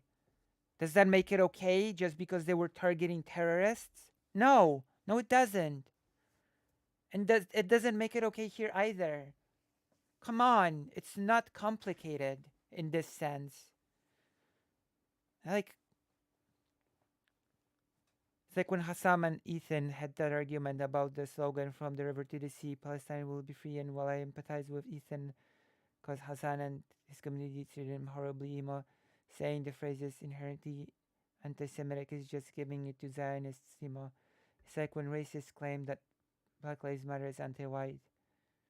Are some people going to use the slogan in bad faith to express anti-Semitism sentiment? Of course, but is that the main issue? Evidence is only evidence if it's sufficient. That's true. What, 7,000 strikes in Gaza? Something like that. And something like that, leveled entire fucking residential blocks. Yes. You expect me to believe that every single one was a Hamas command and control center? A node.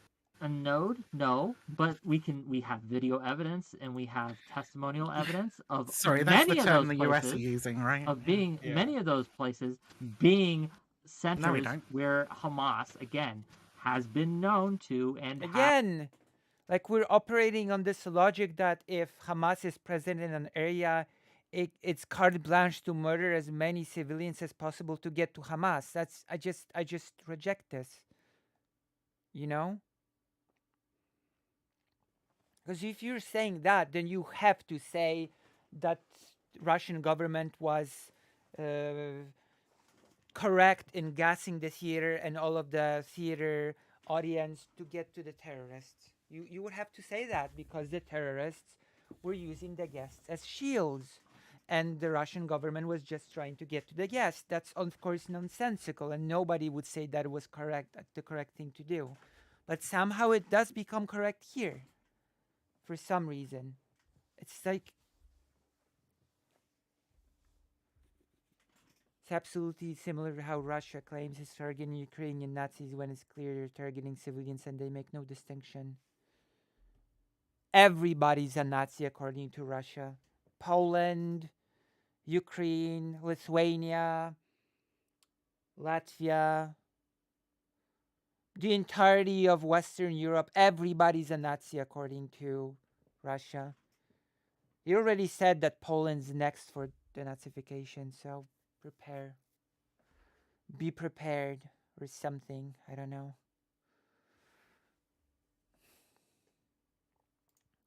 How many years has it been since they brought?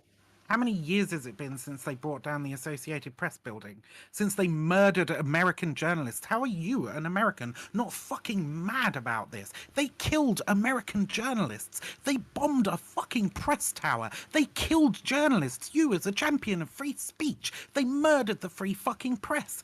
And they said they did it because Hamas were operating out of the building and the DOD just went, well, we trust Israel. And no because evidence if has been Hamas produced. was operating out of the building, as sad as that is, yes, that becomes a legal target of war, and it needs to go away. No. This is so stupid. Like, come on. Like, come on. In that case, Wick was okay with the gassing of 2002. I'm sorry. There's no way around that. What? If Hamas operated from then it's okay for Israel to bomb journalists, as sad as it is? This is so brain dead. I still forget how densely populated Gaza is, nor the fact that Hamas is government body in Gaza, but not the West Bank, which Israel is also targeting. This is ridiculous.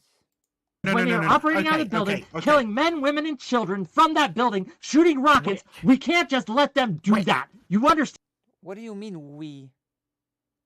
Are you an Israeli citizen now, Wick? We? We cannot let them do that? Okay, Wick. Whatever you say. We can't let Hamas kill people willy-nilly with no response, correct? True. Israel should kill people willy-nilly in response to Hamas. This is stupid. It was okay with those people on the subway killing the guy because he was threatening, so it would be in the... Okay. He was? Of course. Of course. Wick. First off, if I grab someone and I hold them like this, dude.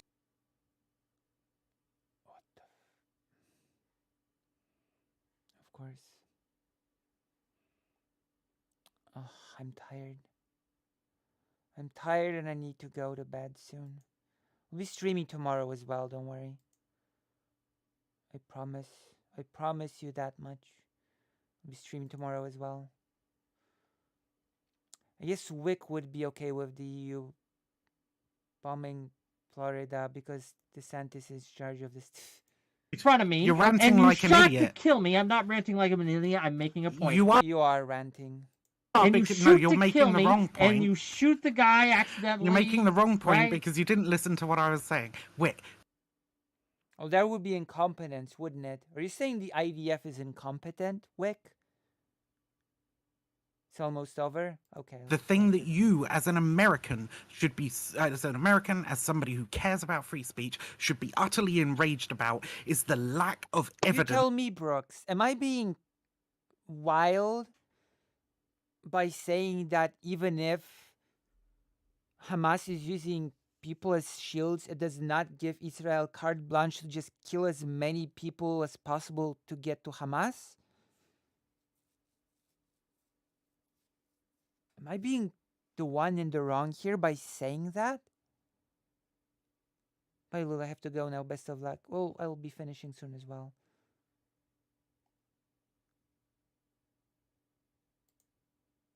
That Hamas were operating out of that building, right? Now, and even so, right, I object to what you said afterwards, which was if Hamas are operating out of a building, it's okay to kill all the fucking people in there, right? Because if it's one or two of them go in occasionally, have a cup of tea and a chat about what they're going to do next, and then fuck off, right? No, I don't think that's worth killing hundreds of fucking journalists. Obviously okay? not. So, but if they are shooting rockets out of there, or if they are actively and engaged if they're in shooting giving rockets orders out of to if do they're that, right? Then if yes, they're shooting rockets out of there, there should be Stop them. significant evidence of that, right? There should be significant evidence of that. And you, as an American, as a lover of free speech, should be outraged that no evidence has been produced for I the am hundreds outraged of that Hamas has done that. Yes, I am outraged, but I am outraged at Hamas. I'm not Outraged that really people Hamas trying has to done stop. that. Yes, Hamas did that. You don't Let's know be that clear Hamas did where the that. responsibility.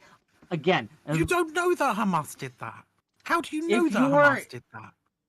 No evidence has been produced. Israel killed American citizens. If your argument and is produced... that DOD has allowed Israel to purposely kill journalists, present it. If you have evidence of this, present it. This is the evidence. Okay, you don't the have DOD evidence. simply Got you. No. Got you. No. I understand. You made a claim. Wick. You're saying this must have happened because X, Y, and Z, but you have no evidence I'm to not back that saying- up because you said that the what DOD, am I saying must the have DOD happened? allowed What I'm Israel saying must without have any repercussions to kill Americans. Present that evidence. Okay. They killed Americans and produced no evidence that Hamas were operating in the area. It has been years. You, as an American citizen, should be demanding that evidence. The DOD should be demanding that evidence. But they sat back and you they just said, if we you're trust talking about Israel this strike, to run their no own one investigation. fucking died. Hundreds of journalists, no one fucking died if this is the same strike. Israel destroys AP office in Gaza. No, Israel have No killed one hundreds of journalists since the fucking... Okay, but like, not in this the strike. conflict And in this is a general. problem I In this have. strike, You they took equate down- these things. they They took kill down hundreds the of journalists. Did you not hear about the AP AP strike in this building? And then we look into it, and no one fucking died? You understand how that's blood libel? Fuck you, is it blood libel? Fuck dirty you! Jesus, Wick, you're so stupid. That doesn't Wick not know what blood libel is? Israel, Palestine, Rekan, Aksoy. Also, welcome to the stream. Also, yes, have fun. I'm almost, unfortunately, I'm almost done with the stream for today. I'm gonna be streaming tomorrow as well, though, so look forward to that. Let's see if President Sunday is streaming today. He is, actually. This just started, so I'm not gonna be up for him to raid. little Of shit. course he doesn't know. Fuck you! Dirty little fucking shit. You are the How one dare who you. accused How and dare lied you. on my Fuck platform, you fucking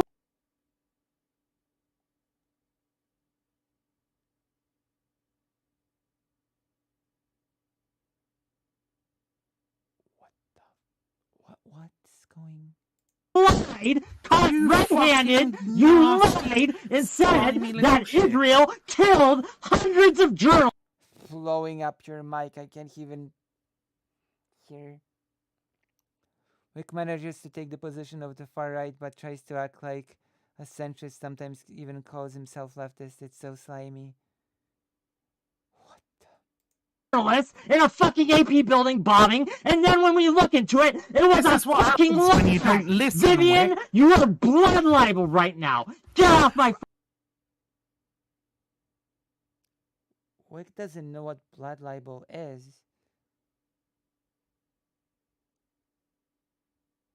What?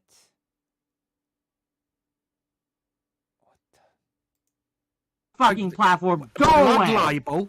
Blood libel. You fucking fascist piece of shit.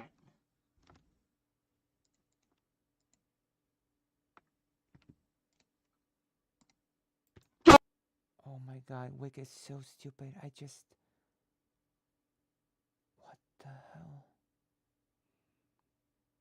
Okay, that just happened. That was...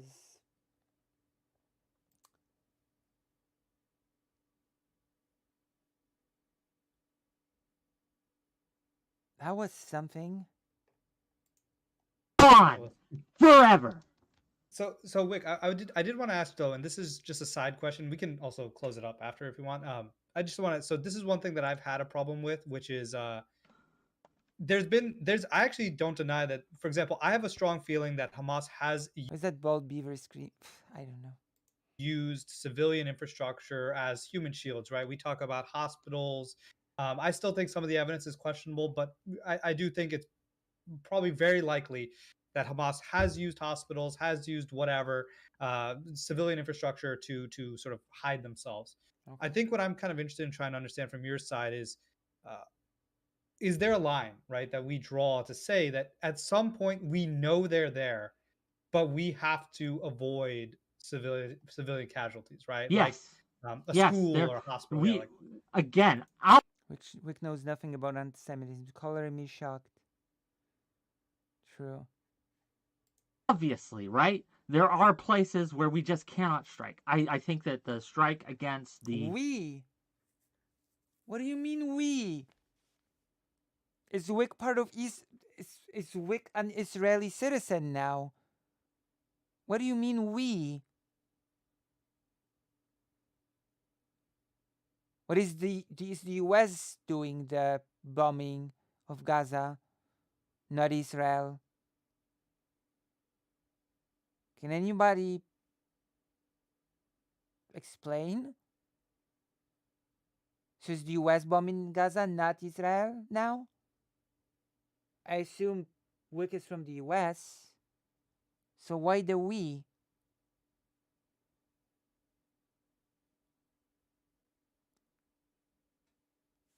Okay. refugee camp the other day, a few weeks ago. That was beyond the pale. Heads should roll for that, right? When Israel starts wholesale bombing South Gaza, which is still going to be defended. I mean, Israel is preparing to move into South Gaza if it hadn't already, so that's not a hypothetical exactly that Israel is gonna get its hands on South Gaza. Okay, we're done here. We're done with this thing. Thank you. If you found this interesting, I'm not gonna use the word enjoyed. Press like, subscribe, hit the bell, consider, I don't know, super chatting or donating, subscribing on the page, doing all that stuff to help me in my big project that I have. Thank you.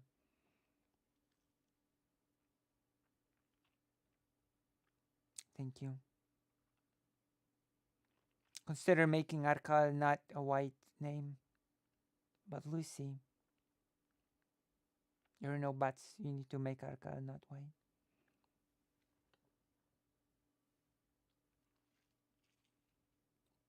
I'll be streaming tomorrow, don't worry. I have a few topics that I wanted to cover today, but I just didn't have time. I'm really tired. Still have to do something and upload a segment for tomorrow. Today. Did you learn to accept compliments yet?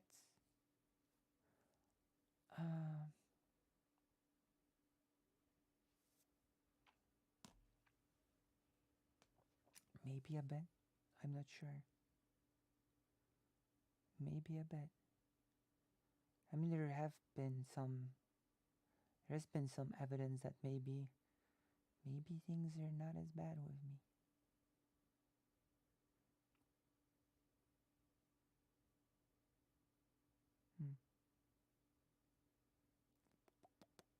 Huh.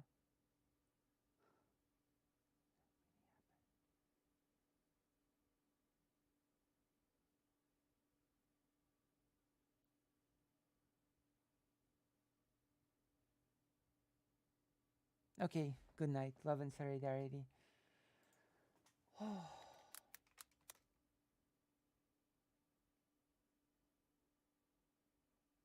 Yeah, with my looks, etc.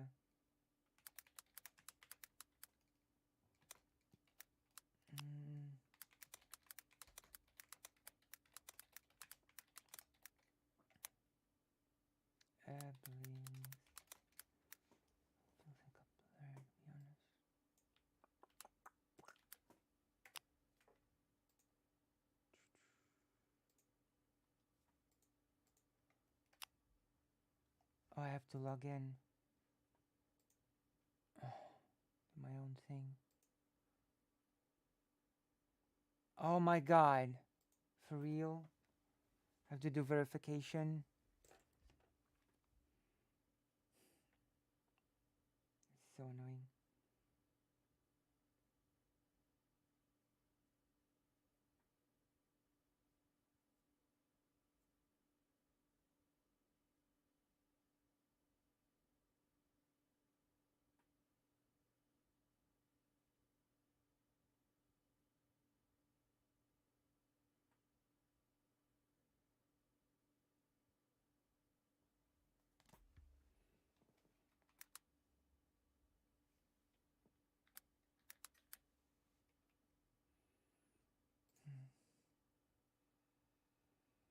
Now I can say the things.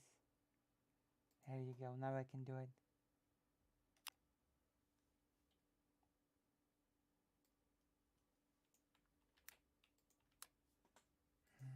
Okay, now I can finish stream. Thank you, everybody. Thank you, thank you. Thank you. And see you tomorrow.